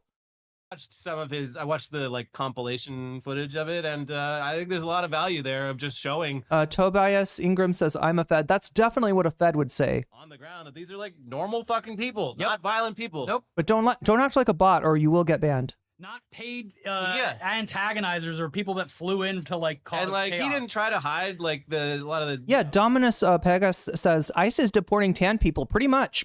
If you look like you might be Latino, you know, they come for you, and you don't get a chance. You don't get a chance to prove that you're born here, you're a citizen or whatever. dumb bullshit from the crowd. But like when you see it from that perspective, it's pretty wild to see someone standing on the 101 freeway. That's literally not happening. It literally is, Panda. But it's like, this is a pretty calm scene. Yeah. It's not a war zone by anyone's definition. And as for how you can help, Unless you were responding to something else, in which case, see, I don't know what Panda Life's responding to, actually. we'll leave links below to information so that you can know your rights if you are I am a bot. Beep, boop, beep. That's what a bot would say, AZ. attending a protest in the future, as well as your basic constitutional rights when it comes to being detained or being targeted by ICE agents or someone that you know being targeted. We'll also leave a link where you can donate to Mutual Aid LA to help support. Yeah, that's right, Schmegley. The feds literally, they legally have to tell you they're a fed every 3 seconds. That's how you know it's a fed. Affected by these illegal raids. And there will be a link to where you can order red cards to hand out. The red cards are available in a bunch of different languages, and they're a handy pocket-sized guide to your rights. Bloop. I've been giving them out. There you go. Give them to anyone and everyone, because as we've seen, ICE isn't just targeting criminal gang members or violent thugs or whatever Trump says. They're trying to meet an impossible quota. They will grab whoever they can, regardless of legal status, just by the color of their skin. They're grabbing the hot dog lady, and I need my bacon-wrapped hot dog after I get out of Sleeping Drifter, you're spreading misinformation. Go take some ivermectin. Joe at 1 You sound like you got brainworms, right? That'll kill the, you know, it won't, look, ivermectin won't keep you safe from COVID, but it might kill your parasites. in the morning. I'm fucking hungry. I need that hot dog, and maybe I'll get one of those Salvadoran pancakes too. But if all these people get taken away, I'm going to go home hungry. And you don't want to see me when I'm hungry. Now, there is, of course, other news out there. We'll get to that, I guess, on our next episode. But we did at least. Oh my God. So yeah, they put it together pretty well tonight. I don't usually watch them because, again, Internet Today kind of does what I do. They kind of do what I does. They kind of do what I do. And you know, it's like, you know, we cover a lot of the same stories. Usually I just kind of, you know, there's not much point in reacting to them, but I thought that today's episode was a really standout episode, right?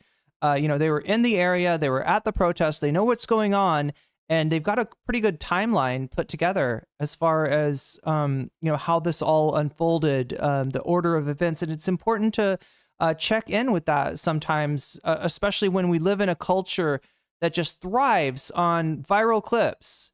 And a viral clip, you know, somehow says 1,000 words, you know, gives people 1,000 assumptions, and fills in these huge gaps of knowledge with stuff that's not even true.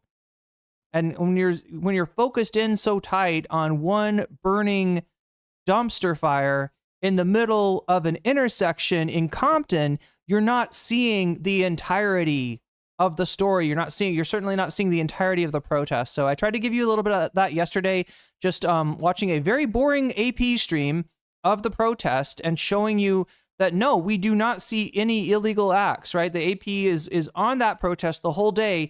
The closest thing to an illegal act that we saw on that stream yesterday, chat, might have been like some pretty sick dance moves when the protesters got bored and decided to do a dance off. So yeah, it's not what they're telling you. There is misinformation out there. It's all over the place. There is, you know, decontextualization. Like I talk about misinformation, disinformation, straight up lies. The Trump administration is the originators of fake news. So, you know, they're great about that. But you've also got decontextualization where you, like I said, you zoom in on something so tight that you can't see the forest for the trees. So we're trying to peel back, see the forest for the trees, and look at the situation as it actually is, as a provocation by the Trump administration of Southern California answering that call, defending their family members, defending their friends, defending their community members from these illegal ICE purges. And then, you know, you just got to be lied about. They're going to lie about. They're going to show somebody else, you know, smashing a Waymo and torching it, And they're going to blame you for that somehow, because it's like, yeah, well, I guess it's a protester, right? The protests are going on, so this person must be a protester.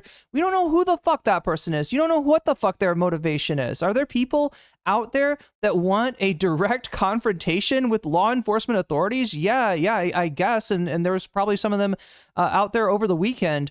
But there's also a lot of people that just want to see the world burn, right? And they got to burn a little tiny portion of the world over the weekend, but that doesn't have anything to do with the protesters. I think Bernie fucked up in his tweet here, right? When he implied, when he conflates the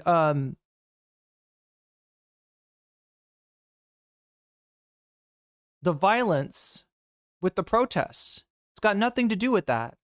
And a lot of people, including the serfs, including Hassan, have let him know. Anyway, remember, this is a actual political cartoon from the era when Martin Luther King was alive, leading protests.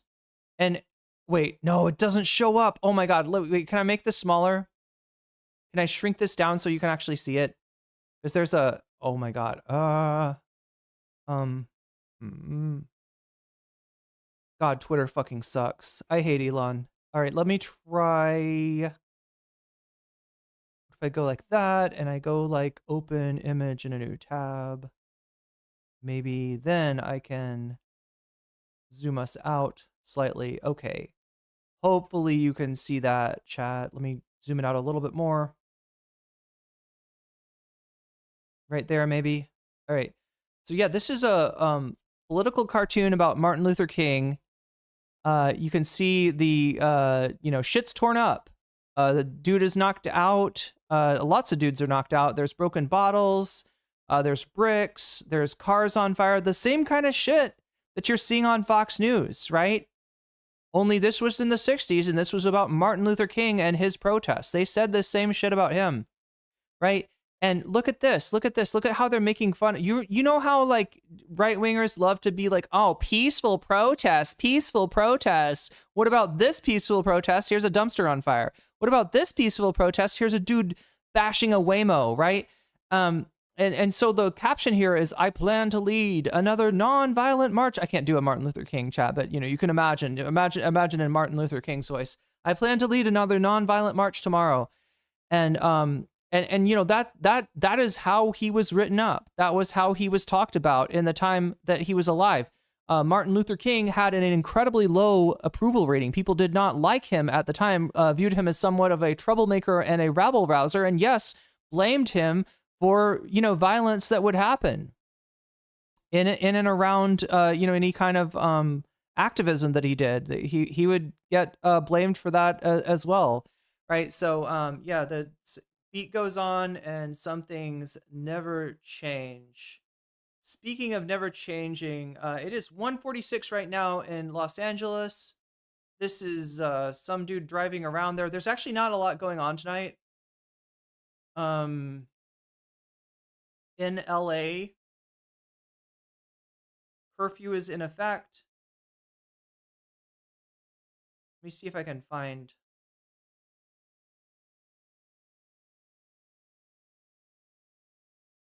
a live shot of Los Angeles. There it is, chat. There's LA. Very boring.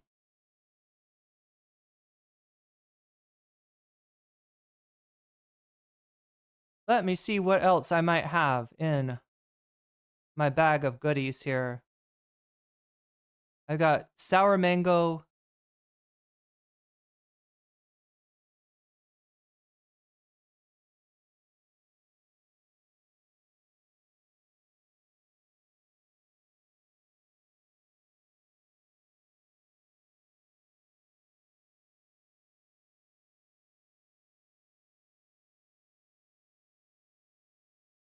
Okay, we got some stuff. Let's look at this. All right, so this is Chicago. Continuing to follow breaking news from downtown Chicago, we understand that chaos is unfolding at the anti-ICE protests in Chicago. The Brona Tumulty has been covering. We heard that everything was peaceful, but now this video is showing a we heard that everything was peaceful, so we decided not to cover it. But now, you know, we can show you something and make it look like it's not. Car driving through the street, narrowly missing protesters. Police. Oh yeah, wait, no, this happened in LA too. There was a guy doing reverse donuts. He was, you know what a donut is, right? You drive your car around and around, and you leave tire tracks on the street.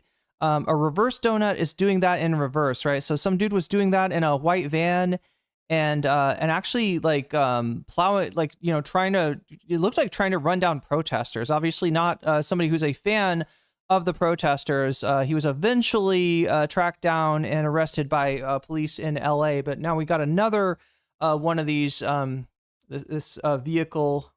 Police officers running after the vehicle. We don't know yet if anyone has been hit. The protest started out peacefully, as I said. It's gotten chaotic as it moves around downtown. We have seen several people. It's weird to say it started out peacefully, and it's just like, look, I mean, just say that they're exercising their First Amendment right, all right? There's also some guy in a car trying to run people down. That doesn't mean that the protest isn't peaceful. That means that probably some fucking chud is trying to pull a Charlottesville on people. Put in handcuffs already. Let's go to Brona Tumulty right now for the latest. Brona. Good evening, guys. Yeah, we're moving east at the moment on Jackson, I believe it is. There's quite a crowd up ahead of us. Things have definitely gotten a little bit more out of hand at times since we've spoken with you. There have been several skirmishes with police. At one point, a car drove right at the crowd, through the crowd. It almost missed me as well. Several people jumping out of the way. I don't know if anybody has been injured in that. I gotta admit, chat, I'm a little bit jealous of Irish people, okay? I'm a little bit jealous of Irish people. Your accents are fucking awesome. And you can move over to the United States and get a job as a news anchor because we fucking love the way that your accents sound, right? I don't think I could do that in Ireland. I think that if I can't imagine going to Ireland and being like, yeah, like give me a job covering the news, and I will read the news with an American accent. I don't think people would be that charmed by it, right? You can't go to France and be like, listen to my romantic American accent. Aren't you seduced by me? And they're like, no, you know, get out. They smack you across the face with a baguette.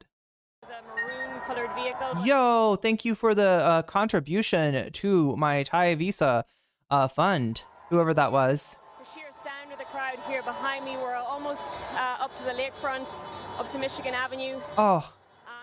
We've seen several arrests, people, at least 2 arrests. It is a wonderful accent, though. Truly it is. I'm sorry, it is. Another person detained sorry, the intersection is failing me at the moment, but it's definitely gotten a little bit more chaotic. We've seen rushes at the police. Just a very difficult day at the moment. Yo, thank you, Anonymous, for the $34 contribution to the Help Me Stay in Thailand fund. Help me stay the fuck out of America. At least while Trump's running it. Started as peaceful, has definitely escalated. I see that you are now heading towards Michigan Avenue, heading east. Oh, what? 34? That's like a magic number. That brings us to 100. The lake. A lot more people than initially that were there. Tell us a little more about this car. You said it barely missed you. Yeah, I was standing at the corner of State and Monroe. Unasked input. Make sure you don't forget to put the lotion in the basket. Do you have lotion? Unasked input. You're not beating off, are you? I believe it was, and the car was coming towards us. A police officer actually grabbed me and pulled me out of the way. So we're just a little bit shaken up at the moment, but we are moving east towards Michigan Avenue. Where's that car now? Do you know? Jackson. Brona, can you hear me? Where's that car now? I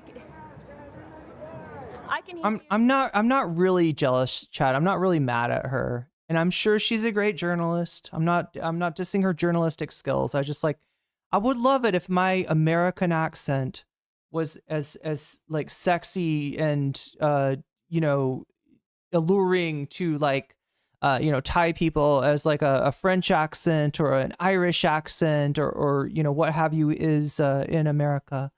I have gone from I Am Weasel Energy to I Are Baboon. You are Baboon? I've lost my photographer, so I'm not quite sure. Well, he's where nearby. The feed is. He's there. Let's get to the hose again. Why is this turning sexual? There he is. I can hear you. He's here. I found him. It's a little chaotic, as you can imagine. I don't know where People are pulling out their hose and getting lotion. I don't know about this. the car went. It did kind of plow through the crowd. Again, I don't know if anybody was Andrew, you need to ask. You need to ask for money.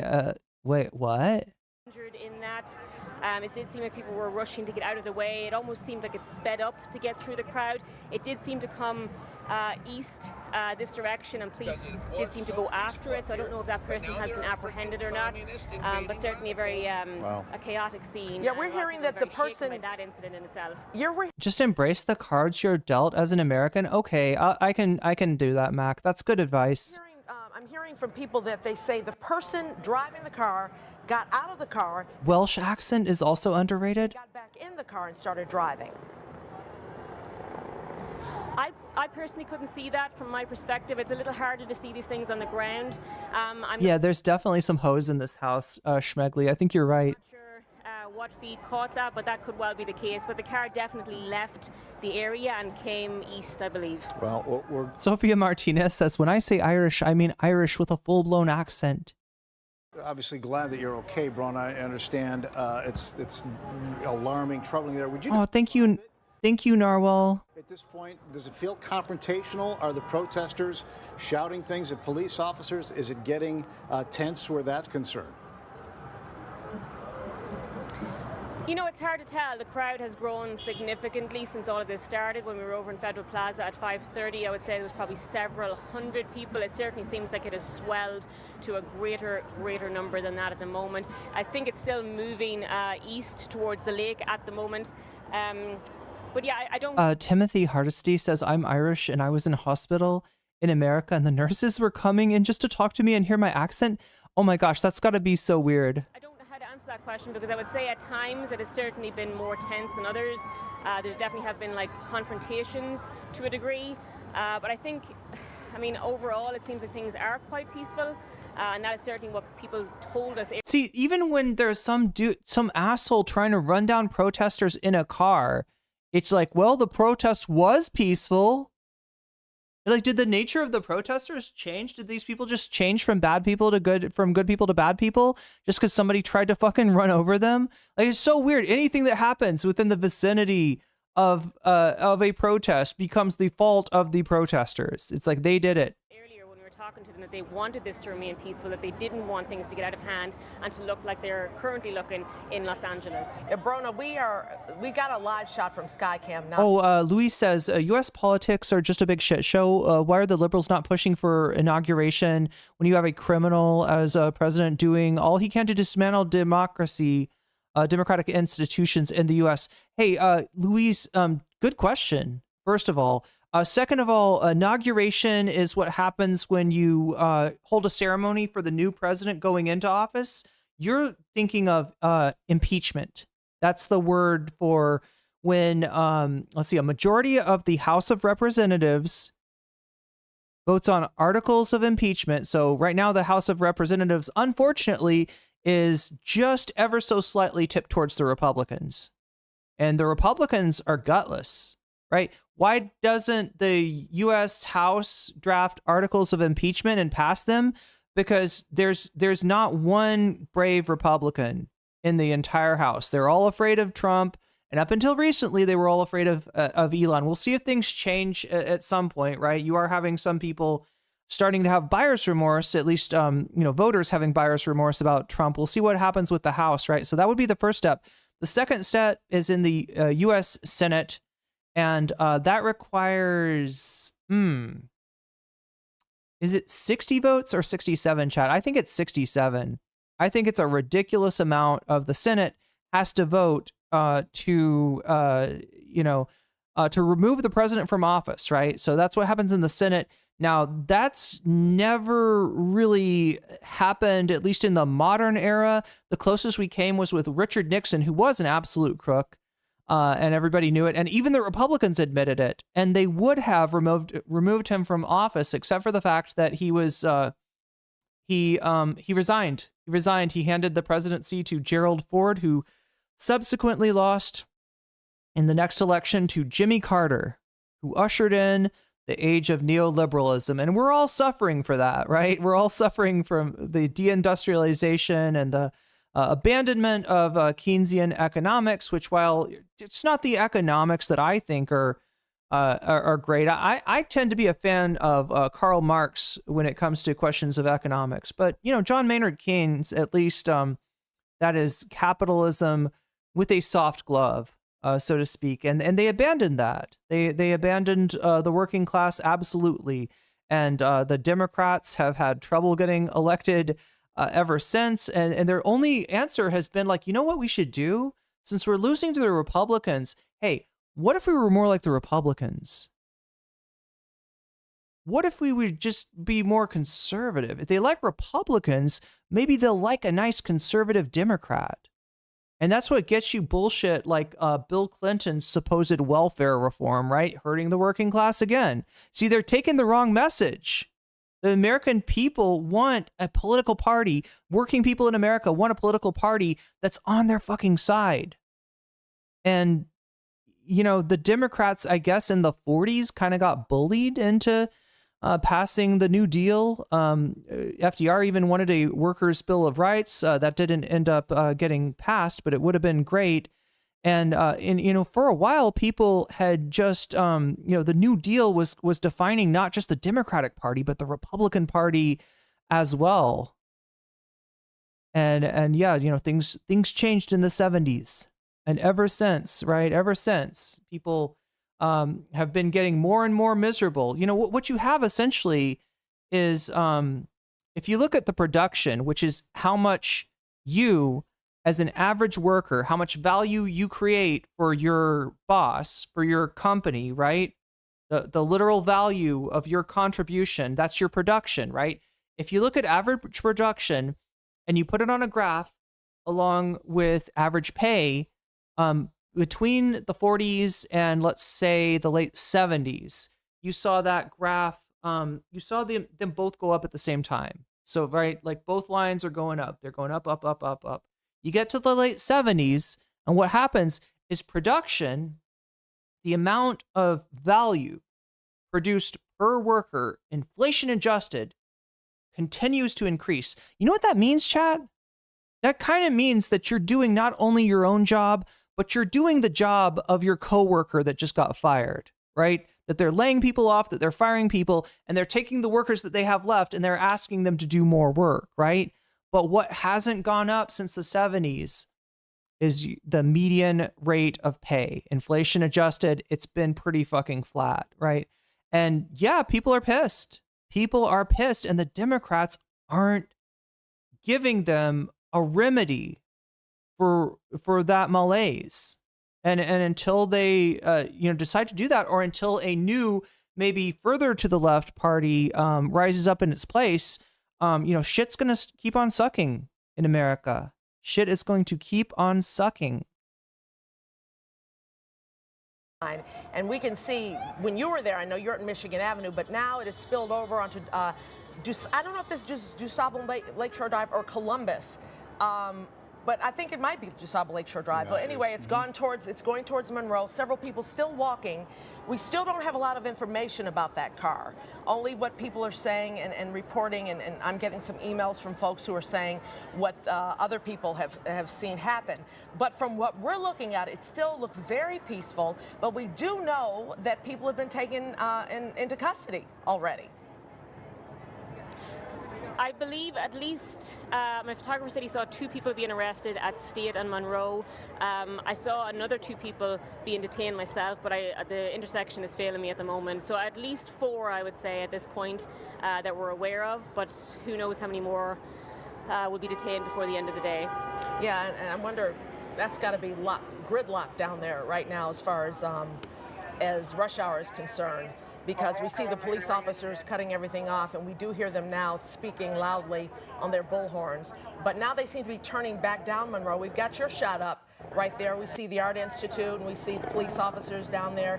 We see people carrying flags and things. So it's definitely still moving, the protest is, but the traffic is gridlocked right now.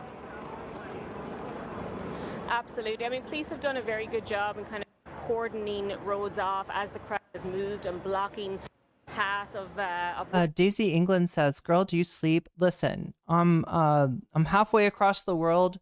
Right now it's 4. Oh my God, chat. It's 4 o'clock my time. Oh, They're moving and kind of directing the flow. I didn't realize how late in the day. Yeah, 4 o'clock p.m. That's what it is my time. Right. So if it seems like I'm up really late, it's because I'm just up at a normal time. Of the march, but they are still very on the move. They're kind of moving towards any street that they have access to. We've kind of chilled east, south, and kind of all over the place to make it down towards the lake. Wait, it's not bad enough to quit your job and actually protest? Listen, Zeltex, I mean, if you built a company, Because it was so peaceful up here, but now I feel like you're well within your rights to occupy your workplace. I feel you're well within your rights to take control over what that capital built.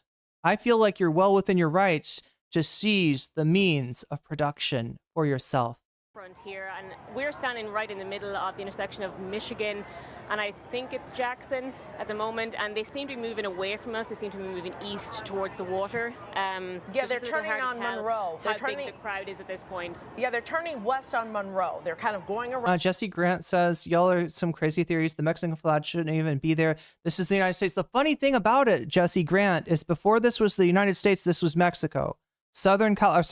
We're looking at Chicago now, just to be clear, right? But I think you were thinking of LA because that's what most of the conversation is about. And yeah, California, Oregon, New Mexico, Arizona, we're all part of Mexico. We're all part of Mexico. And a lot of the people that live in Southern California that are Latino, they're not here because they crossed the border. They're here because the border crossed them. There are definitely a good number of people with family in the area that predates the acquisition of California and these other territories by the United States from Mexico. Around Lakeshore Drive, then turning left on Monroe and going back up that way towards Columbus Drive. That's what we're seeing right now. We also see them spilling over into the Bandshell area.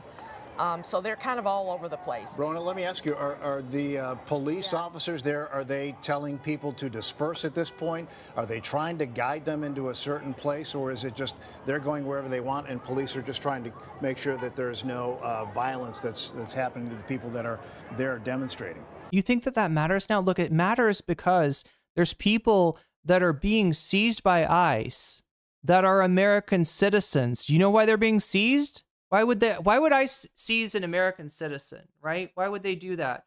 Because they're Latino. Literally your skin. Your skin is what they're making these judgments on. You show them a birth certificate, they rip it up in front of your face. Throw it in the wind. They don't care. They don't have to go through courts anymore. All they know is that Stephen Miller is breathing down their ass to increase the number of deportations. He's saying to ICE, you're not deporting fast enough. Deport faster, pick up more people, right? And so they got a quota to meet. And the only way they can meet the quota is with these illegal raids. That's what's going on in the United States of America. The only way you could possibly do something as crazy as deport 1 million people within 1 year is to deny them due process and proceed with this shit illegally, which is what Trump is doing. I would say, Ray, there's very much a sense of them being guided towards certain areas. They are allowing them to obviously... How come the cops on bikes, they look exactly like Mormon missionaries to me? I don't know. Have their moment, have the march. And like I said, things are largely peaceful. People are moving. Are they saying 8,000 per day now to make up the for the lost time? Wherever they're kind of allowed to go, wherever they're being free to move. I didn't see that State Street was quite blocked off with cops. We're not allowing them to march down State Street, so they kind of cordoned them off and made them move more east of that area. There was lots of police cars, police vehicles blocking off State, so they weren't allowed to go down there, which has kind of led the group east towards the water. All right, Brona, thanks. I know you've got a lot to cover down there, but we are still on that Skycam shot. But folks, in case you're just tuning in, we're following this anti-ICE protest that has been going along the area. There have been arrests, but The most poignant part at this point is that someone drove through that area, and we're going to get more information on that. We don't know what happened to that person. Chicago local news. You're such a disappointment. Oh, this is WGN. This is a pretty big network.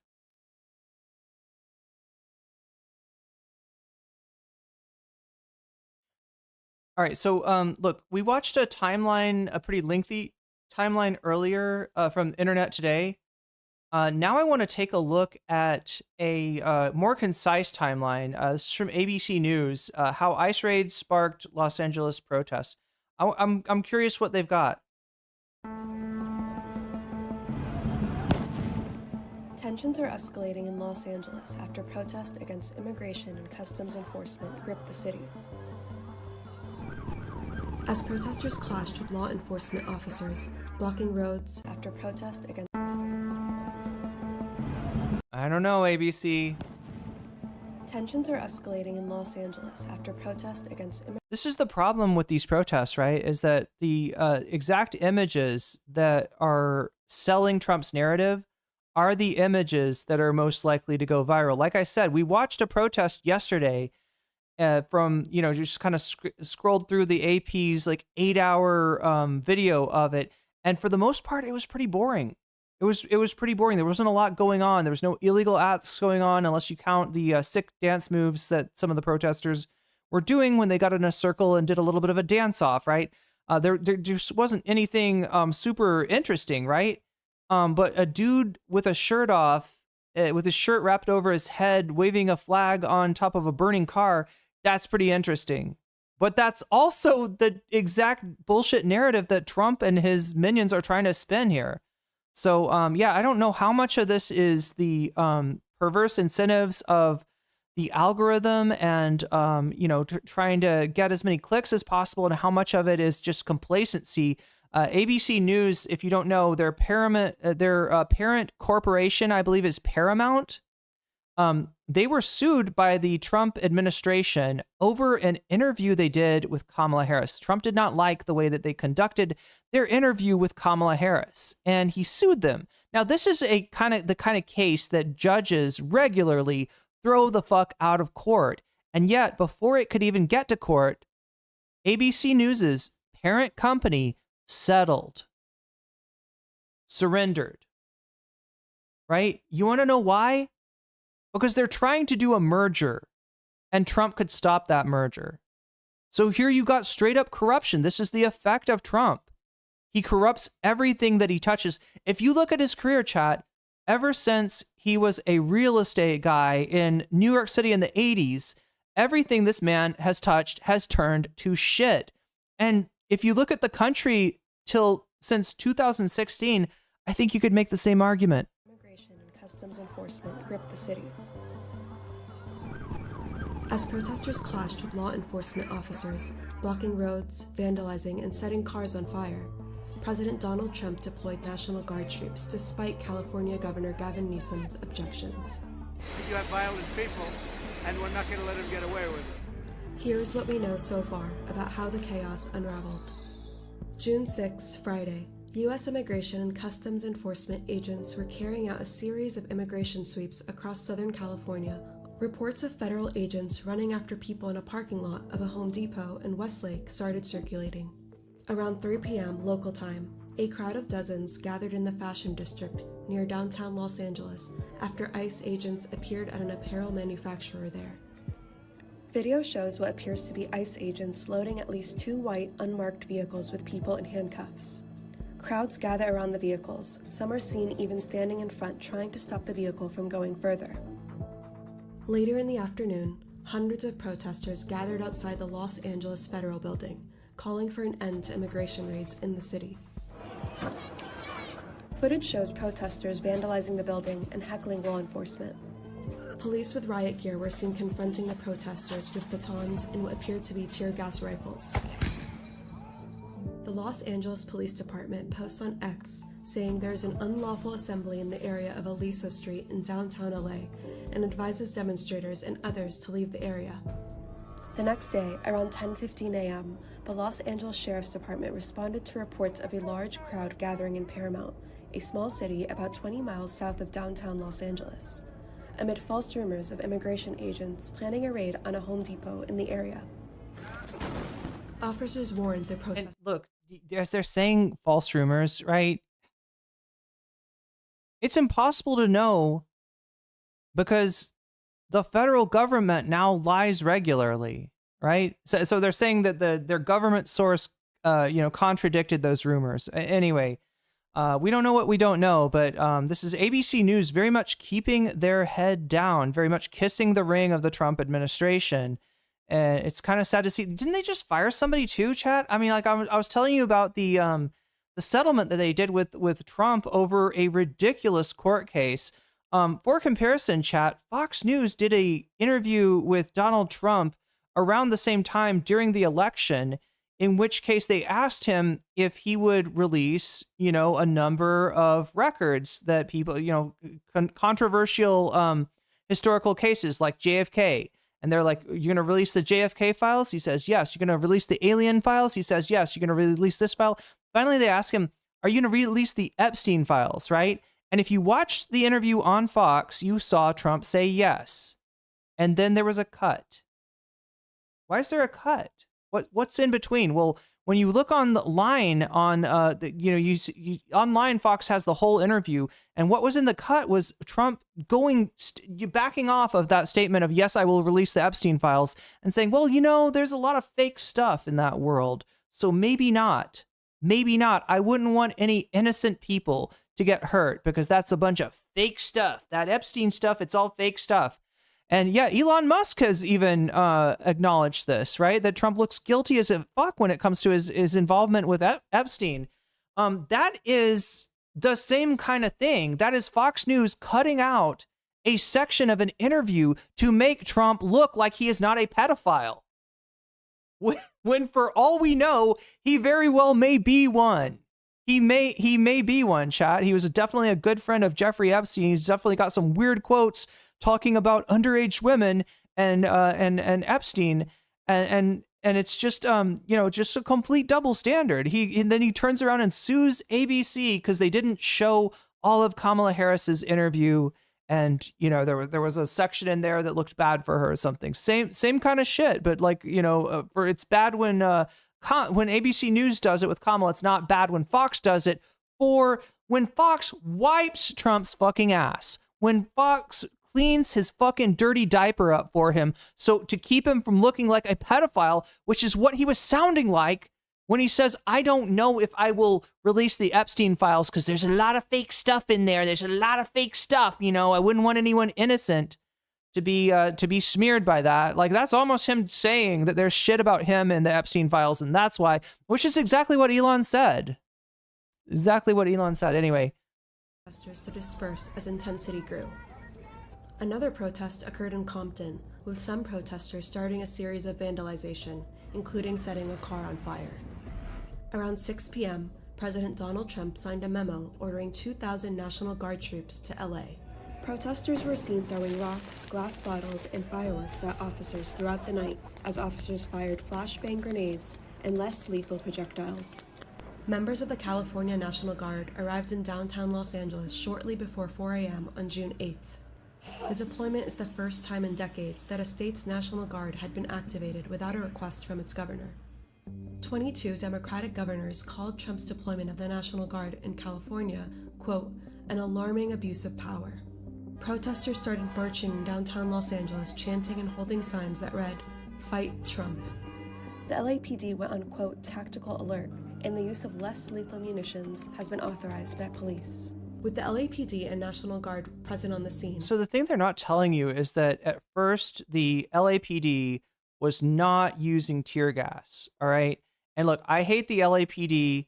Like I said, it's got a bad history.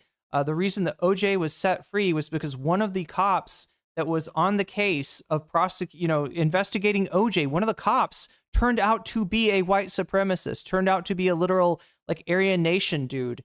And so his testimony was undermined. That's why OJ, who is very likely, sorry, I got to be really careful about how I say this, right? Who a lot of people think may be a murderer, right? That's why OJ was set free was because of the, they had out and out white supremacists in the police force. So I'm not a fan of the LAPD, but I will say that compared to the feds who were shooting tear gas, pepper spray, like all kinds of this, these less than lethal, means against the protesters. The LAPD in the beginning were very cautious, right? They did not use those rounds. They did not shoot tear gas at people, and they were doing everything they could to de-escalate the situation, because if you're LAPD, you don't want this going on. And in general, with a protest, if you don't provoke, if you don't escalate the crowd, if you don't show up with military gear, people protest, they let off some steam, and the protest ends. For better or for worse, I happen to think this is a pretty big issue, and I got no problem with this protest going long term. But just the nature of a protest is it will tend to lose energy if the cops respond in a reasonable way, where they're protecting people but they're not escalating things. You had the exact opposite tack being taken by the federal law enforcement, that being the Immigration and Customs Enforcement, ICE, along with the DHS and the FBI and whoever else Trump had pulled in. Trump pulled in a whole bunch of federal law enforcement to assist ICE in its duty, and that means that those people are not doing their job. That federal law enforcement is not on the case. But yeah, you had a very different. So what happened is that Trump and the feds, they made a mess. And now you get to the situation, you get to the point where the LAPD is having to clean it up, right? And they do end up, authorizing these less than lethal tactics, and more militarized presence for the police in general, just because the situation had deteriorated that much from the intervention. The federal intervention has done nothing but escalate this situation. Right, that as bad as the LAPD was and is, at least they were trying to de-escalate. Trump's got no interest in that, though, chat. He wants fireworks, he wants fights, he wants an excuse to crack down and be a dictator on all days, not just day one. Protesters walked on and halted traffic on a portion of the 101 freeway. Officials say 2 LAPD officers were injured by motorcyclists attempting to breach a skirmish line. Multiple police vehicles were seen damaged with shattered windows. What we're seeing in LA is chaos caused by the administration. People should exercise their right to protest. That's their First Amendment right. But people should also exercise that right peacefully. We do not want to play into the administration's hands. We're sick of Trump. We're sick of everything. America's really scary right now. I can't keep sitting by watching my brothers and sisters getting taken. We are no different from you. President Donald Trump has since deployed 4,000 total National Guardsmen and 700 Marines to Los Angeles to support law enforcement.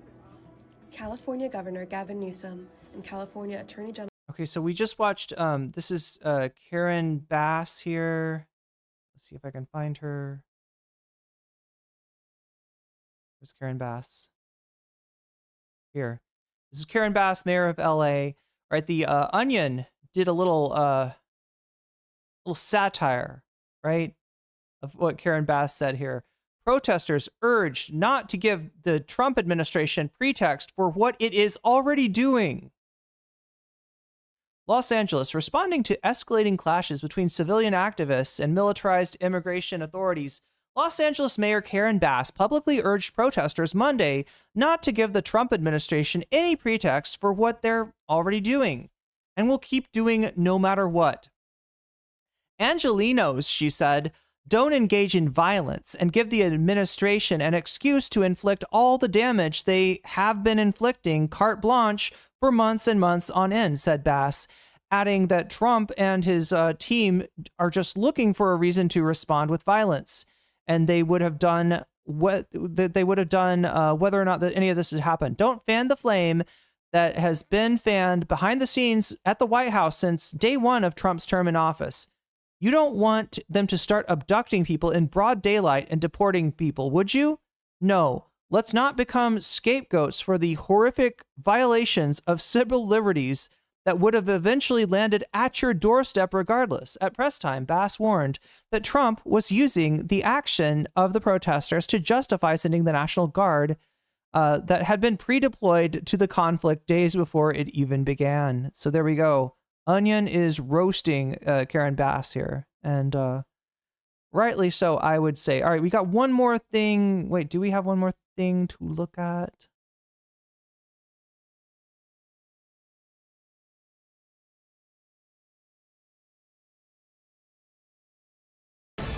That breaking news is another live look at protests continuing into the night in Los Angeles and here in Portland as well, in response to immigration arrests and deportations. On the left, so yeah, this is a Portland channel, it looks like. Side of your screen is law enforcement in downtown LA earlier tonight with zip ties around their wrists of some protesters. On the right side is some footage from our crews of protesters tonight at the ICE detention facility in Southwest Portland.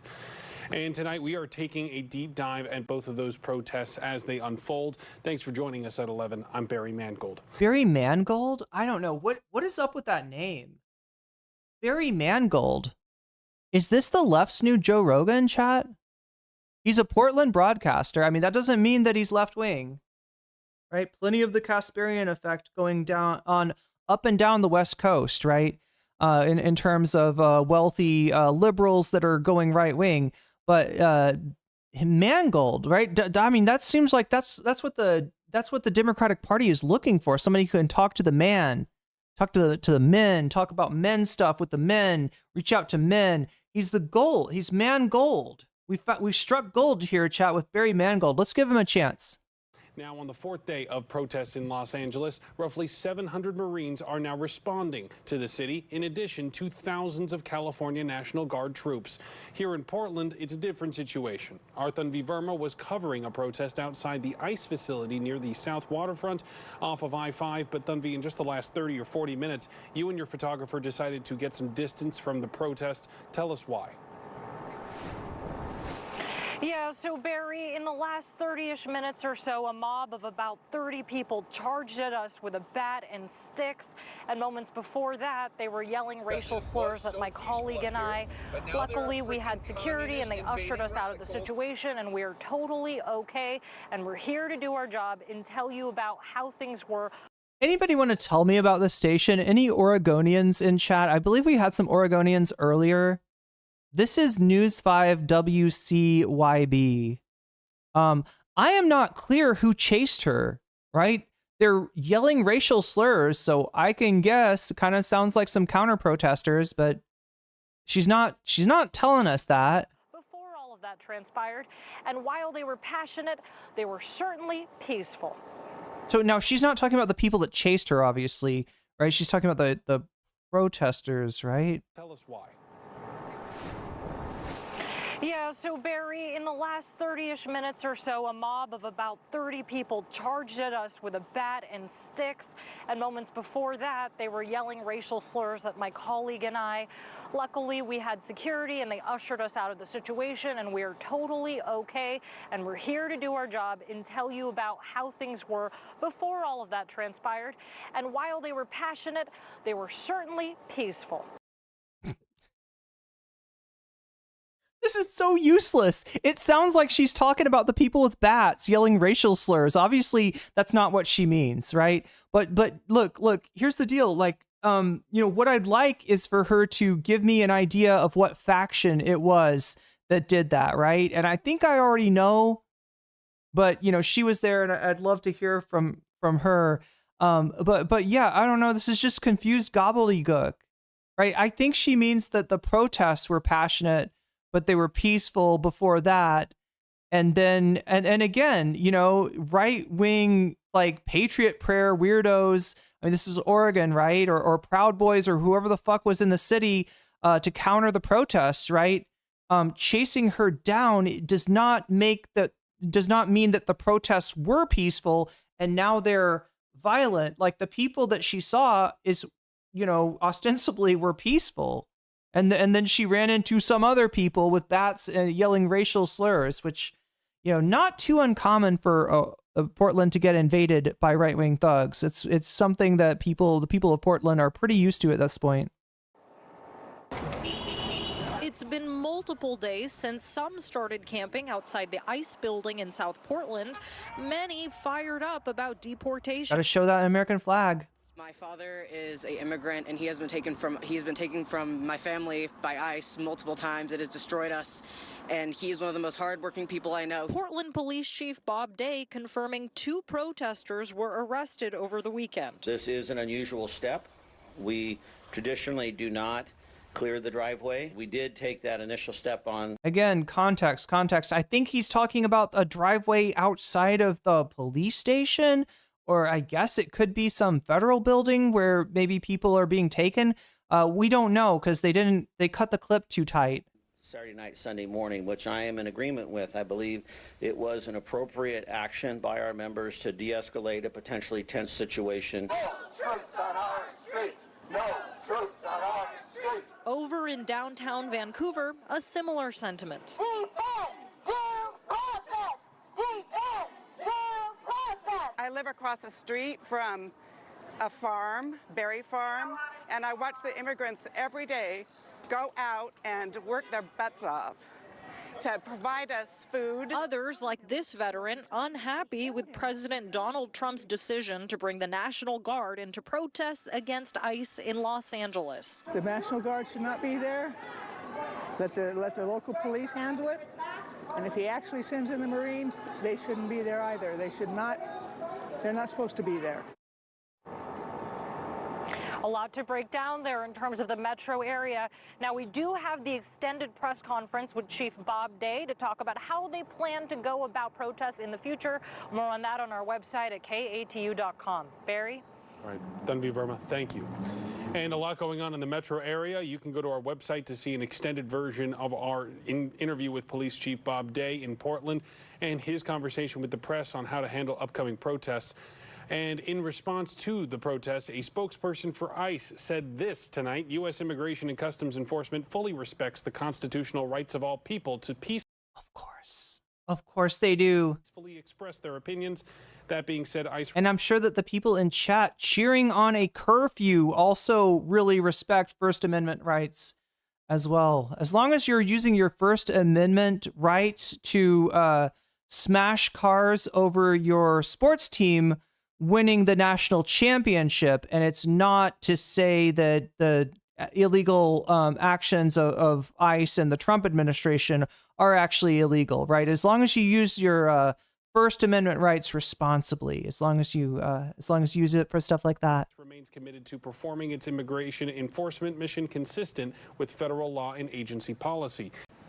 Steve, late today, they got part of what they're asking for when a judge set bail at $50,000 for David Huerta's release. However, Huerta still faces the possibility of federal felony criminal charge, and say that in general, immigrants are coming increasingly under attack. Led by the Service Employees International Union and others, this march and rally called for an end to the immigration raids and for David Huerta's immediate release. Huerta is an SEIU president in California. Union members say he was assaulted, injured, and detained while advocating for immigrant workers. All I can say is that he was exercising his First Amendment rights. Like we do in many of these demonstrations, it's a constitutionally protected right. David Huerta, a U.S. citizen, was picked up. If we're not all angry and outraged and see the demise of our democracy in this moment, then we're not paying attention. About 200 people took part and filled the plaza outside City Hall, where they denounced the Trump administration and called for people to stand together against injustice. And so for us, it's really about ensuring that Keith Harper says the COVID shutdown wasn't illegal, though, right? I'm sorry, Keith. Did Biden and Trump, did they not kill enough grandmas for you by opening up the country before we're even done dealing with the pandemic?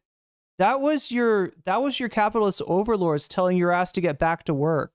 They didn't want to see any free handouts either. Well, you know what Trump's most popular policy was? The stimulus, right? Giving free money to people to not work. That was Trump's most popular policy. That, you know, that they have due process of law, regardless of their immigration status. They also said the National Guard should have never been mobilized against ordinary citizens, especially when California's government. Okay, so Promisa has come in from Asmongold's chat to tell me they're enforcing in the immigration law. They're protesting about them following and enforcing the laws. Immigrants can come into the country legally. Wrong.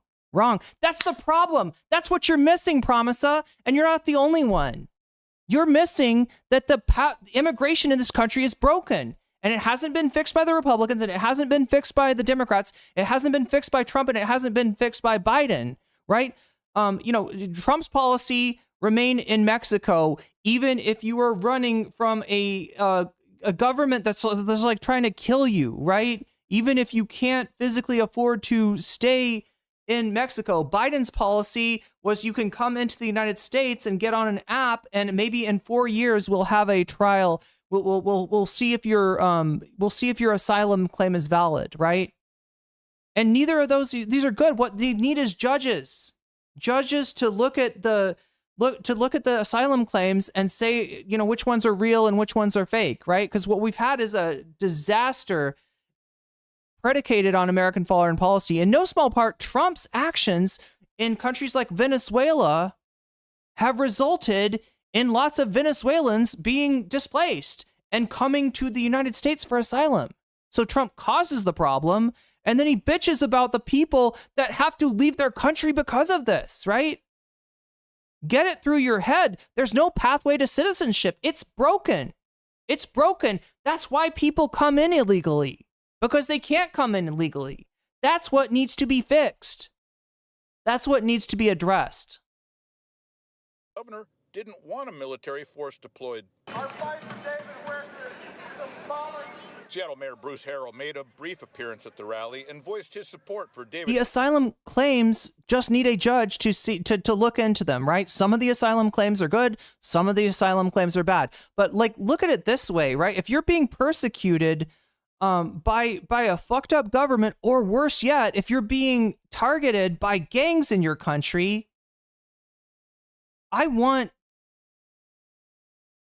other places to offer you asylum. If your country becomes too dangerous, especially if it's because of United States foreign policy, which many of these immigrants it is, right? But the problem is we can't see which claims are valid and which claims are not, because they just don't have enough judges. They're asking people to wait 4 years, and, you know, wait 4 years in Mexico or wait 4 years in America. They're both bad policies. Okay? Huerta and his cause. City Councilmember Alexis Mercedes Rink was also on hand. The Seattle. How did Trump cause Venezuelan migration? Sanctions that he placed on Venezuela. That's how. Ended peacefully. Unlike the images we've seen out of Los Angeles with clashes between protesters and police, which led to dozens of arrests. I think this is a moment for us to come together and for our local and state leaders to actually stand and also see this on attack of state and local rights. So although Huerta was allowed to post bail, he is not in the clear at this point. He still faces the possibility of a felony charge for conspiracy to impede officers. Reporting live, Joel Marino, Como News. Joel. And right here in the Capital Region, the New York Immigration Coalition is also calling for action. So wait, what? I'm trying to figure out what we're watching here. News 5 WCYB. It does feel like, though, that this segment is pulled together from different local news. So I don't even know if this is the Portland station. Yeah, so but what it is giving us is an understanding of the expansion of the protests, which, like I said, is likely to happen, especially when look what Trump's doing, like, is going to escalate things and it's going to spread things. This is going to become a nationwide movement, whether Trump realizes it or not. lawmakers and allies are set to gather at West Capitol Park in Albany. Lawmakers and allies, that's where they're going to be. Laura, so can you tell us what they're pushing for? Good morning. The New York Immigration Coalition and supporters are calling on legislative leaders to bring critical public safety and an immigration rights vote to law. They want elected officials to stand with their immigrant constituents. Deport Melania. Chat, for the record, I don't really think that Melania should be deported, although Elon... And the governor to sign both bills into law. CBS... No, I don't think he should be deported either. I just think that his company should be nationalized, especially SpaceX. Right? That's NASA. They just sold off NASA to a billionaire. That's ridiculous that we have to rely on an unreliable shithead like Elon Musk for space travel. That is so fucked up. I mean, you saw him crash out on Trump. I'm no fan of Trump's, but he crashed out in the worst way imaginable. That is not the kind of person that I want responsible for the safety of astronauts. And that's the position that they've placed him in. Yeah, I mean, I don't, I was joking around earlier about Melania and Elon, may very well be not here legally. The irony, that there's so many MAGA people that are fans of them, and yet these are, from all we can tell, illegal immigrants themselves. But I don't want anybody deported. Recently spoke with activists Lael Davidson and Renee Roundtree with Indivisible ADK Saratoga, who have been fighting for a man residing in Glens Falls that was recently detained by ICE. Yuri Zinofiev walked into the ICE office in Ballston Spot twice a year for years, but last week he was detained. This is a man who is a working part of our community, who has been incarcerated for no reason without due process. It's horrific. It's very sad. When you think that he's been here for 25 years, he's been a productive member of our community. And this is what it is, right? This is what it is. This is what gets people up in arms. They're taking out people that are community members, that have ties to this country. That is when the government should think twice about deporting people. It's a pretty good, you want people to integrate? These people are integrated. These people are integrated into the community. They have roots. They have ties. You are not just hurting them when you deport them. You are hurting their families. You are hurting their friends. And to be real, especially when we're talking about California, you're hurting the economy. He now sits behind bars at the Buffalo Federal Detention Facility. Without immediate action from Albany, families remain at risk of being torn apart through local police and ICE. The rally is expected to be held at noon at West Capitol Park in Albany. Reporting live in Albany, Laura Jimette, CBS 6 News. For an ICE protest in Providence. Yeah, it started outside the federal building before Rhode Island. Protesters marched through city streets, as you can see right here. The night team's John Perry. Or wait, Providence, Rhode Island. Isn't there another Providence? Is it Maine? Where's the other Providence, chat? Providence now with the latest, John. Well, Dan and Emily, protesters tell us that inside that building is a Homeland Security office. A few hundred gathered, including a state rep. Abolish ICE! Abolish ICE! A call for action. I think that it's clear to all the regular working people of the U.S. that these attacks, these mass deportations and raids on our immigrant communities are completely unjust. We're talking about how resistance is glorious and how we will be victorious! Protesters tonight gathering near the Federal Center building on Westminster Street. The rally was planned by the group PSL Rhode Island in response to the ongoing protests in Los Angeles, which the National Guard was called to. Do you guys support how chaotic these protests have gotten? Shouldn't they be peaceful? Do you guys do you disavow Hamas? I think people have a right to dignity. We have a right to be with our families. We have a right to work and live safely. And people's anger right now is righteous. The protesters then took off, walking down the streets of Providence, going block to block for hours. Their message was clear. It means fundamentally Do you condemn Hamas? that the streets belong to the people. The streets belong to the working class. If we can and need to, we can shut it down. Tonight's protest comes a day after Rhode Island State Representative Enrique Sanchez called for a, quote, massive anti-ICE protest on social media, saying, quote, like the one in L.A. Shouldn't they be peaceful, though? Shouldn't they be peaceful protests? What a dickhead. Do you support what's going on? What a fucking dickhead. I condemn all violence. But you didn't call. No, he's like the one in LA, but I saw on my TV screen that there was a car on fire. So if you say the one in LA, that means you want a car to also be lit on fire, even though that may not have been done by a protester. That may not have even been done by somebody who's even sympathetic towards immigrants, right? You don't fucking know. The guy doing backwards donuts and running down protesters, do you think is that part of the protest too? What an asshole. Not Enrique Sanchez here, the reporter talking to him. Protests in Rhode Island. Did you mean peaceful, or did you mean what was going on in Los Angeles? Sir, we have bubbles being blown here. Yes, I fucking meant peaceful, you obnoxious dickhead. I believe my words were taken out of context. We need to show the people power. Yeah, and you're talking to the guy doing it. We need to show who has the real control and who has the real power in this country. Chat, those bubbles are all Hamas, though. They're terrorist bubbles. And right now it's unclear if any more protests will ensue here in Providence. For the NBC 10 News Night Team reporting live, I'm John Perrick. Good evening and thanks for joining us. I'm Darian Trotter. The National Guard has arrived in Los Angeles after violent protests over ICE raids intensified. Ooh, violent protests. Friday. President Trump signed a memorandum that deployed 2,000 National Guardsmen to help restore order there. Law enforcement in riot gear formed a line near the Metropolitan Detention Center after an unlawful assembly was declared. It's where many of the people arrested in ICE raids were being brought. Flashbangs and other irritants were used to break up the crowd, while California Governor Gavin Newsom and Los Angeles Mayor Karen Bass have criticized the move as unnecessary. Those in the Trump administration say order needs to be restored. Upside down. Did you see that upside down shield? Oh no, it's fascist Barbie. Gavin Newsom. Chat, you got to be careful when you're around her. Like, her lip filler might explode on you. It could be dangerous. Los Angeles Mayor Karen Bass have criticized the move as unnecessary. Those in the Trump administration say order needs to be Yeah, the upside down police shield there. Restored. Unfortunately, we've seen some violent protests happen, and that's why these National Guard soldiers are being utilized to help with some Wait, isn't she the one that shot the dog?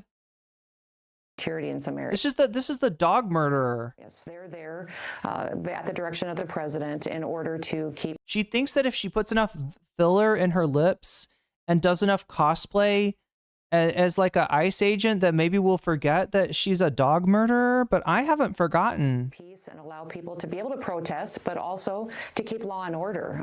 That is incredibly important to the president. The memorandum will allow National Guard troops to be in Los Angeles for at least the next 60 days. Protests are continuing throughout the city today, and we will be sure to keep an eye on them for you.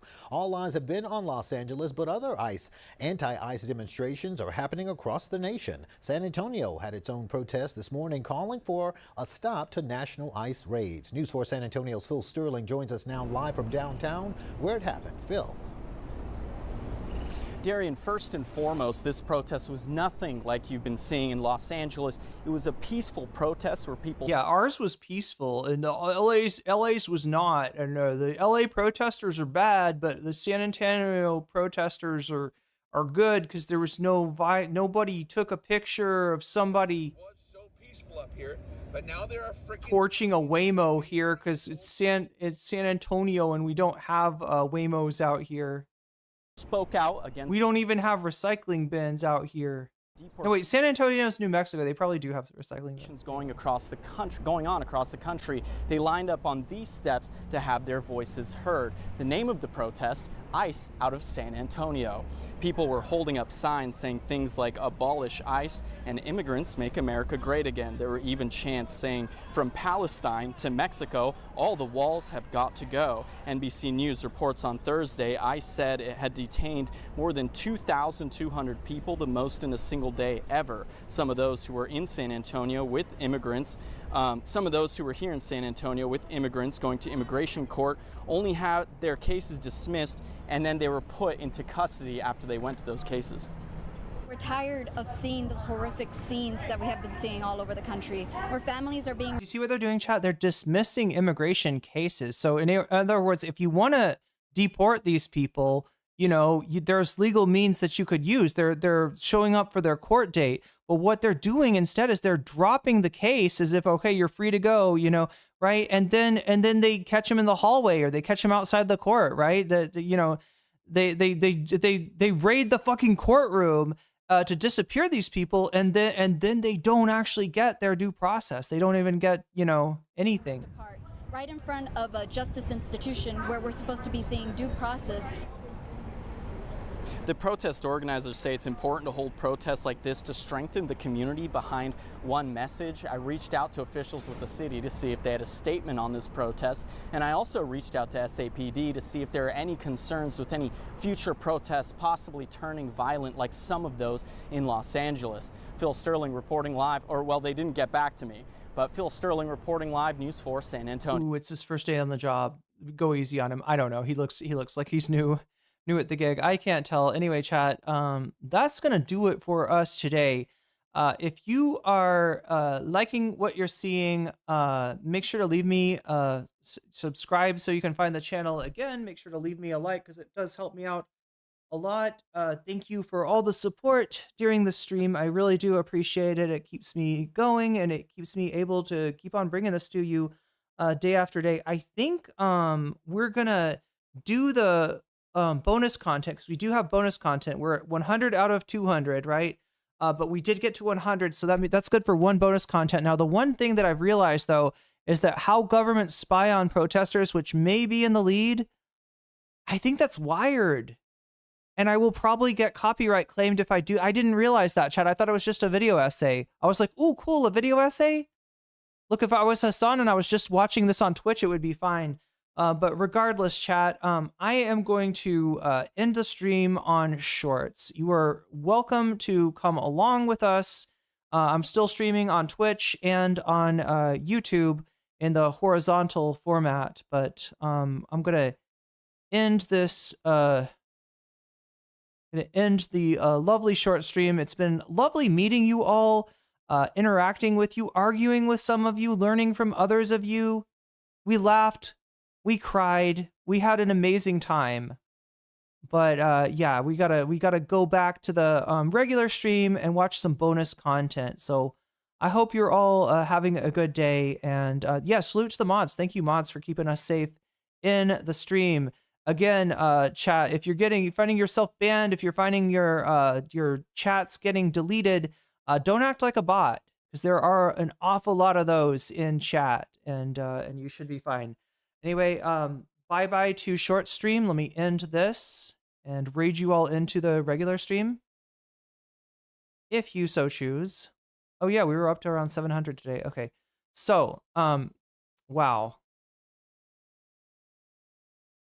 Wow, wow, wow.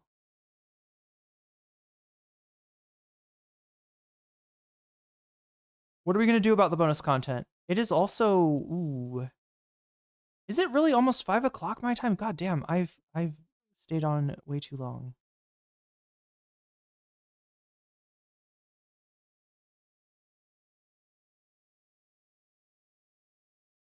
Protests, almost by definition, are... Yeah, chat, this is... Oh my god. Fuck me. Protests, almost by definition... This is wired. I didn't realize that. Is that what won? Is that still in the lead?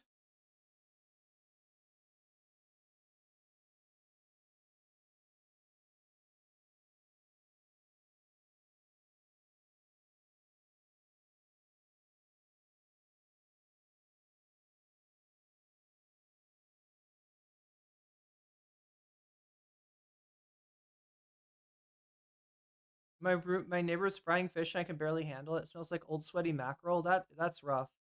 I had a roommate who didn't realize that fish is not a good smell, like that to hang around. Like, you know, we had this rule. It was when I was living in the dorms, and we had a rule of generally, like, if you make something that's smelly, you don't just like throw it in the trash and let the dorm smell like that. You just take it out to, I mean, you can cook fish or whatever, right? You just take the waste from that, you take it out to the garbage dump, right? So that the smell doesn't linger. And he flipped the fuck out.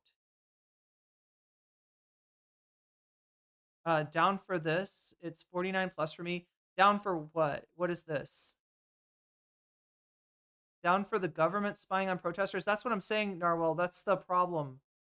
Like, this is Wired magazine with 12.3 subscribers, and it is a magazine.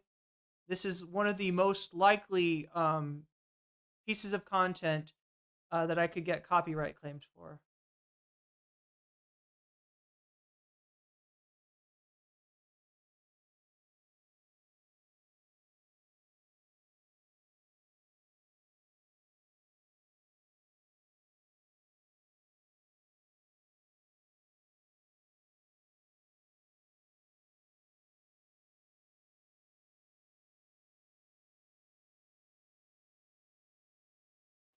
Greta's in second place.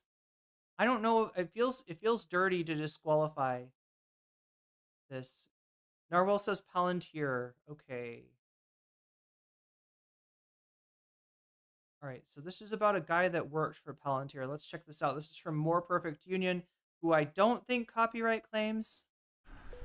It's one thing to criticize your. It's 5 a.m. for you. Yeah, it's almost 5. To do that, but to criticize an employer that also.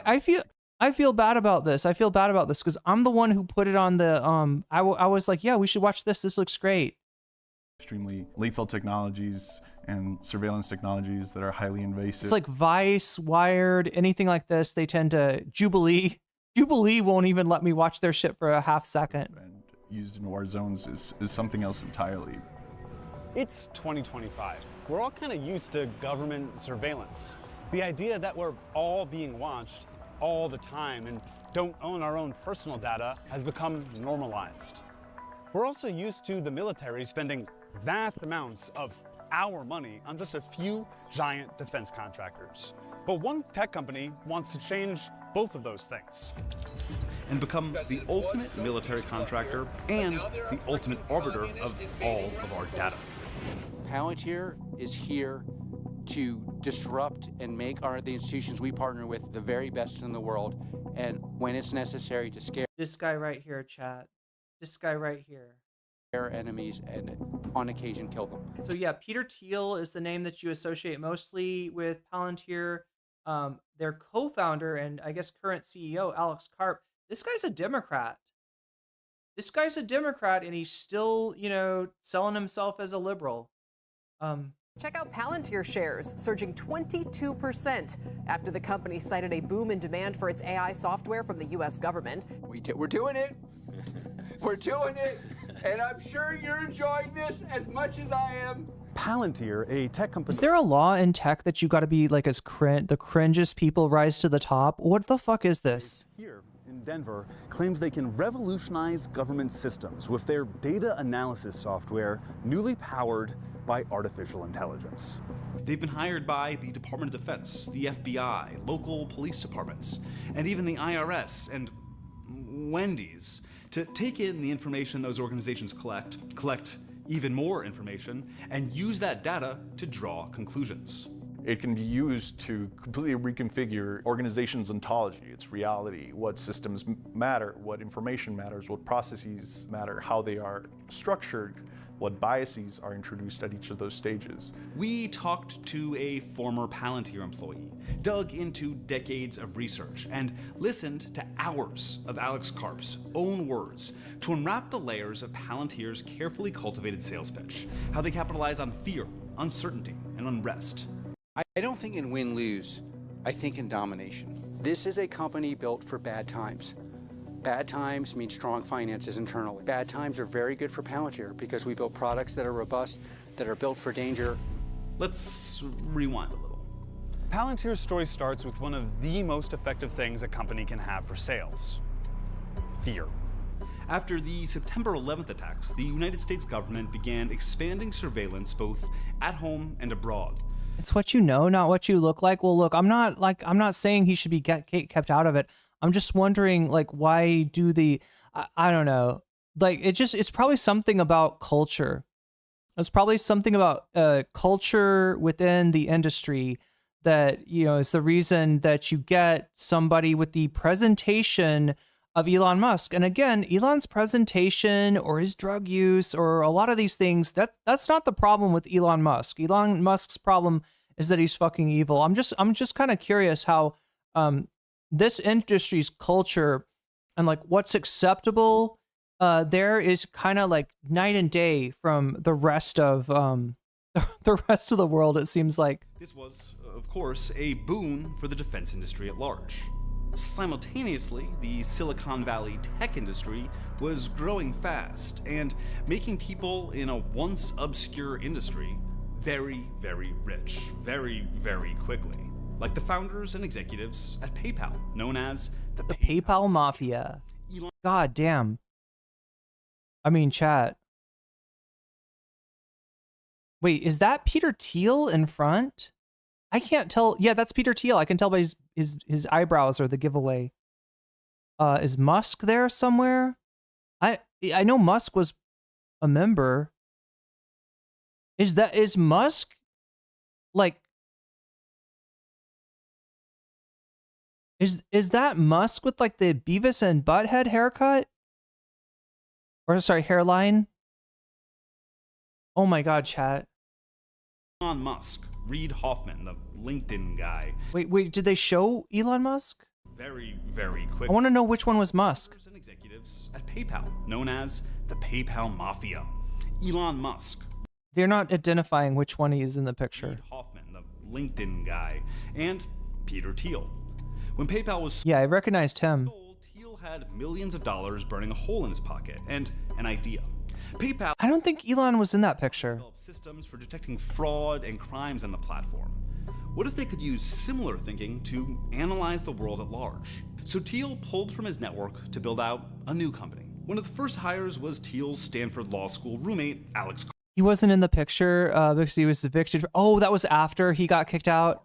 Who'd gone on. I was gonna say maybe he's in the bathroom, powdering his nose. I don't know. After Stanford to get a PhD. Again, chat. His drug use is not the problem. In not business or computer science or engineering, but neoclassical social theory. They named the company Palantir after the Palantiri from J.R.R. Tolkien's Lord of the Rings. It's dangerous. The Palantir Stone is a magical object that allows its users to predict the future or to see what's going on in a remote location. It was originally. Nope. All right, we just gotta. I'm sorry. I get nervous when they start cutting from movies. So we would look at you, and then we would go out and say, oh, there's lots of different things in your life that may be indicative of someone involved in bad behavior. Put simpler. Isn't that fucked up, right? Isn't that fucked up? They do like associations. They do like what is it called? Like a correlation, right? If you know, something about how you look on paper correlates with how, you know, criminals look on paper, then Palantir is going to tag you. They make software that makes it easier for their customers to collect and analyze data, and then act on that analysis with and without AI. By 2013, 10 years after their founding, Palantir's client list included the FBI, the CIA, the NSA, the Marines, the Air Force, Special Operations Command, and more. Did your company helped to track and kill Osama bin Laden? You know, we can never. I'll tell you, the closest thing to an answer is when you look at when you open the paper. I hate this kind of flexing. And look in the news about these kind of things. There's a 2/3 chance, depending on the. Look, he's communicating yes, and you know whether he's doing that in a cagey way because he because Palantir was not involved in the Osama bin Laden thing, and he wants you to think there is, or they were, and he's just being cheeky. Country involved that somehow it's cringe. My company was involved. Fundamentally, the mission that is pushed to employees is that we're solving the world's hardest problems and supporting Western institutions. That is the main driver of sort of this military culture that is developed inside of Palantir. If you do not feel comfortable supporting the legitimate efforts of America, it exploded in my face, and its allies in the context of war, don't join Palantir. This entire message. Oh, it's so juicy. We are the most lethal. We are the most able to surveil and process large amounts of data. You have created the system which you call kill chain. Privately. Publicly, the lawyers have some innocuous, So something how like does- tech for the amelioration of unwanted blah, blah, blah. Some term we're supposed to use. Okay, let's. Yeah, for me, it's the kill chain. Kill chain sounds good. Kill chain isn't an original term created by Palantir. It's the more general military verbiage for the series of decisions leading. It's very much like that. Yeah, this is like basically my Haznut. This is like the same thing. Like Hassan had like a stem toy or something that where you squeeze it. It's like one of those things that you squeeze and it's got jelly in it. And he squeezed it and it exploded in his ear. And yeah, this is my version of that. From identifying a target to taking their. Jen K, I probably will not be done streaming when you're done. I'm gonna get off here as soon as I can and run down to the language school and try to put my deposit down on I'm gonna put my deposit down on Thai language lessons. So their life. Palantir's I didn't mean to stream this long. Contract added their software and artificial intelligence to the kill chain. It's quicker and better and safer and more violent. It's tech that Juan helped market. It reduces the distance you have to the problem, but when you're able to take a step back and really see all the narratives. Yeah, the military-industrial complex. Look, big tech is bad enough, is scary enough, without being integrated into something like the military-industrial complex. But I guess it shouldn't be any surprise to anyone that, you know, this technology is being used to kill people. They were shaped, and the actual application of these technologies, your whole world, And particularly, Chad, in Israel, starts falling apart, which is by something Israel. that, you know, definitely happened to me. Juan didn't leave Palantir entirely for ethical reasons. He just got another job. But the reason he eventually started speaking out against Palantir came after watching the Israeli invasion of Gaza following the October 7th attacks. Palantir has contracts with the Israeli Defense Forces. The exact nature of the contracts is opaque, intentionally, but there is evidence to suggest that Palantir's artificial intelligence tech was used for selecting targets in Gaza. Carp does. So, yeah, I mean, there was a program that specifically tried to use AI to determine when a target would be at home, right? In other words, with their family. And I think, wasn't it called like Daddy's Home? Mind the controversy. In fact, it's part of the marketing. Palantir will even pick up the projects that other companies rejected for political reasons. We are very comfortable being unpopular. Carp doesn't think controversy will lose Palantir customers. Whatever is pissing them off, they're still buying the product. Wendy's hired Palantir to help with their supply chain. Palantir works with health insurance. It's just wild that he say that. Like, I mean, my understanding is that people are pissed off, and who's buying the product? Like,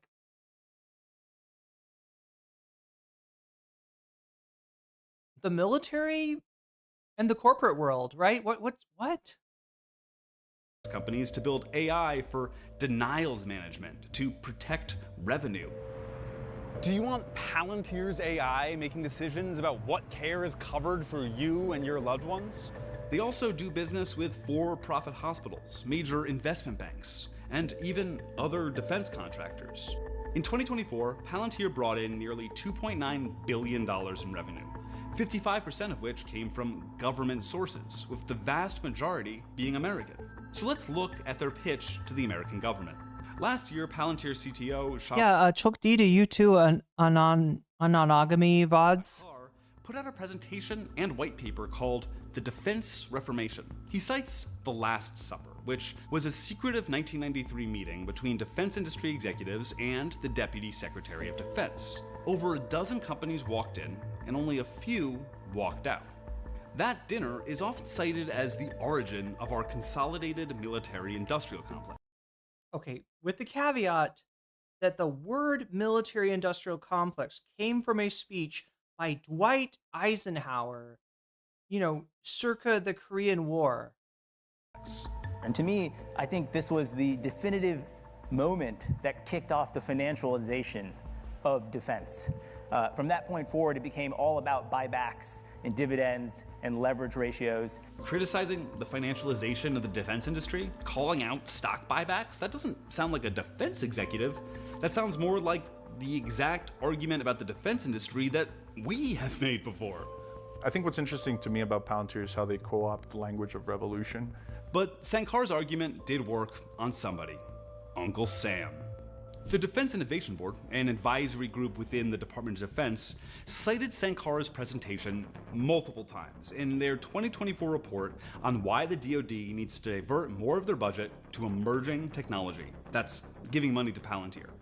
There's a reason Palantir just replaced Ford Motors in the S&P 100 in the months after Trump was elected. The Trump administration is an ideal customer for what Palantir is selling.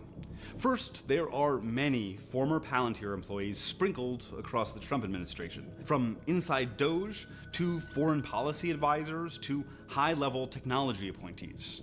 And Palantir co-founder Peter Thiel, heavily invested in the company, is also heavily invested in President Trump and Vice President Vance. He was a major campaign donor to both. I'm sorry, this is making me think of the whole question of people are talking about the fact that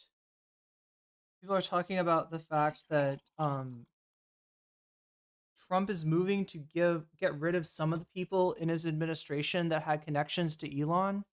I don't know if it's just like connections to tech, like if these people have like an overlap with they're also in with Thiel and stuff like that. But like Elon leaving the Trump administration and becoming its critic, and especially Trump, coming back at Elon, right?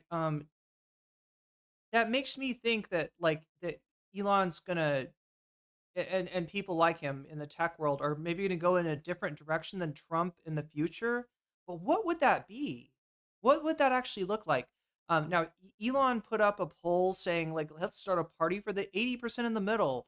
It's not going to be a centrist party. That's not the direction. They're not going to go further to the left than Trump. Elon's complaints about Trump was essentially that he was not starving the poor enough, right? So, who would be the only vessel that I can think of, Chad, is DeSantis, who could credibly, fashion himself into something to the right of Trump.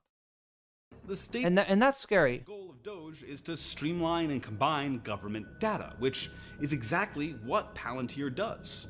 The ways that the government is defrauded is that the computer systems don't talk to each other. And obviously, Karp is loving it. Disruption, at the end of the day, exposes things that aren't working. There'll be ups and downs. There's a revolution. Some people can get their heads cut off. It's like we're. That is what happens in a revolution, Alex. But you know what it's supposed to be is the people at the top, Alex. Like where you're sitting. We're expecting to see really unexpected things and to win. And what is winning, according to Palantir? This is CTO Shyam Sankar in 2021. Turning to government. These fuckers are so smug. I gotta say, they're kind of asking. They're just begging. They're begging for a revolution. We continue to advance our mission of becoming the U.S. government's central operating system as we extend our footprint across defense, healthcare, and civilian agencies. The government's operating system. They want everything to funnel through Palantir.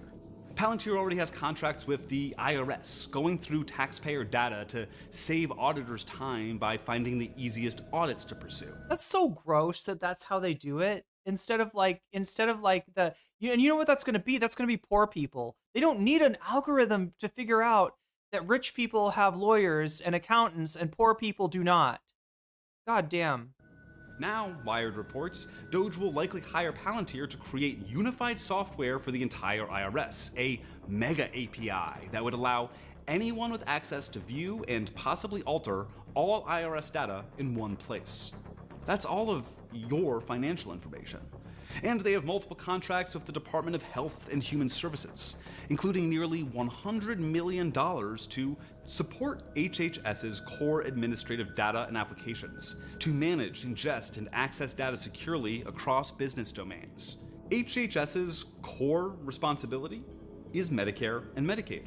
That's control over millions of Americans' health records and their access to healthcare. So what does it mean for one contractor to have all that power data and taxpayer money as profit, especially as AI gets involved.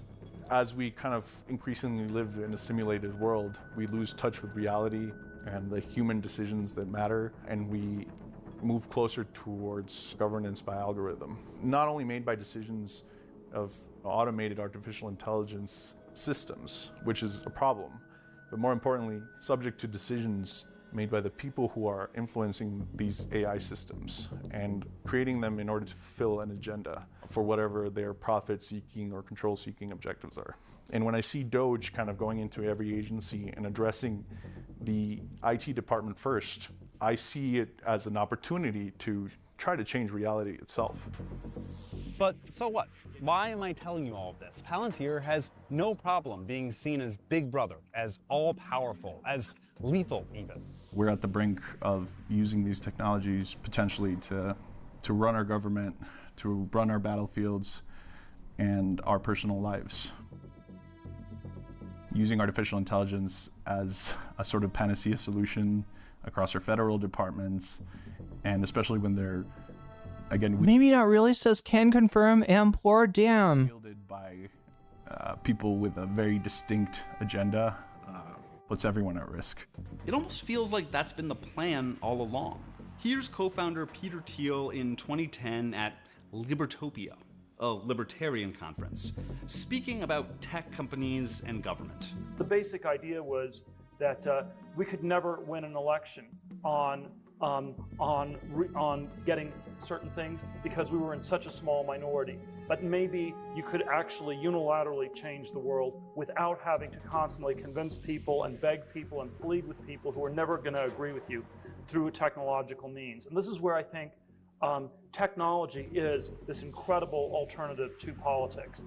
And here's Alex Karp in 2009 on civil liberties with regards to Palantir's work. The central question, in my view, of civil liberties is how, it's not if the government has data, because let's assume the government has as much data as a health insurance company. It's how is that data being used?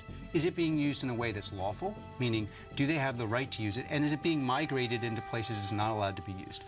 We allow the enforcement of rules that government ought to enforce. And by the way, my experience is they want to enforce, or at very least know they need to enforce. And if it's framed in that way, then you can have what is the ultimate Silicon Valley solution. One co-founder. Did he just say ultimate solution with just the word Silicon Valley separating those two phrases? To affect politics. The other wants his company to have oversight over how the government data they're paid to handle is used. And the founders of Palantir will retain control in the company no matter what, through an obscure... I mean, chat, you know how penultimate means the second to last, the second to final? Ultimate, in addition to meaning the best, can also sometimes mean the final. Ownership structure. Their Class F shares grant them 49.99% of voting power. What kind of shenanigans is this? They have Class F shares that look at this. Even if they collectively own as little as 6% of the company. Their shares count for more votes somehow. At the start of this journey, I was extremely afraid for the repercussions of this writing, of speaking out, but now I'm like, even more convinced that this is absolutely necessary. We can't replace our current broken system with an even more broken one. And we can't let the worst people in Silicon Valley become our government. It's not about whether you're actually at risk for speaking out or not. It's just the idea that somebody's watching you is enough to push people into silence.